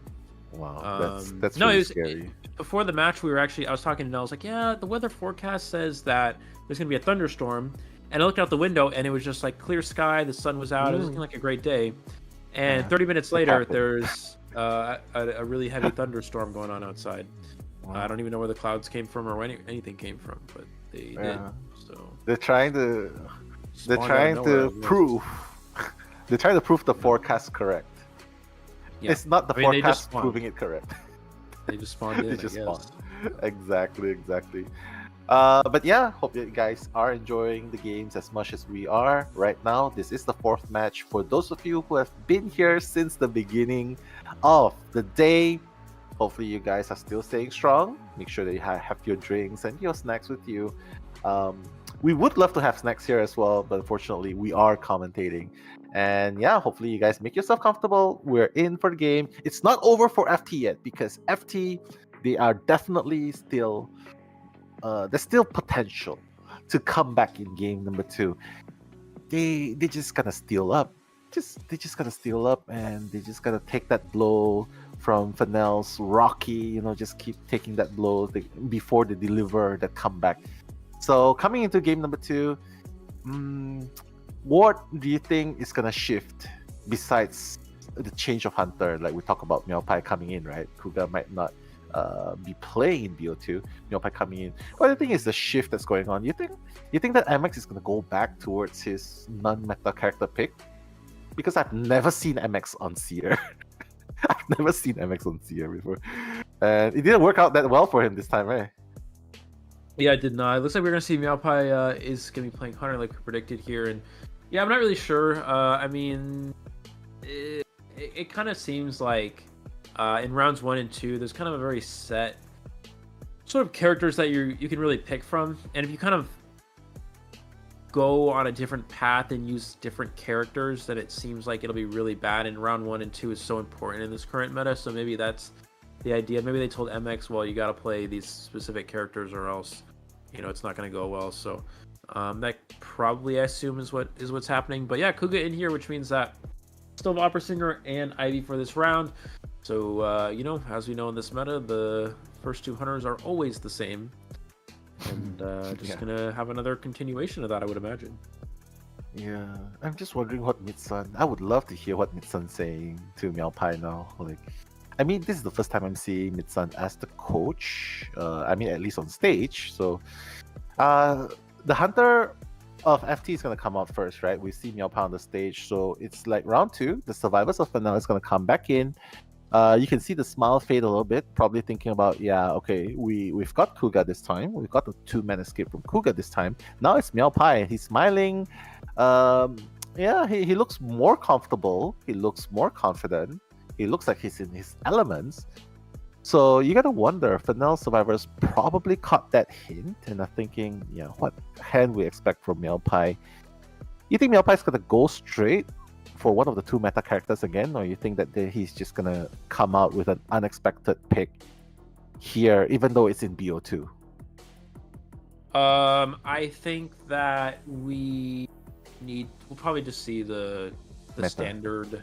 I mean, we don't really see a lot of hunters kind of move away from that. We did see it was Alf play Wax Artist right earlier on today, but that was with a pretty significant lead. And considering that FT really needs to make a comeback, I feel like probably just makes the most sense to stick with the meta hunters. But kind of an interesting trend we see is that sometimes we see these teams pick like a not a hunter for those 2 rounds. You know what I mean? And then we kind of get in a situation where the teams aren't expecting it, and it actually counters the team comp they picked, and somehow they 4-kill with a not round 1, not round 2 hunter. So it's I guess possible, right? But I guess some people are asking about the golden apples as well. Nell, did you happen to do the predictions or? Oh, I only did the predictions for the top 3 teams that I thought would be winning. Would you the final spots. choose? It's not exactly accurate. It's not logic. It's just hearts. It's just based on hearts. Yeah. So I chose, and I think you will. I think you will shrug at it. FT. Okay. That's one. Rivals. Okay. And ZETA. Yeah. Okay. Yeah. More of a show of support. Yeah. Right. That's good. That's good. Yeah.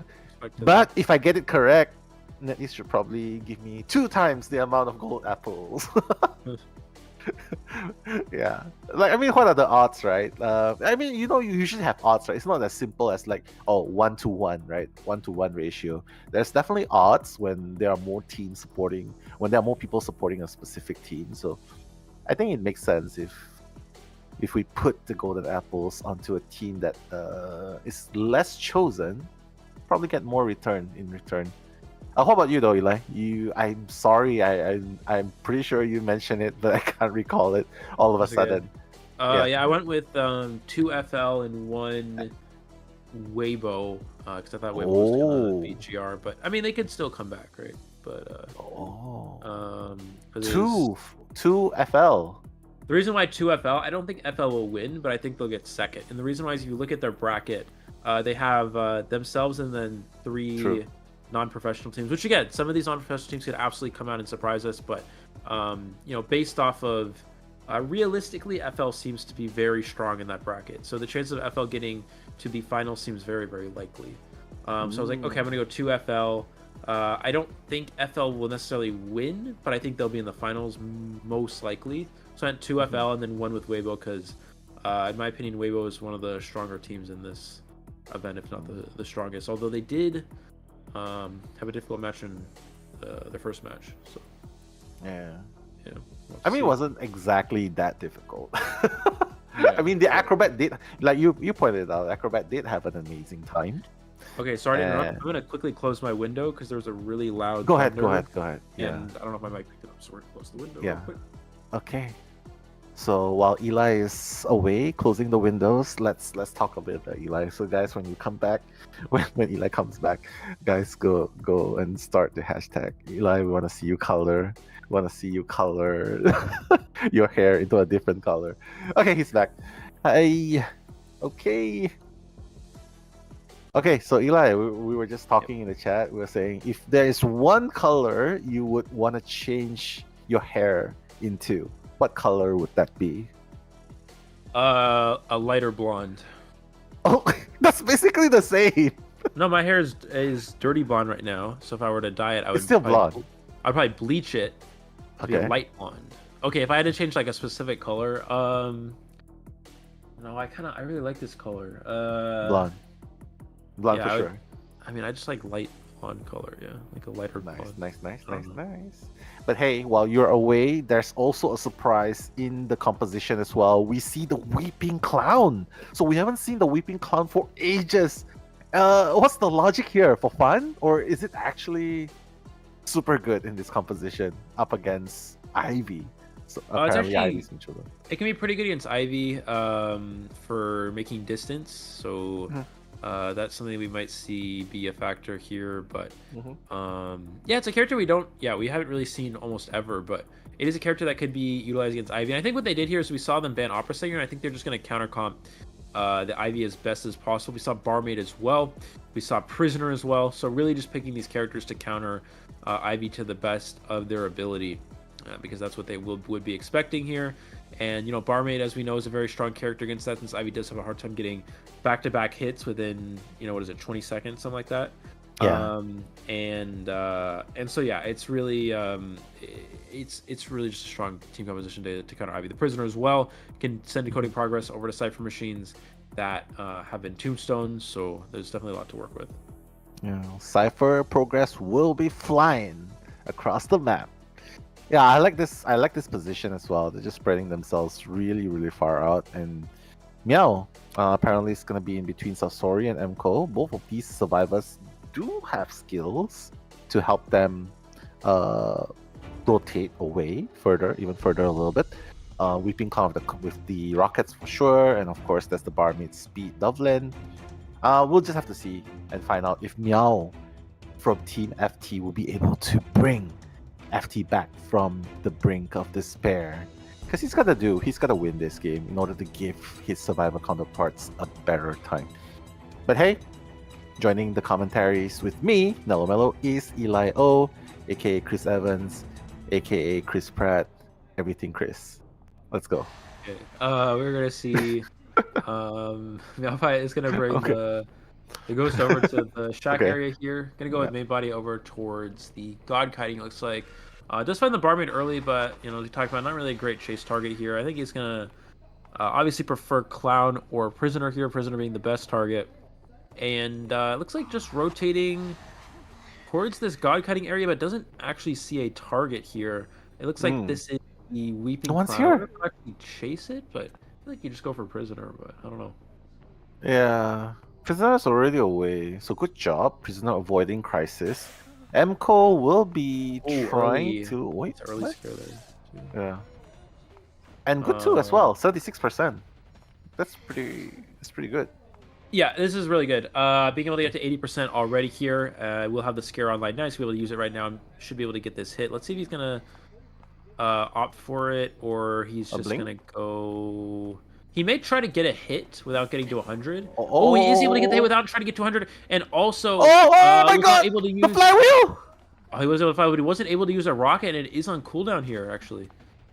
Oh my God, the blink. The blink's gonna happen. Can you have the rocket on time? 3, 2, 1. Not able to get the rocket off in time as well. So Weeping Clown's gonna go down with 3 full items here, and that's really unfortunate for the survivor side. This is exactly the same situation we saw in the first round with the Ivy going up against the it was the Seer, right, where they were able to get a fast down and really just take control from there. We do have Prisoner though, so Cypher Rush could still be intact, although Prisoner Cypher Rush is not really that strong compared to a lot of decoders, but he is able to at least promote Cypher Rush onto Cypher machines that already have progress, such as the Barmaid or the Officer, depending on who's going to come for the rescue here.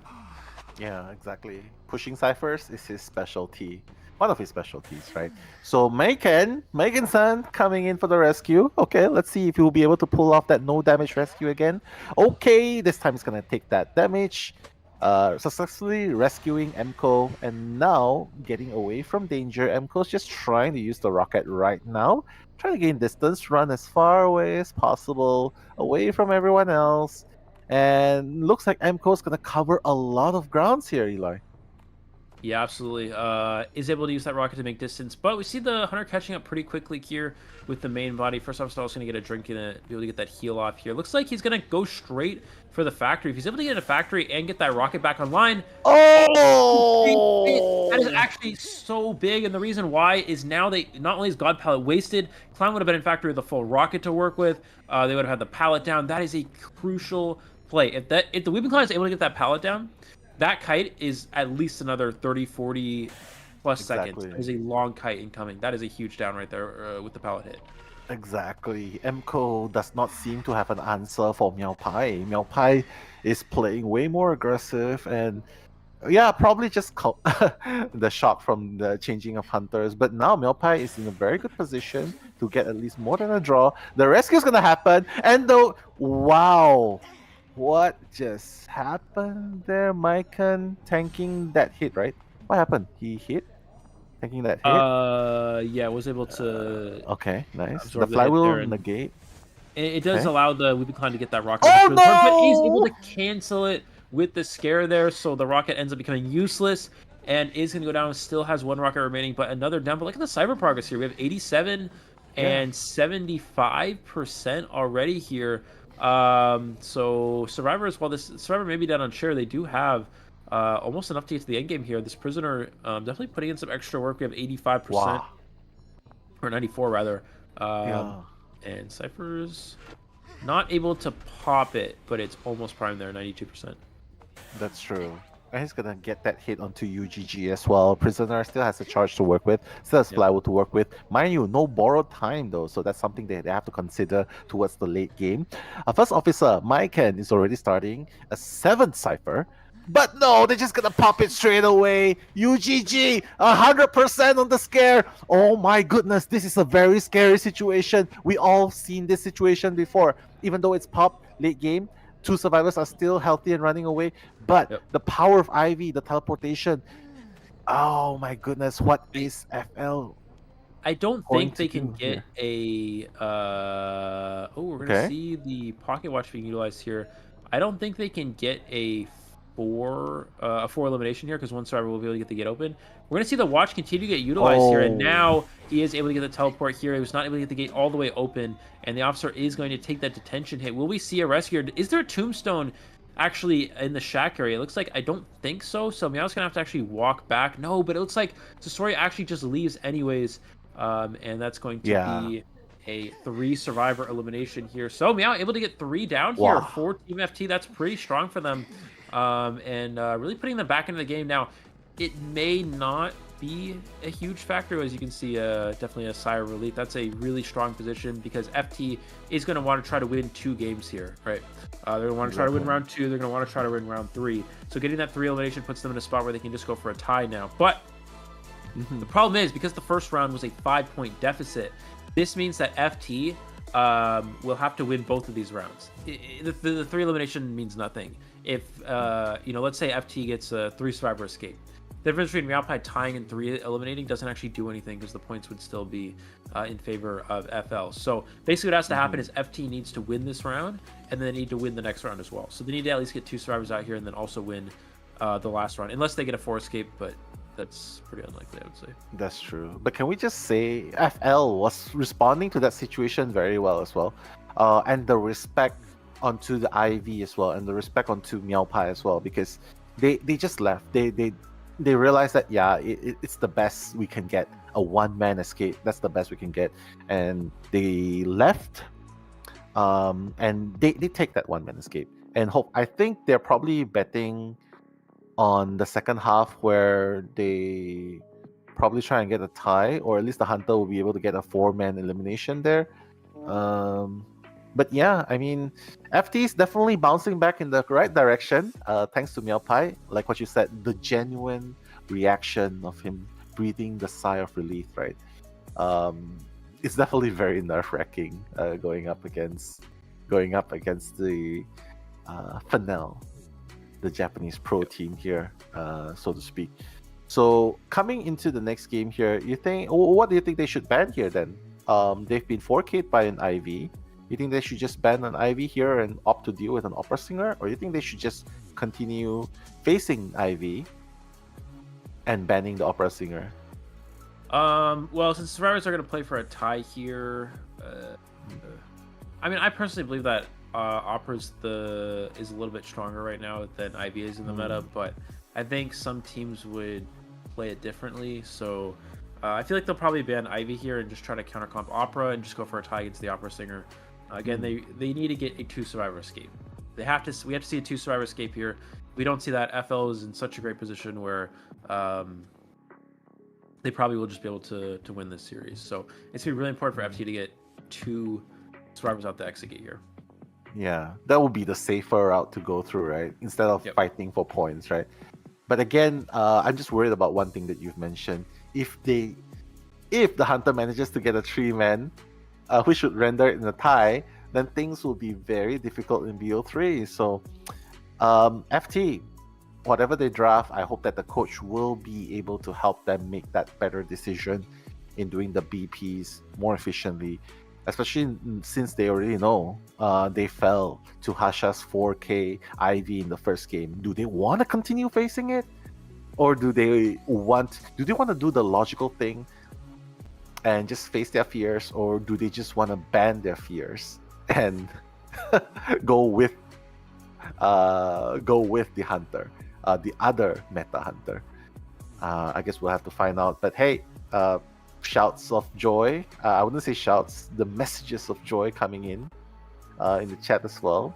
Bro was sweating. I thought he was crying. Jules, yeah, you would think he's crying. Where's your cupcakes? Give him your cupcakes.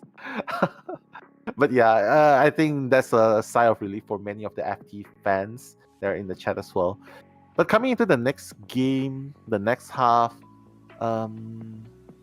what have they lost though? They've lost Seer. They've lost Seer. They've lost Seer, and I think it was, I don't remember. Well, they had Seer. They had Antiquarian. And they had Embalmer. Walling. Was it Embalmer and Seer? Embalmer. Yeah. Which one was the last pick though? Should be. I don't know. Should be Embalmer, right? Yeah.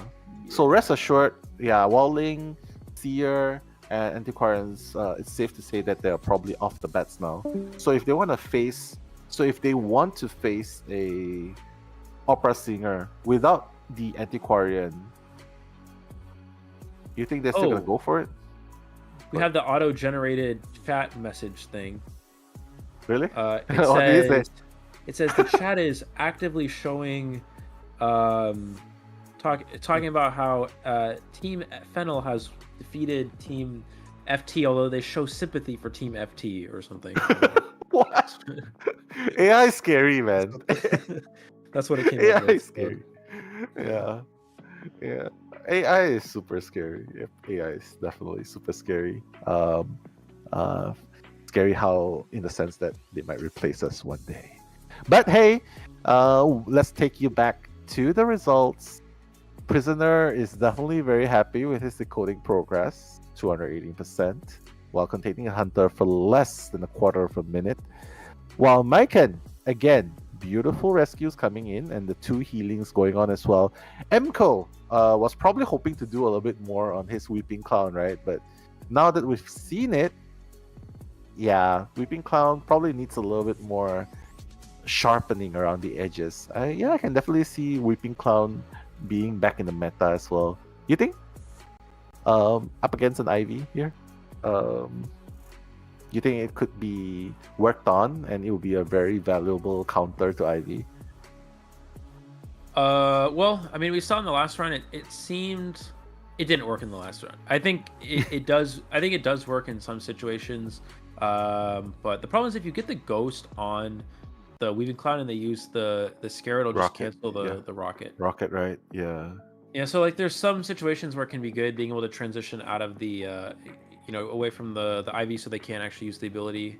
But in the last round it wasn't really successful. I understand what they're going for, but unfortunately it didn't quite work out in their favor there. So yeah, I mean, I don't know if we'll see it anymore just because of that. I mean, we kind of talked about this. Sometimes we see these characters kind of come out and be like, okay, this character maybe could be good in a situation like this. Like we've seen Little Girl be strong or not strong, but we saw Little Girl get utilized when Night Watch was a common character. Although it didn't actually do much in the long run. Little Girl was still just pretty atrocious character. But we've also seen the usage of Fire Investigator being utilized a lot more. We still have yet to see Fire Investigator do too much. We haven't really seen him actually have a huge impact in a lot of matches.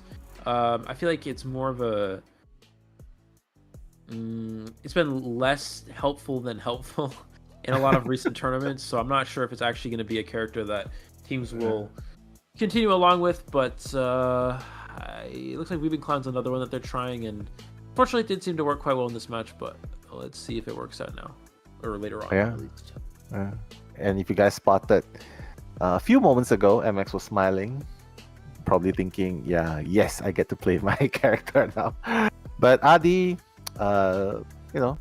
seems like he has a plan. Being the mind behind the team, probably has a plan with the band picks. Shadow, I mean, everyone's got to be really tired. It's 8:30 GMT plus 8 here. It's 9:30 GMT plus 9 over there in their region. Oh wait, Hong Kong, Macau, Taiwan is the same time zone, right? Is it the same time zone as us? I don't know. Yeah, I think it is. UTC plus 8, right? UTC plus 8. Yeah, probably. Yeah, so you gotta tough it out. And while we're looking at them getting ready, I'm actually very interested to find out the device that Mid-Sun is holding on to. Because the FL coach is not holding anything, but Mid-Sun's holding something. And I'm really curious to find out what that is. You have any idea what that device is? If they use it for anything? Yeah. I'm not sure. Yeah, we all don't. Yeah, if anyone in the chat has any idea what it is, please do let us know. I'm interested to find out. Is it like a secret transcoder device? Or like, okay, I don't know. But yeah, coming into the band picks is do or die. Again, the goal is to get a draw and win. Round number 2. FT definitely needs to do this up against Hasha, who has just 4K'd them in the first half. Yeah. It's really hard. It's really hard, and I think, they're thinking it, but executing it might be another thing to go. But banning off the prisoner and the coordinator right off the bat here, you think Hasha's just gonna repeat the IV here, right? He's not gonna change anything, right? Yeah, I mean, since they're giving IV again here, I guess their idea is that they're gonna just counter comp IV. But yeah, I mean, after the first round, IV seemed to be so dominant for Hasha. So I guess maybe their mindset is that, okay, well, we played Seer against the IV in the first round and Seer's first chase, so we're just gonna pick a lot more characters that are just not very chaseable in reality. Looks like we're gonna see Hasha's gonna go ahead and ban Seer, so we're gonna have Barmaid Acrobat, so probably some other character that's gonna be strong against IV, maybe a Psychologist. Could be good here. We've seen that be a strong character against IV. Aeroplanist, it looks like, will be the character of choice here. And yeah, I think Hasha will just go IV. I mean, we saw a really strong round from him the first round, so might as well just stick with that character. It's now even a smaller map, which makes it a little bit easier for the IV as well. I'm not sure if I like Aeroplanist though. I mean, it's good. The spurt moment, right, where he just dashes out of the AoE effect of the tombstone, right? But I mean, I don't know, man. You like the Aeroplanist pick in this composition, or you think there's someone better that can be put in? I would have liked, or to even see the Barmaid. Yeah. Well, I think Barmaid's good for going against IV. Okay. I would have liked to see. All right. I guess maybe Psychologist instead of Aeroplanist or Acrobat. Maybe their mindset is like, okay, if we play Psychologist and Barmaid, maybe Hasha will just play a different hunter that's going to counter us, but I don't think he would. It looks like we're going to see Ivy here as well, so yeah, I almost feel like missing out on Psych is a bit unfortunate, but they're just trying to avoid playing too hard into some other hunter. So Aeroplanist is fine, Acrobat's fine, but I think having Psychologist could have been even stronger, I guess, in reality. But yeah, I mean, again, maybe they're just thinking like, you know, we saw Alf in the first matchup today play Wax Artist in the second round, which is not a hunter we expect to see in the second round. We usually see that in the third round. So having that come out in round 2 instead of Ivy or Opera Singer is a bit surprising. Maybe they're worried about that.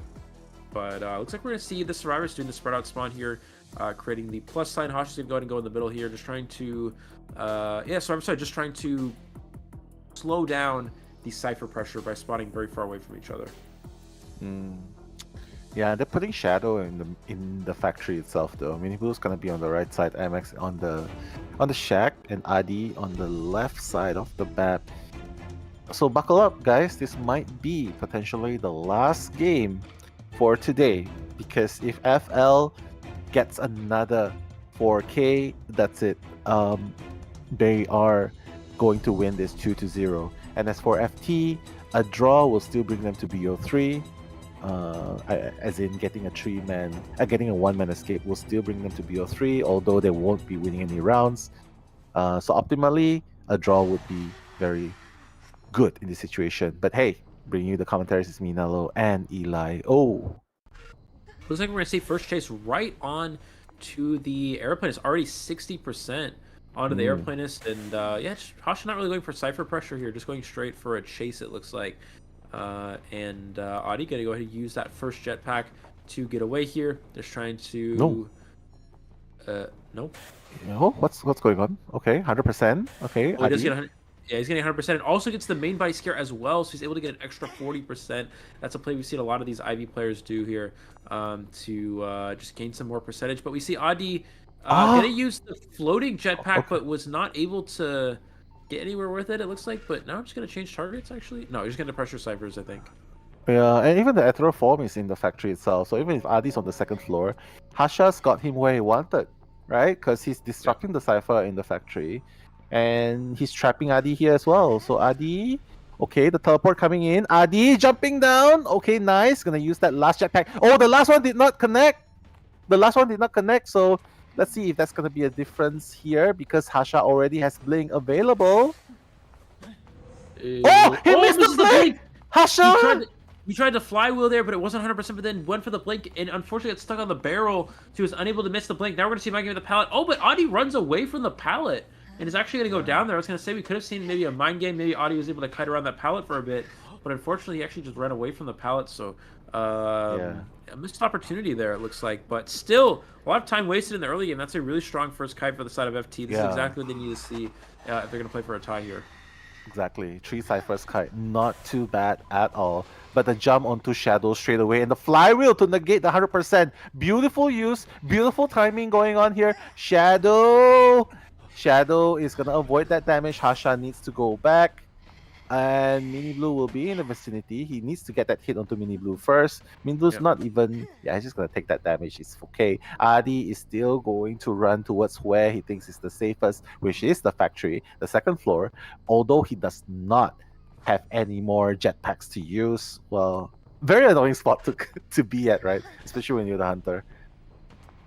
I think Hasha could have... Oh, no, we're going to see a teleport onto the Barbie. Barbie's going to try to body block the way, but able to walk around that there. Airplane is pushing for this pallet here. Is able to get to the pallet in time as well. Hasha going to be forced to break the pallet. And just a lot of time being wasted here from the Survivor side. FT looking on track to maybe even win here. We're going to see the scare here. Not able to get him to 100 just yet. And yeah, I think the rest goes before half as well. So they have the last 2 Cypher Machines here, and they still have another chair available for the Survivor. Exactly. They are in a very, very good position. And look at the stats on the left as well. More than 90 seconds already containing the Hunter. Adi is still running. Run! Oh my god. The 100% going in, and Adi is forced to make that U-turn right into the blades of Hasha, and he's going to sit for the second time. But like what you mentioned, Eli, very good Cypher progress. Although, is it going to be enough for the late game? Because they need a 2-man escape here. Yeah, we're going to see how well they actually play this here. We saw FT make some mistakes in the first round, so it's going to be really important for them to actually play this properly here. We're going to see the teleport here. Only 25%, not able to get the 100% just yet. We're going to see Mercenary trying to body block here. Last Cypher Machine, 77% of the way done here. Can he get the Survivor down? Mercenary up to 100.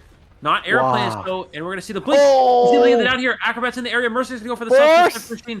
95%. We're going to see the red bomb as well to turn off the ability so he can't scare him off of the heal here. They're going to double heal, and maybe they can actually just get the heal off completely and get the Survivor back up here. And they are able to. He can! Beautiful gameplay by FT here! Fighting so hard back against Hasha. Wow. Hasha's gotta know that the Cypher's almost prime, right? He's gotta know. He's sending his ethereal form. Yeah, not there, buddy. It's on the the side of the map. What's the plan here? Now, if you're FT, you try to.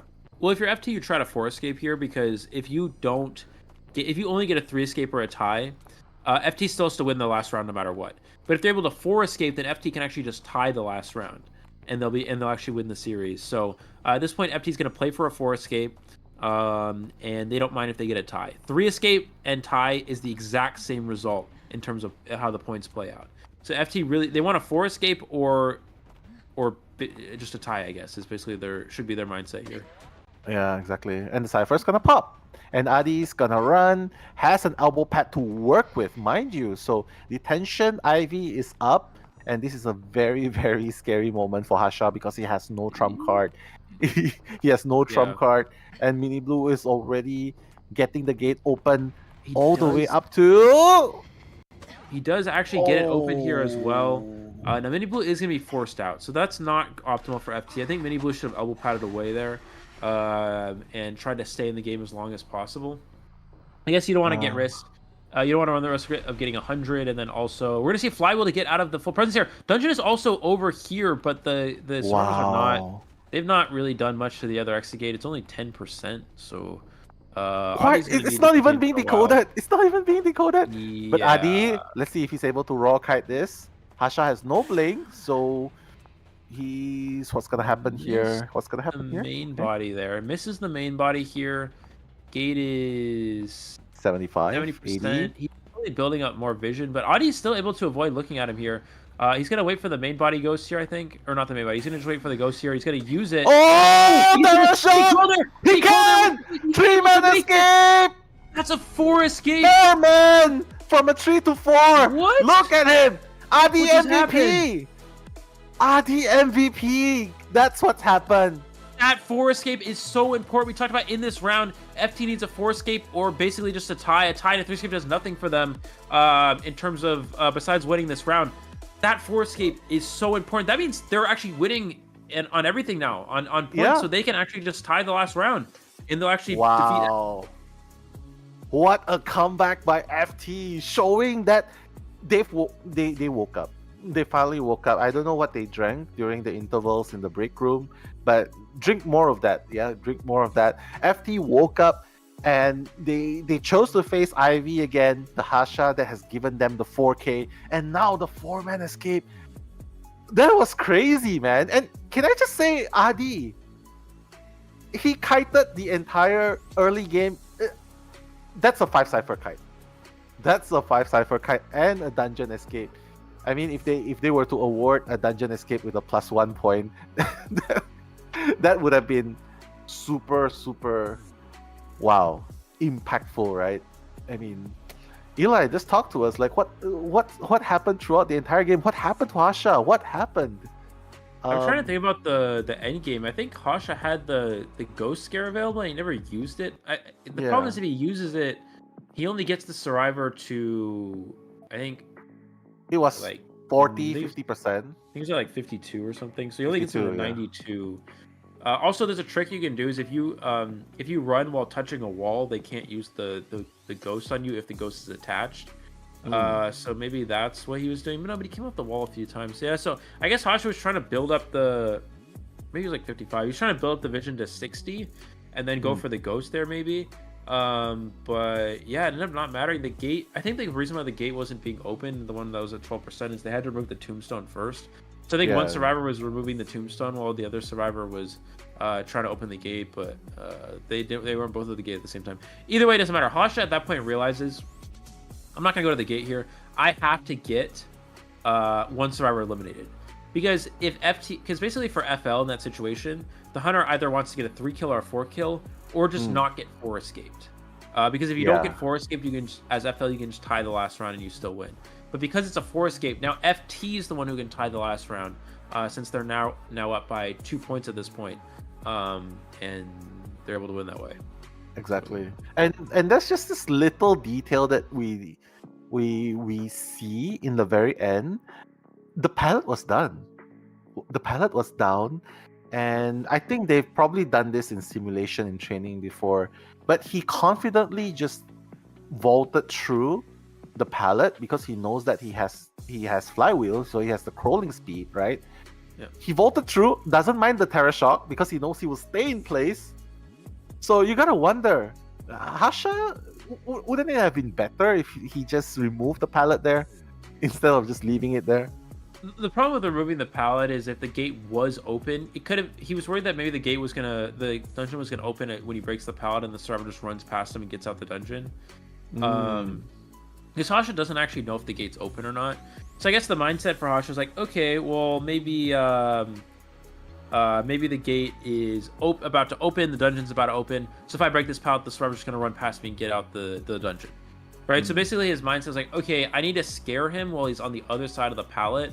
But the reason why the pallet being thrown down is so important is because when you vault as a survivor, the hunter can't push you away from the dungeon. He's going to knock you down in place, right? Because there's like a wall behind you. Exactly. There's a pallet, there's a wall behind you. It's going to prevent you from getting knocked away. So a lot of hunters will try to hit the survivor away from the dungeon, but they can't get hit away if there's something behind them to stop them.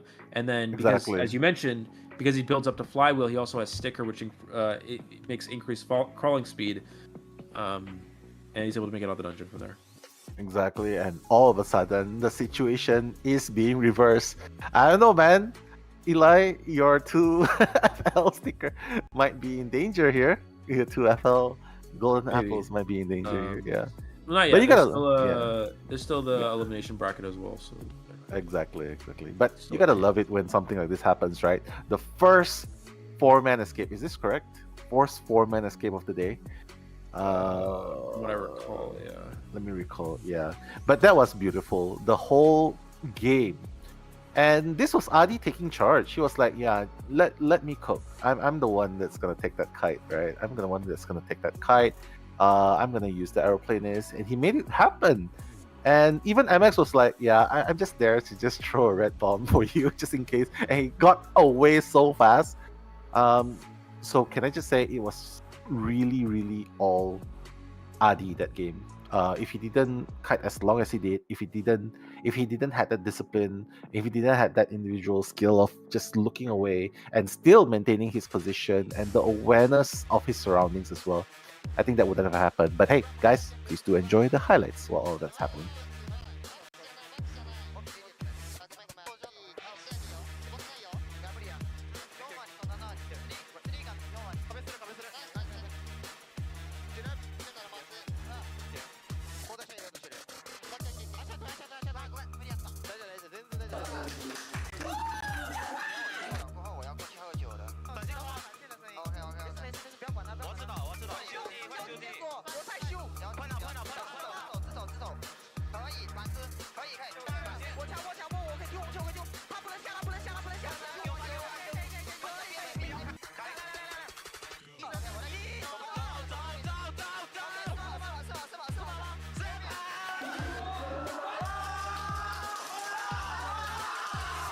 Wow, there you have it as well. Beautiful, beautiful play right there. And mind you guys, don't forget that force rescue also contributed towards the success of the 4-man escape, right, Eli? Because we were just talking about like the force rescue also played such an important role because it kept Adi running up and about, and that was beautiful, man. That was really, really beautiful.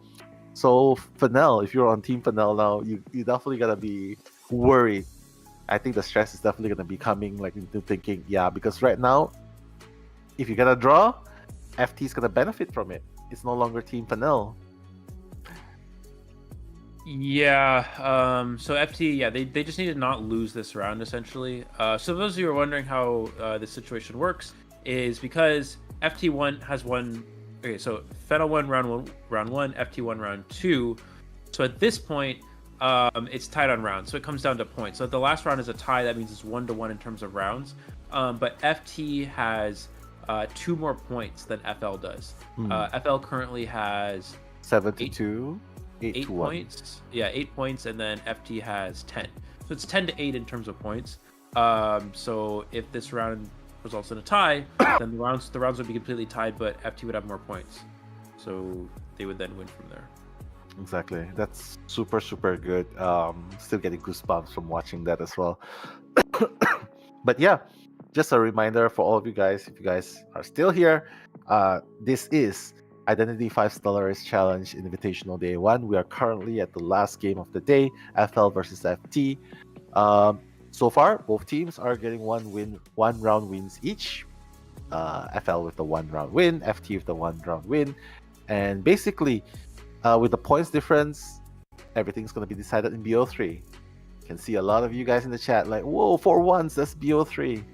Good job, guys. You got what you wished for. And referee as well. Adi was the head chef and took over. Let him cook, indeed. It was really, really good. But yeah, coming into the next map, now things are going to be super interesting, right? Like, because there's not going to be any more opera singer. There's not going to be any more the shadow. In this case, what do you think is going to happen? Like, what do you think they're going to play? that can impact. I mean, I guess it's rather premature to ask these questions, but take away the meta characters. Who do you think is gonna benefit more? Take away the meta hunters. Which hunter is gonna benefit more? You think at this point? By meta, do you mean like the first? The two? Ivy and the Opera Singer. Take away those two. Who do you think is gonna benefit more? Hasha? Not really sure. I mean, Meowpai we know has a lot of hunters here. We've seen things like Breaking Wheel has been a character that he's played. We've seen him play Dream Witch before. We've seen Wax Artist. We've seen Hasha play Bloody Queen, Wax Artist. So I think both these hunters both have good options here. So I think I'm actually not sure. Usually you can see like, oh, one of these hunters is more equipped for a round 3 situation, but I think honestly both Hasha and Meowpai are good round 3 hunters. So. Yeah. So it's 50-50. Safe to say it's 50-50, right? Yeah. Yep. Yeah, I think I share the same sentiments. Yeah. Even from the beginning of the game, I was saying, before the round even began, I was saying, yo, this is looking so 50-50, right? And who would have thought just when they got a 7-2 in round 1, guys? Fennel, 7-2, round 1, and then FT just comes back with an 8-1 in round number 2. Man, this game always full of surprises. Always full of surprises. And FT is on the side of Lady Luck right here. Because through Adi's amazing play and the teamwork of FT, they managed to get that 4-man escape, and that was beautiful. Again, for the 3rd time. But yeah, guys, just reading a few comments in the chat as well. Were they screaming jump when he was going to Dungeon Lamau by Fog Brio? I don't think so, right? I think he was just prepared, right? Because the moment he got down, he just instantly started crawling, right? Yeah. So I don't know about he jumped. Yeah. So that's our answer. And next who's were they talking about us or the players? Were they screaming jump when he was going to dungeon? Probably talking about the VC. Oh well, they probably weren't speaking. I don't think they're speaking English, so I don't think they would have said jump. But yeah, they'll probably say. Tiao, tiao, tiao, tiao. Yeah, I think that's the word for it. But hey, just reading through, they both play Bloody Queen. Okay. They both play Bloody Queen. Sure Let's see. Yeah. Depends on the map as well, right? Because, I mean, after all has been said and done, after all the predictions, well, you gotta say one of our apples is definitely going to be lost. So I think that's the only constant here. And I'm just super proud of it. Oh, Just Sip Your Tea is also talking about it. Athena, but Bloody Queen leans draw. That's true. That's very, very true. As much as Hanako likes it as well. You know what would be really crazy though? Go whatever map, but get something like a Hastur Patroller. Oh, I don't know about all that. You remember the Hastur Patroller? Yeah. By Celia, that was so annoying. I don't know why. I just keep remembering that. In Red Church, in Lakeside. You think that combo's really strong, or you think it's easily countered here? No, it's not really good. Like, as long as you have good ping, it's pretty easy to play against. Oh. Bro, he's staring into your soul. Did you doubt us? And he's like, never doubt us. Yeah, we never doubt you, buddy. So, looks like they're back to their old selves, just smiling around. And yeah, Hasha behind the wheels of the hunter again. I'm not sure if he's shocked, because he looks like he's still in shock from the 4-man escape here. And FT survivors are all smiles, but again, you gotta be really careful. You gotta be really, really, really careful. If FT gets a 3-man, is there like a? They need a 4 escape here. Yeah, if they get a 4 escape, I think it's done, right? Yep. They would have to 4 escape to win. Yeah, 4 escape, and it's the Lakeside Village. Was it Lakeside Village? Sacred Heart Hospital. Sacred Heart Hospital. Yeah, it was bad. It's possible for 4 escape on Sacred. Probably. Yeah. Then you gotta wonder. You gotta start wondering, what hunter can you play here? Well, we see a lot of hunters on Sacred. They try to play hunters that are good for ties. So Bloody Queen's pretty good because obviously the goal on Sacred is to not lose as a hunter, since it's so favored for survivors. Basically, the mindset is like, okay, we don't want to lose, right? We don't want to lose as a hunter side. That's the goal, is to avoid losing. So, basically, what we could see happen here is we could see something like Bloody Queen from one of the hunter sides here, and just try to work with that. In this situation, going who picked Sacred, by the way? I actually didn't get to see. Do you know? Should be FL. Should be. I'm gonna have to check through it later on, but yeah, we're just gonna have to look at it later on. But yeah, I'm guessing it's probably FL, and FT decided to send the survivors first. Yeah, probably. Yeah, but we'll check it later on. But yeah. But you can kind of see the smile leaving the coach face as well, right? This is such a clear before and after mood. You know what I mean? He was just smiling, all smiles, and then suddenly he's no longer smiling. So you can definitely tell the tension's getting to the Japanese players here. Indeed. I think they going into this matchup. I think they definitely expected to be the favorite team, and now they're unfortunately behind in terms of the score. So FT actually on track to win this match if things go in their favor in this round here. They didn't have to go in their favor; they just got to tie the round. So we're gonna see, looks like Officer and Psychologist here. See the Puppeteer band as well. Into Coordinator. Finally, Coordinator is available. Coordinator being one of the best characters against Ivy and Opera Singer. That's what we always hear banned in rounds 1 and 2. But finally, Coordinator is going to be available now that both of those hunters are now off the table here. And it looks like Aeroplane is as the last band. And for FT, what do they go with? It depends on what hunter they're expecting. Looks like we're going to see Magician. So if it is a Bloody Queen, Magician is quite strong against Bloody Queen. Same with Psychologist. So you have two characters pretty good against BQ. We also have to consider Wax Artist from Hasha as well. I think Dream Witch is also a possibility from Hasha. And that might actually be good here, considering that Magician and Coordinator are not particularly good against Dream Witch. And neither is First Officer. Actually, this team comp is very bad against Dream Witch with the exception of the Psychologist. Yeah.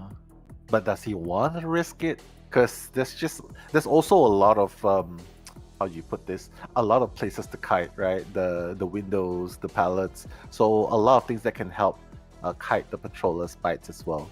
So who knows? But hey, you said it. Eli the Seer has predicted it correctly. The Dream Wish is out to play, Hasha. And let's see if FT will be able to make history happen. Because I believe this is going to be history in the making, right? If they actually beat Fanel, right? Yep. I think Adi just held up a 2 or a 20 or something. What is 220? He held up a close fist and then a 2 sign like that. But I don't know what that means. Fingers crossed. I don't know. Probably some kind of a sign. But hey, they're gonna put Mini Blue in the hospital. Interesting. Huh. How do you like that? Well, yeah, we usually don't see the rescuer in hospital because you want to put one of the characters that will struggle to kite in hospital. I'm actually surprised we didn't see Lawyer here. Lawyer is actually considerably strong on hospital, especially in hospital, because you can loop hospital very well. You can see through the walls where the hunter is at all times, and Lawyer in hospital is actually is actually an incredibly hard chase. So, considering that's a character that MX likes to play, I don't even think that it's playing Lawyer is good because MX likes to play. I think Lawyer is just really good in this situation. Round 3 hospital, put Lawyer in hospital is so strong. So I think that might be a missed opportunity for them, but looks like that's not what they have in mind. They do have triple flywheel though now, so they are in preparation of the. Wait, does the Dream Trapper listen?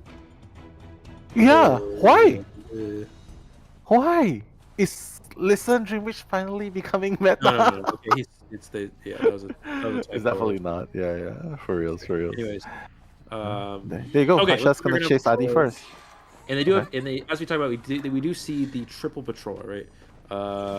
And it's gonna take an early hit right away. I think he was trying to use the window, but got blocked by the main body. But I feel like as soon as you drop the leech, you should have just transitioned to the other pallet on the other side. But you didn't use an illusion or anything there. Now the patrol is gonna be available. Illusion may not even have impact at all. So Adi with a misstep for sure there. Yeah, he's just trying to bring the body closer, and now the patrol is gonna happen. And Adi, what are you gonna do when the dog starts biting you? caught in the open. Coordinator here for the support. Could they potentially kite this out with coordinator support? I think this is possible if done properly. We're going to see Adi. He needs to exactly time all of these vaults here. But he missed the timing, so coordinator's going to have to use the flare gun. But this will allow the magician to live through this patroller. Now, I think Adi could have timed that bite better, so the bite would have gotten canceled on the vault. That way, coordinator wouldn't even have to use flare gun in the first place. So unfortunately, we're going to see psychologist heal. They're really pushing for this. Just to get off in time. What? No, he's going to get down here. And I think, unfortunately, I'm going to be very blunt in this situation. I think that is a absolutely the incorrect play. And the reason why is because the main body patroller is gone. Magician has flywheel, magician has 2 wands, and there's no leech available. The only chance that FT magician dies in that situation is if somehow the spawn follower patroller can get a down, even though the magician has 2 illusions, is in ruins, and also has flywheel to work with. The possibility of that happening is so low that I think FT just took an unnecessary risk there, and I think that's going to really come back to hurt them here. Yeah, that was definitely the incorrect play to do. That was risky. They didn't even need to risk it. Because they clearly had the distance, but now after being rescued, Adi will try to run away using the magician stick, but Hasha's not gonna get fooled. Hasha, okay, all right, nice, the blink, and look at the cipher progress as well. It's not going fast at all. Yeah, only 1 cipher has been popped, and Adi gonna go down for the 2nd time. Oh my goodness. Yeah, that cipher progress being a bit lackluster. That play with helping kite out with the patroller is really important, because if you don't get it down with the main body patroller as a Dream Witch, you usually lose the game, or at least have a really hard time throughout the majority of the match. But then because FT unfortunately gave that free hit by going for the psych heal, I mean, that was that just pretty much nullified that entire play that they did with kiting out the main body patroller. Yeah, might even be MX idea. But you know, I mean, everything is a risk, right? But now Adi's gonna go down the 2nd time. My goodness. I mean, they usually time, right? They usually time like, oh, okay, this leech has blink. This leech doesn't have blink. And it seems like the communication about that is not happening here. And that's why he was just kiting at the fence there, right? And he just got blink hit, and now Adi's gone. And Mini Blue only has 1 watch to work with. And how's he gonna be able to buy enough time? Because every cipher is almost done. Yeah, the cipher progress is good, but it's not good enough. I mean, they can pop 2 of these ciphers here, but they're still gonna have 1 cipher only at 50%, which, as we know against Stream, which is never enough. So, this is looking good for Hasha. I mean, Sacred Heart Hospital as a survivor side, you really want to win as a survivor side. So even getting a tie is bad, but the fact that Hasha can even win this position, I mean, this is not looking good for FT. This Sacred Heart Hospital is really working well. At least it seems like it's going to work well for FL if it continues at this rate. Exactly. Well, if he wants to win, he's got to get Mini Blue down first. And so far, Mini Blue is kiting really, really well, buying a lot of time. Of course, in between, Hasha multitasking his leeches. There's a Shadow Leech. Mini Blue has practically removed the leech throughout the entire duration of Hasha's movement there, and Mini Blue is just gonna continue decoding that 6 cipher. What's going on here? Shadow gonna remove it again. Mini Blue has to be really careful though. He does not have any more items. Shadow's just gonna remove his leech. What's going on here? Let's see. Okay, MX. Hasha. I mean, what's the game plan here? Pressuring ciphers, but it seems like the movement is. He's also not really leeching good. anybody, really. So, Stellaris have all their leeches off. He's going to be able to leech the Psychologist, but I mean, I guess the idea here is leech Psychologist so you can't decode here and then use Spawn Follower to camp the other Cypher machine. But, I mean, Psych could just de-leech or even take the leech hit, I guess. I guess you don't want to give a free hit, so maybe de-leech here. They all have leech removers, so Psychologist can just de-leech herself. First officer even gets a syringe, and we usually see the syringe come at the worst possible time, but this is actually the best possible time. This is the best possible time to get it. It's like Coordinator's actually gonna run. Oh, actually takes a has a perfume, so she's able to nullify a hit there. That was like it would have been a free hit and maybe a chance for Hasha to spiral the game, but now it doesn't matter. So perfume just absorbs the hit for free here.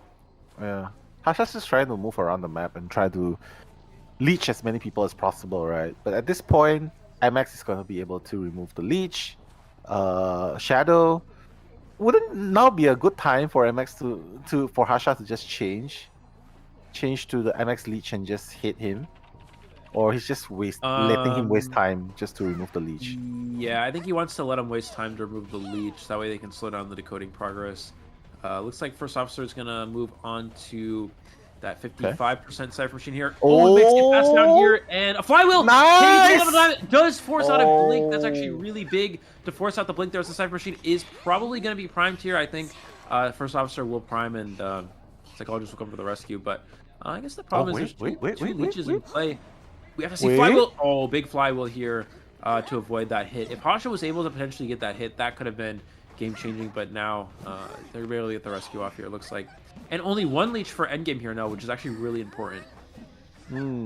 Yeah, and endgame is happening right now. The last cipher has been popped. Everyone's just scrambling away, running away like cockroaches. They just want to avoid getting caught by the slippers of Hasha.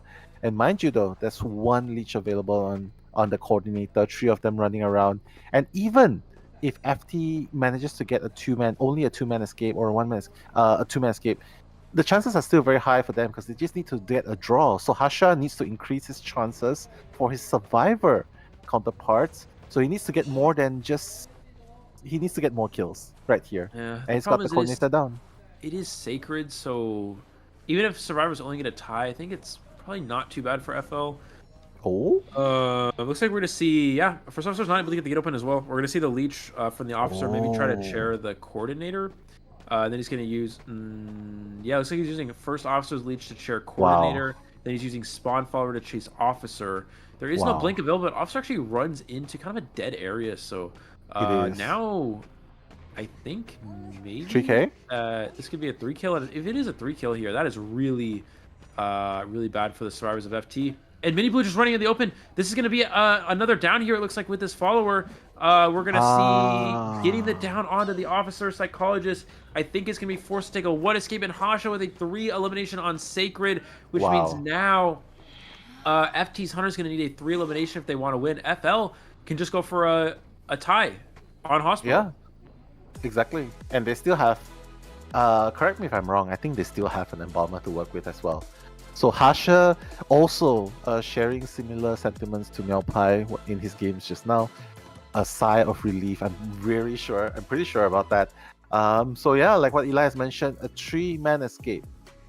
A 3K by FT's Hunter if they want to. Wait, it was a 3. So FT's Hunter needs to get a 3 elimination. If 3 elimination as well. Yeah. And this is gonna be hard because now the survivors of FL are just gonna turtle, right? You're just gonna turtle. Yeah, this is really, really hard to foresee what's gonna happen. And just right after that epic game, right, in game number 2, again, after each halves, it always feels like it's going back and forth. So I just hope that for FT's sake, the Hunter is more than prepared to handle this kind of stressful situations here, because Sacred Heart Hospital, what can Meowpai play here to get a 3K? A Dream Witch? A similar Dream Witch? Yeah, I mean, I guess that would be the best. That might honestly be the best choice. It's got to be a Wind Hunter, right? I mean, you gotta win the other side. So. He played Dream Witch before. Yeah. But only once throughout his entire career of playing competitively on stage. He also only played Dream Witch once, if I recall correctly, only once. So I'm not sure if he's right. I think maybe it was a couple times, but I think I've seen it at least twice. But twice, once or twice, yeah. Twice. But the problem is, I think he'd love to play something like Breaking Will, but Sacred Heart Breaking Will is not very good. This is why Sacred is such a great. It's such a great comeback map, because if your Hunter has even one decent performance, which we saw with Hasha here, then all of a sudden the survivors they don't need much because it's Hospital. So yeah, Hospital is definitely a really good comeback map, and it's working really well for FL here. So because now Meowpai doesn't get to play Wheel because it's Hospital. I mean, maybe he'll still play it anyway, but it's just a bad Wheel map. And Dream Witch is not a Hunter he's as Mm-hmm. comfortable with, so yeah. I mean, there's a lot of things to factor in, and I think the burden of FT's fate here against Fennel is going to lie on Meow Pai's shoulders. Unless, if they decide to give Hershen a try, Hershen the spotlight, you think that's going to happen? 100 HBO. Well, you have to make your substitutions before the round starts, so I think I don't think we saw any substitutions listed, so I think it has to be Meow Pai. Yeah. Cool. And you can see Mini Blue actually bought a lot of time there, but it's just this unfortunate little, like bad timings, wrong place to be at the wrong time, and like you pointed it out just now, he was running towards a dead end without any items, right? So you gotta wonder about that. But yeah, I mean, after all has been said and done, the Hunter of FL has already managed to get that advantage in a survivor-sided map. So FT. 3-man elimination. But let's just remove it straight away. Meow Pai, he can't play Breaking Wheel. He can't play the Clown here. He can't play Naiad here. He can't play Geisha. No. Wax Artist. Even worse. A lot of walls. I guess it's really just Dreamwitch, right? Yeah. I mean, he might play Breaking Wheel because that's a character we see him always try to play, but it's just not really it's not very good on Hospital. So I'm really not sure how I'm not really sure what he can do here in this position. This Hospital is just a great comeback map. It's now great for FL survivors. FT they just really needed to do have a better performance here on Hospital, and they unfortunately did miss out there. And I think that Psychologist heal and the Magician play was the game changer. I agree. The game changer, because they could have dragged the time much longer there, right? But there you have it, guys. The win conditions here: 1 escape or 0 escapes, and FT wins, which basically means 3K or 4K. And if FL manages to get a draw, which means 2 escapes, that's it. FL will be winning and sending FT to the lower brackets. So I don't know about FT, but if I was in that team now, I would be thinking, this is the only chance that this is one of those rare moments where you get this close, and if you don't seal the deal, it's hard to bounce back from this kind of situation, right? So, yeah, looks like a really tough situation here. Oh, let me see. There's someone who just called my name. Deoxys 3, not 3. Nello. Bro, is he your follower on TikTok? You probably taught him English and he's teaching me now. What happened? Nah, he's saying 3, not 3. 3. Who said that? What? I don't know. DX. Nah, just having fun with some grammar and pronunciation. 3. Oh. Okay, thank you. I guess my tongue's too short to say 3. But yeah, thank you so much for the lessons. Do let us know if you have TikTok. I'll follow you. But yeah, do catch Eli as well on TikTok while we're at that. And if you guys haven't noticed, I've also put up some Japanese interviews in my Instagram. So if anyone's interested, you can just check it out as well. Nello the World on Instagram, and that's Eli OIDB. Wait, is that correct? Eli underscore. Yeah, I always forget the underscore. So sorry about that. But yeah, it's very close now. So guys, do bear with us. We're almost there. It's 7 a.m. at what? It's 7 a.m. at Kyo's place. Wow. You can't. Yeah, 7 a.m. in somewhere in the U.S. I'm trying to think where. Chicago. Chicago. It would be. Okay, Pacific Standard. Wait a minute. Hold on. Let me think about this. Eastern Time. Pacific Standard Time is 14 hours behind. So that would be 13 hours behind of me, which is what we call. I think it's at Mountain Time. Is what we call it. So that means that they're mid-eastern U.S. most likely, unless for that time it could be anywhere, but mid-eastern U.S. I remember when I was in Montana, that would be that time zone. So I don't know. I don't know. Did you manage to meet John Dutton when you were in Montana? I don't know what that is. Yellowstone, the one by Kevin Costner. I don't know. Yeah, the cowboys, where all the cowboys are, right? The Wranglers and the. Oh, Yeah. no, Yeah. I don't think so. I don't know. No cowboys in Montana.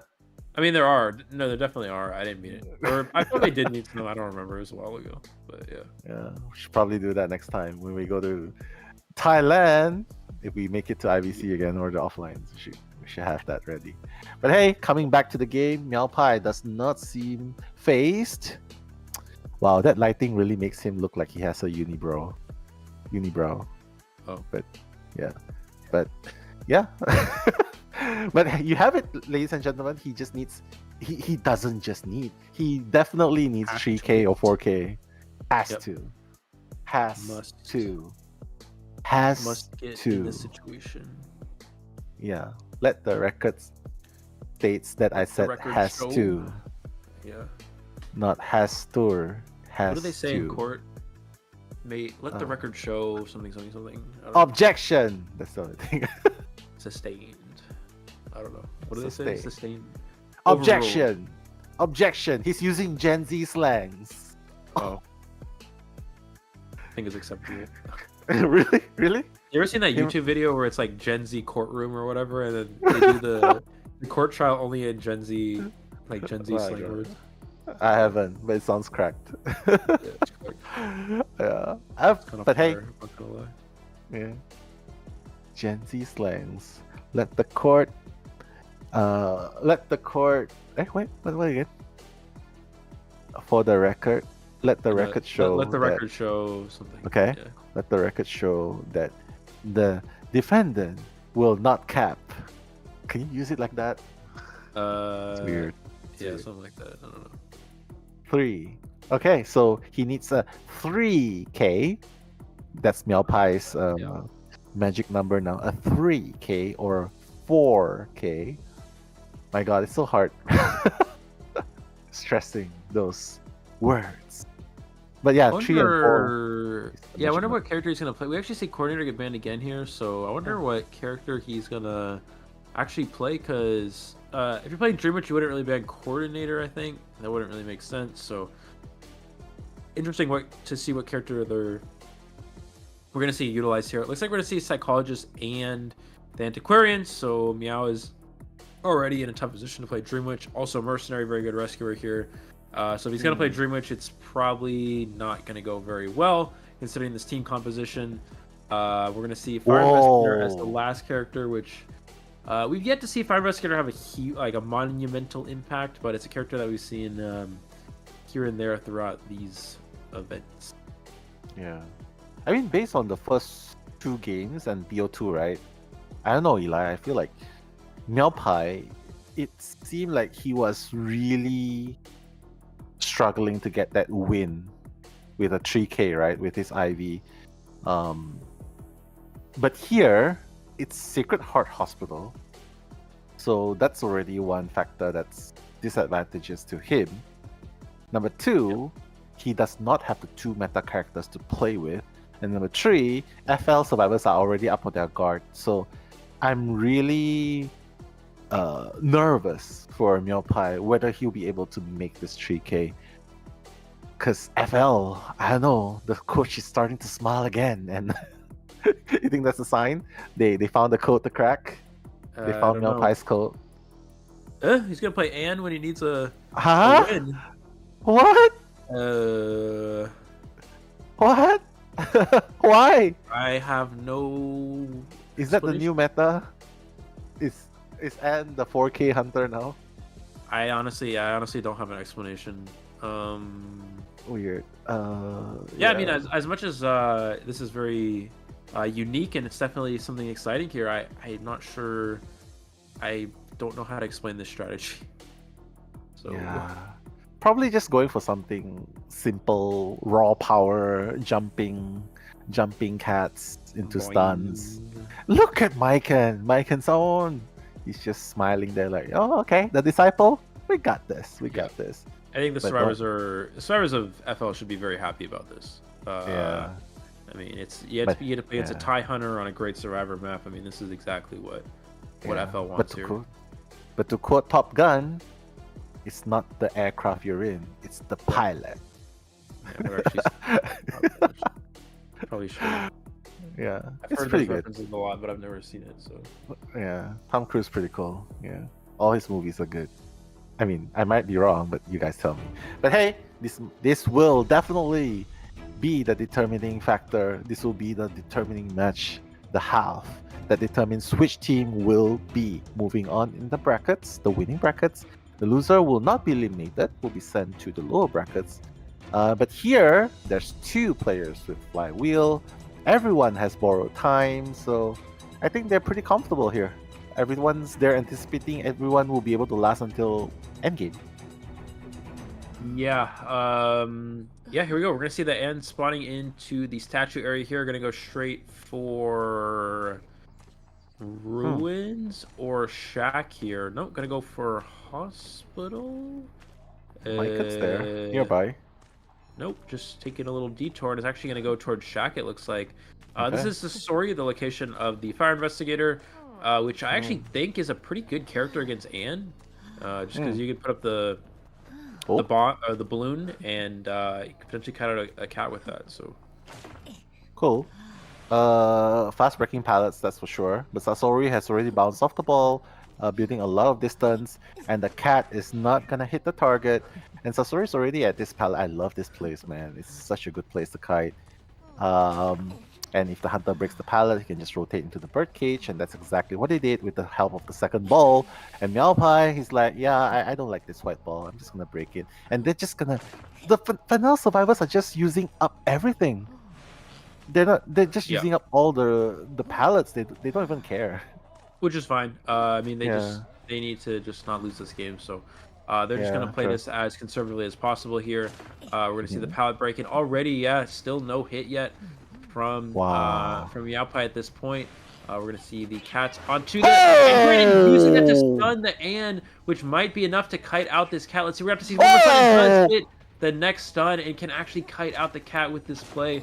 That is a huge play from the Antiquarian here, and missing the cats as well, which means Antiquarian can go for another hit here. Flywheel, and the flywheel. And they use it's actually gonna take the vault, and it works. They know. They probably They probably know that he does not have bling. No way you're gonna have fast breaking pallets and have a bling there, right? But wow, what a kite by Emco! Oh, another missed cat. Yeah, this is bad. Not exactly the best target to chase, and not to mention, look at the amount of cipher progress here. Emco is doing super well. Yeah, he's just breaking, and then he's just gonna go to the next. No, okay. Yeah, he's gonna get hit there. Has no more bamboo sticks to work with, so at least that's some good news to Meowpie. Emco. Yeah, but we're gonna see 3 cipher machines go down here. We're also gonna see the last 2 ciphers already with 30% plus progress. This looks like a winning position for the survivors. They may not even rescue. I mean, you know, or you know what they can do is they can actually rescue after half when the cipher machines will be either primed or almost primed. It looks like one cipher machine has stopped being worked on. I'm not really sure what that's about. Maybe it was mercenary, but it looks like mercenary's coming for before half rescue here. Can he potentially get the double down? There's a swing and a miss at the pallet here, and mercenary's gonna elbow pad into the cats here. I think it's not gonna matter though. He can still get the rescue here and does get the save in time. Wow. Sorry. Yeah. No problem. Emco is just gonna, run with the second life granted to him. But I think Emco's just gonna stay in the vicinity, right? He knows that there's no way, there's no other place he can go to. Emco, just probably gonna give one more hit. Emco, what is he's acting like the bot movement, like, hey, you can hit me, I'll just stand still. And then when you move to hit, he just moves a little bit more. But yeah, Meowpie is still not at full presence, and the last cipher is already at 85%. Yeah, this is looking really good for the survivors. And you're gonna switch to abnormal, but that just delays the inevitable at this point. Maybe Anne could get a tie now because of this cipher abnormal. He can get down this Antiquarian here, but they can just start another cipher. They can continue to work on this current cipher, and it's just a matter of time here. We're gonna see a flywheel to get through the cap, but he's gonna go ahead and secure the down. So yeah, that abnormal looks like it's gonna make enough for a potentially tied game. But that's about as far as they're going to get. We're going to see 3 survivors all finishing the cipher machine. So without any teleport for endgame, I think this should be pretty easy 2 out the gate here. Oh FL. my goodness. Yeah, exactly. Without the help of Warp as well, you can see that Meowpai, the entire game, he did not even use Warp. And he's going to catch up to Sasori, but okay, the bumps is going to help him get a little bit of distance. And the flywheel. Nice, Sasori. What? Oh, wow, look at the bait. But you don't play with fire. You play with fire. You're going to get... You play with the bulls, you're going to get the horns. And that's exactly what Sasori did. But you know what?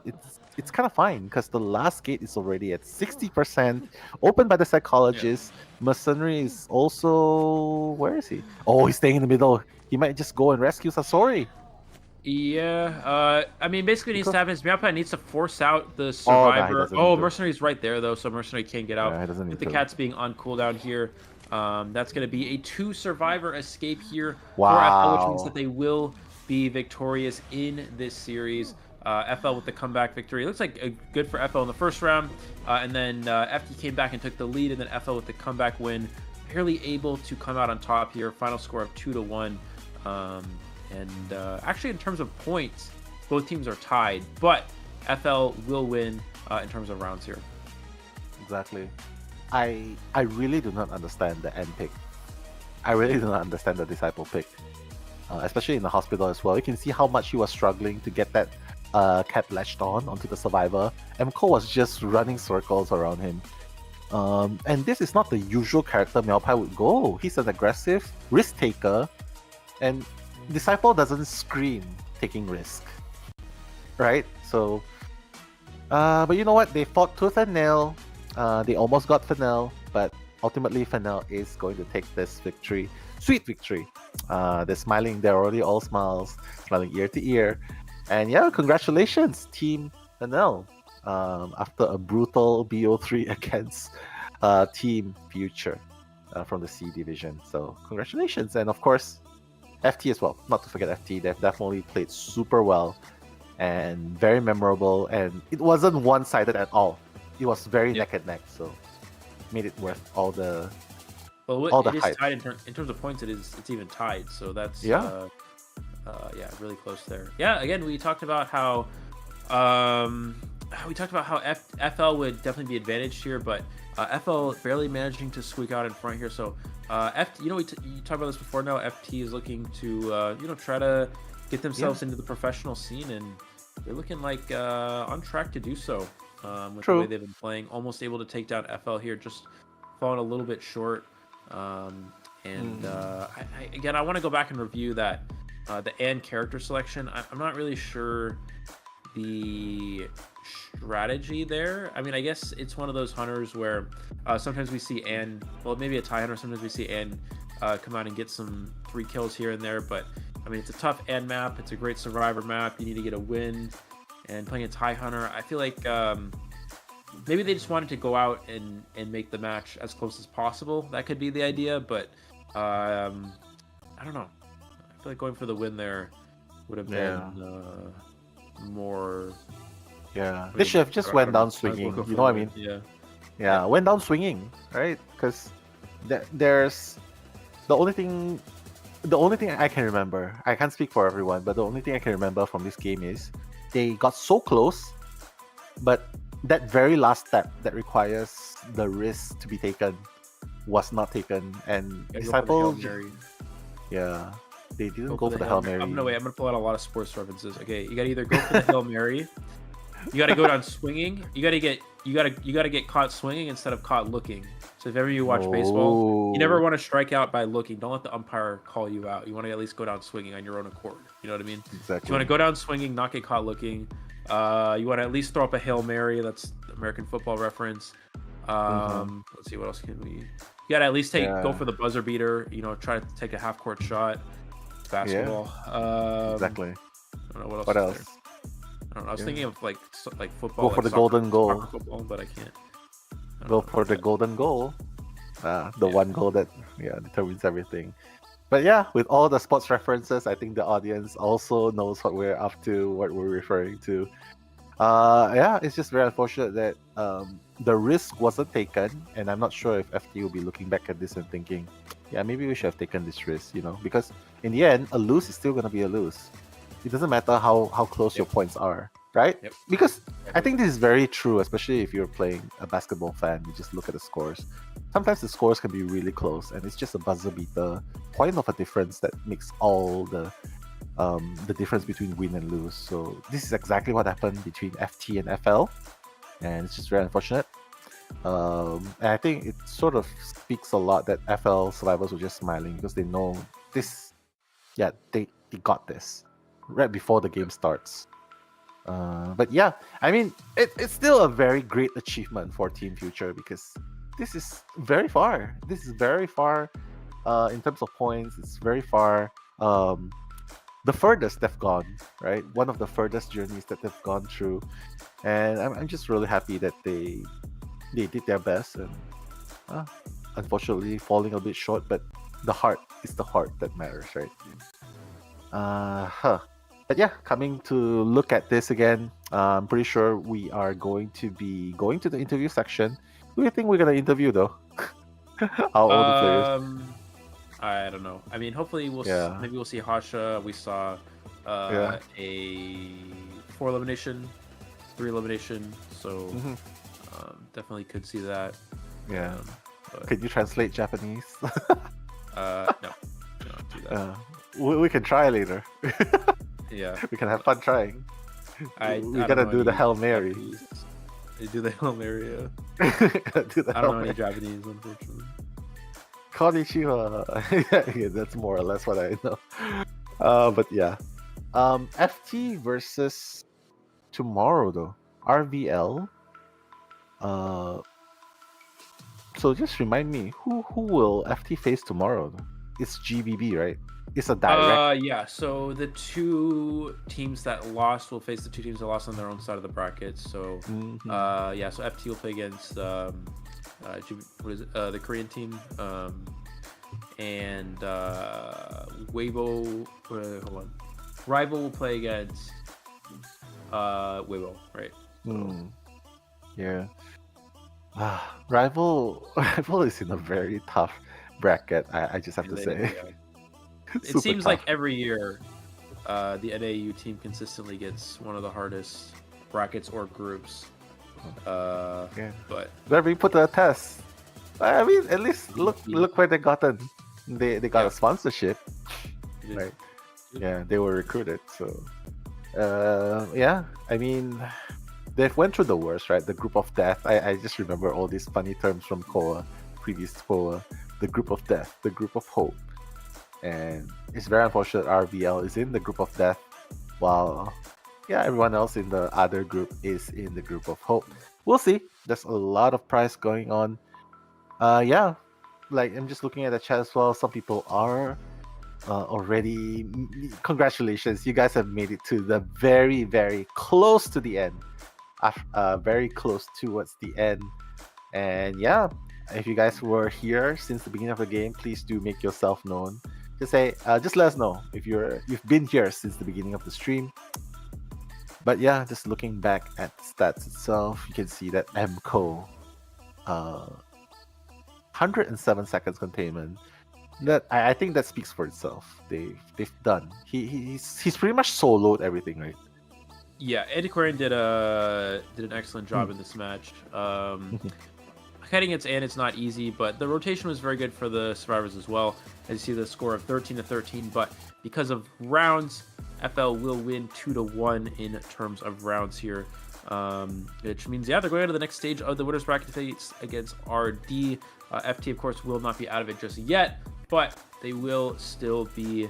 They will get knocked down to the elimination bracket, which definitely makes things an uphill battle from here on out. Yeah. Best deduction as well. Congratulations to Hasha. We want to share our congratulations to him. Definitely very, very well deserving. And please do enjoy the highlights.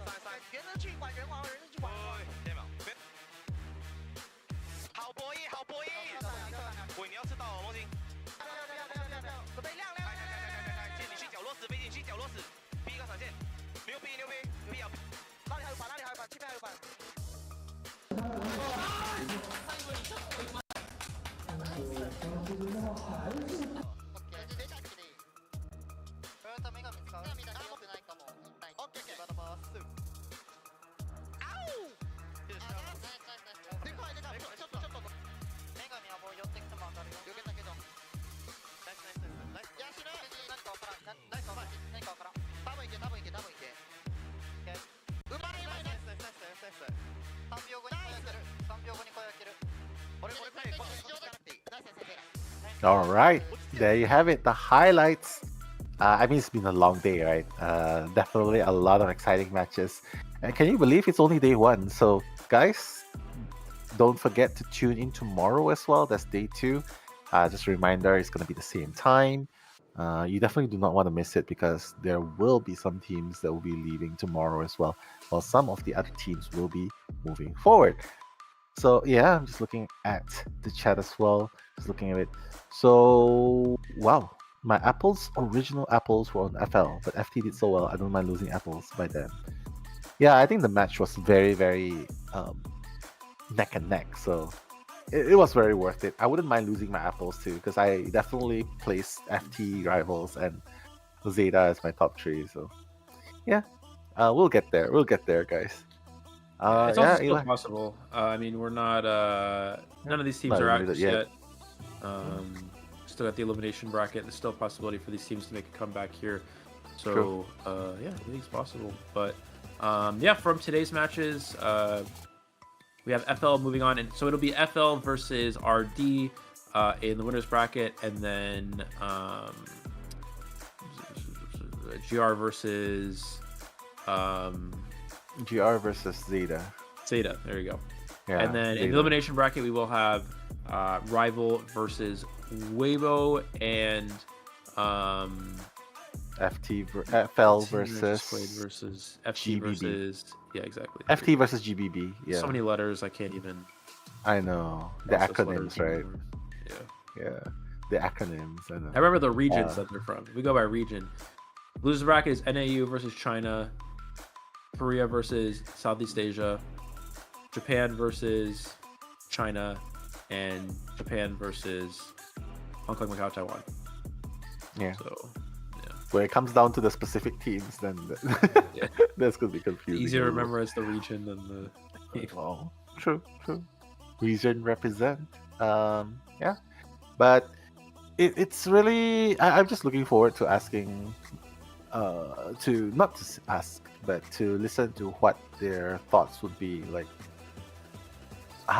Especially in game number 2, where Hasha got that FT got the 4-man escape, right, by Hasha. So I'm just wondering what the response by FL will be, because it wiped off the smile from them a little bit, right, in BO3.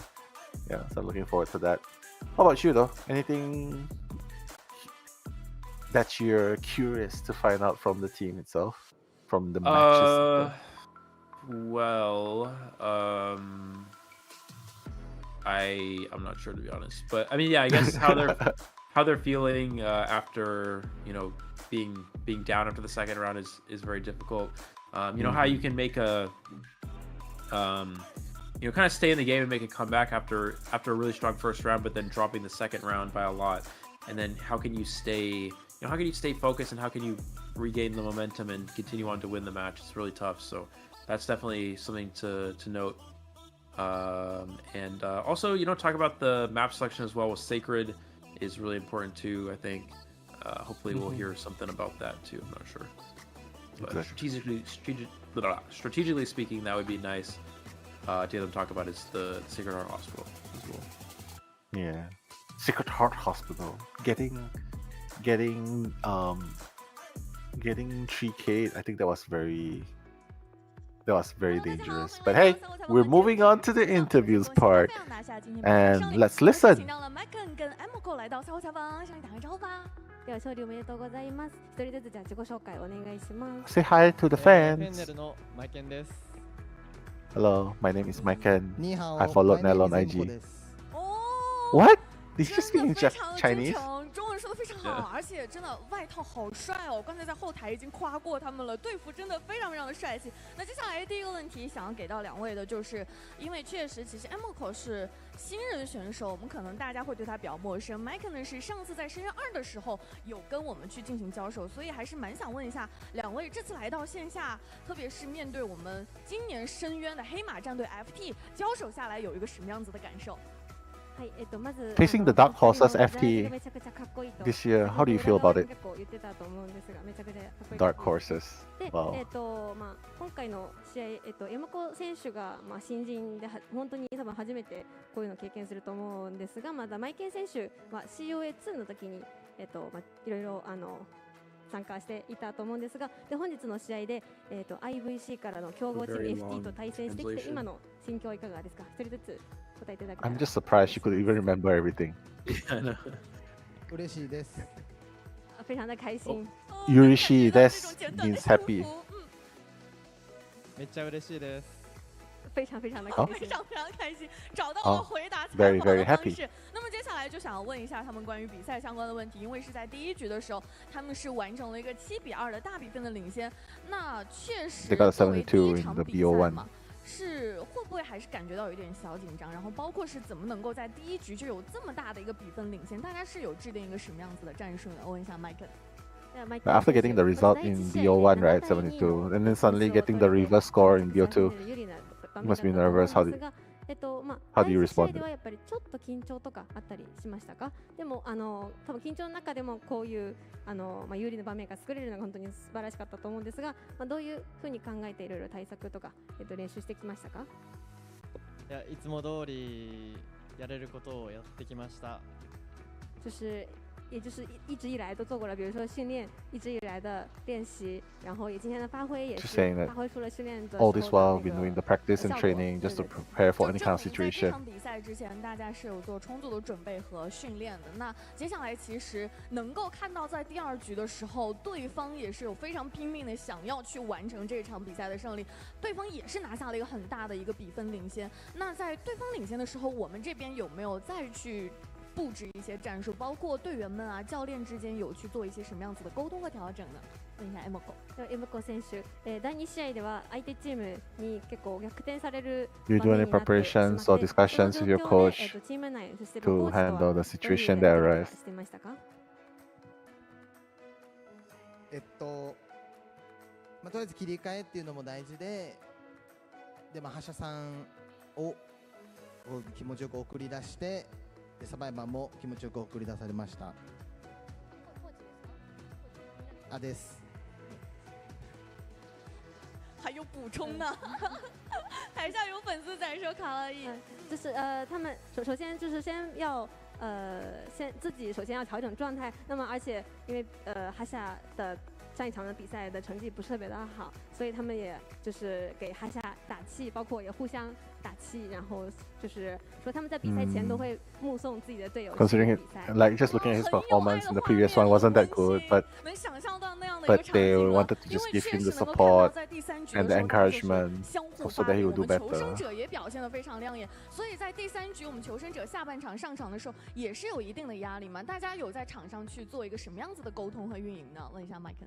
マイケン選手、第3試合ではもう勝利に関わっていく試合で、もちろんその点数でプレッシャーとか感じると思うんですが、その中で皆さんはどういうふうにやり取りとか話していましたか？そうですね。3試合目はいけるやろうっていう。我们肯定是可以做到吧，这样的自信。哦，每一句都像在喊口号，哎，真的好简短的回答问题的方式，突然觉得我们联赛这边的选手可以学习一下。You can definitely do it. 非常的真诚。And the host is like saying, "Oh, every answer sounds like a slogan." 牵制的非常好嘛。Very short and 今天的 simple. 牵制还满意吗？有没有什么牵制的技巧思路来分享一下？では第3試合、エムコ選手のアンチェイスがめちゃくちゃ素晴らしくて、自分の中ではそういう、ノウハウとか、ちょっとチェイスに関する何かあったら教えていただけたらと思います。アンチェイスの極意の、エムコ式っていう、ご用件があるんですけど、それを駆使して、中華にも通じるかなって思ったんですけど、通じてめっちゃ嬉しいです。就是他自己有一个自己的打法，就是他自己起名叫 Emoko 式这样的一个打法。那就是他本人也是非常擅长去躲猫的，对，然后就是把这个练好。他来之前也是比较担心是否能对战其他赛区的队伍，那今天看下来也是有效果的。真的很厉害，还是能够看到他们在最后一局面对使徒安那种游刃有余的感觉。那么接下来呢，问完了比赛相关的问题，我们也是有我们线上网友的一个问题想给到2位。TID 网友特别好奇，就是来到中国澳门之后，有没有吃到特别美味的食物呢？ Did you eat anything nice when you come here? 中国マカオに来て何か美味しいもの食べましたか？エッグタルトを食べました。啊，吃了蛋挞。哦，果然每 Egg 次 tart 问到选手都会有蛋挞接受我们的提名。那 Emoko 有没有吃到特别好吃的？ Emoko 選手はいかがでしたか？レモンティー。喝了柠檬 Lemon tea. 哦，柠檬茶和蛋挞确实是我们港式茶餐厅的那种非常典型的美食了。那么接下来还是想问一下两位，就是在接下来的赛程当中，有没有什么特别想要面对到的对手？ではお二人にこれからの試合で戦ってみたい相手チームとかありますか？その全部であと7チームのうちどちらですかね？ニエニエと戦いたいです。很想和捏捏对阵一下。哦，捏捏，天哪，我们的捏捏已经变成外交使者 Wants to 了吗？这么 versus- 快就得到了我们海外选手的认可。那 Emoko 有没有特别想要去对阵一下的 Wants 选手 to try and challenge me from GR. 捏捏的。我也是。Also 捏捏。天哪！今天晚上一定要好好采访一下捏捏，怎么会得到这么多选手的关注？大家一定是在私下还是有比较好玩的故事，这个我们后面再去探讨一下。那也是感谢两位来到赛后采访，辛苦了，非常的可爱。最后也是再次恭喜我们的 FL 战队拿下今天比赛的胜利。最后再次恭喜今天获胜的4支队伍，让我们把镜头交还给解说席。All right. Looks like that's the end of the channel for day 1. Thank you guys for being here, and we really appreciate you staying until the very end. That's the end of the interview. That's our sign to say goodbye. Eli, any last words before we sign off? No, thank you everybody for watching today. Hope you guys enjoyed, and everyone was positive today, so that's great. So go ahead and keep that up with the rest of the tournament. We still have 3 more days ahead of us, so make sure you guys are there for that. Thank you guys for watching. See you all later. Okay, and with that, good night and see you tomorrow.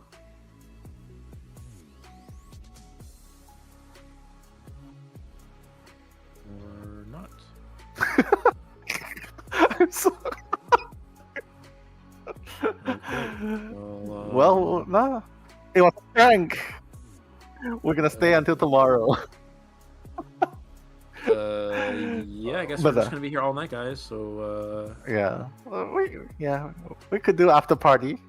Make sure to leave a tip. 20% is recommended. 20%. But Oh my 25 God. is also acceptable. 25%. But yeah, we had an amazing time today. Just to add a little bit more, we're definitely gonna be very, very excited to see what tomorrow is gonna bring us. But here's today's result. 2 wins in the favor of ZETA 2-0, GR 2-0. Everything else is also 2-0 technically, with the exception of the last game. And tomorrow we'll be seeing ZETA versus GR, and of course that's RD versus FL. And before that we'll have Rivals versus Weibo Gaming and GBB versus FT. So not to be missed, all these games. I'm super excited. Who will be the grand finals champion? I'm really excited. So guys, don't go anywhere tomorrow. Remember to set your calendars, set to your reminders, your alarm clocks, because we're starting at noon UTC +8. Here it says 1300 UTC +9, followed by GBB F versus FT, ZETA versus GRRD versus FL. So yeah, Eli, I think we can officially say goodbye to the viewers. Yeah. Now, So yeah, that's good. Yeah, I will do my outro that I usually do. So, thank you guys so much for watching. Hope everybody had a, hope everyone has a great day, great night, wherever you are in the world. Thank you guys so much for watching, and we'll see you all later. okay, see you guys. Have a good rest.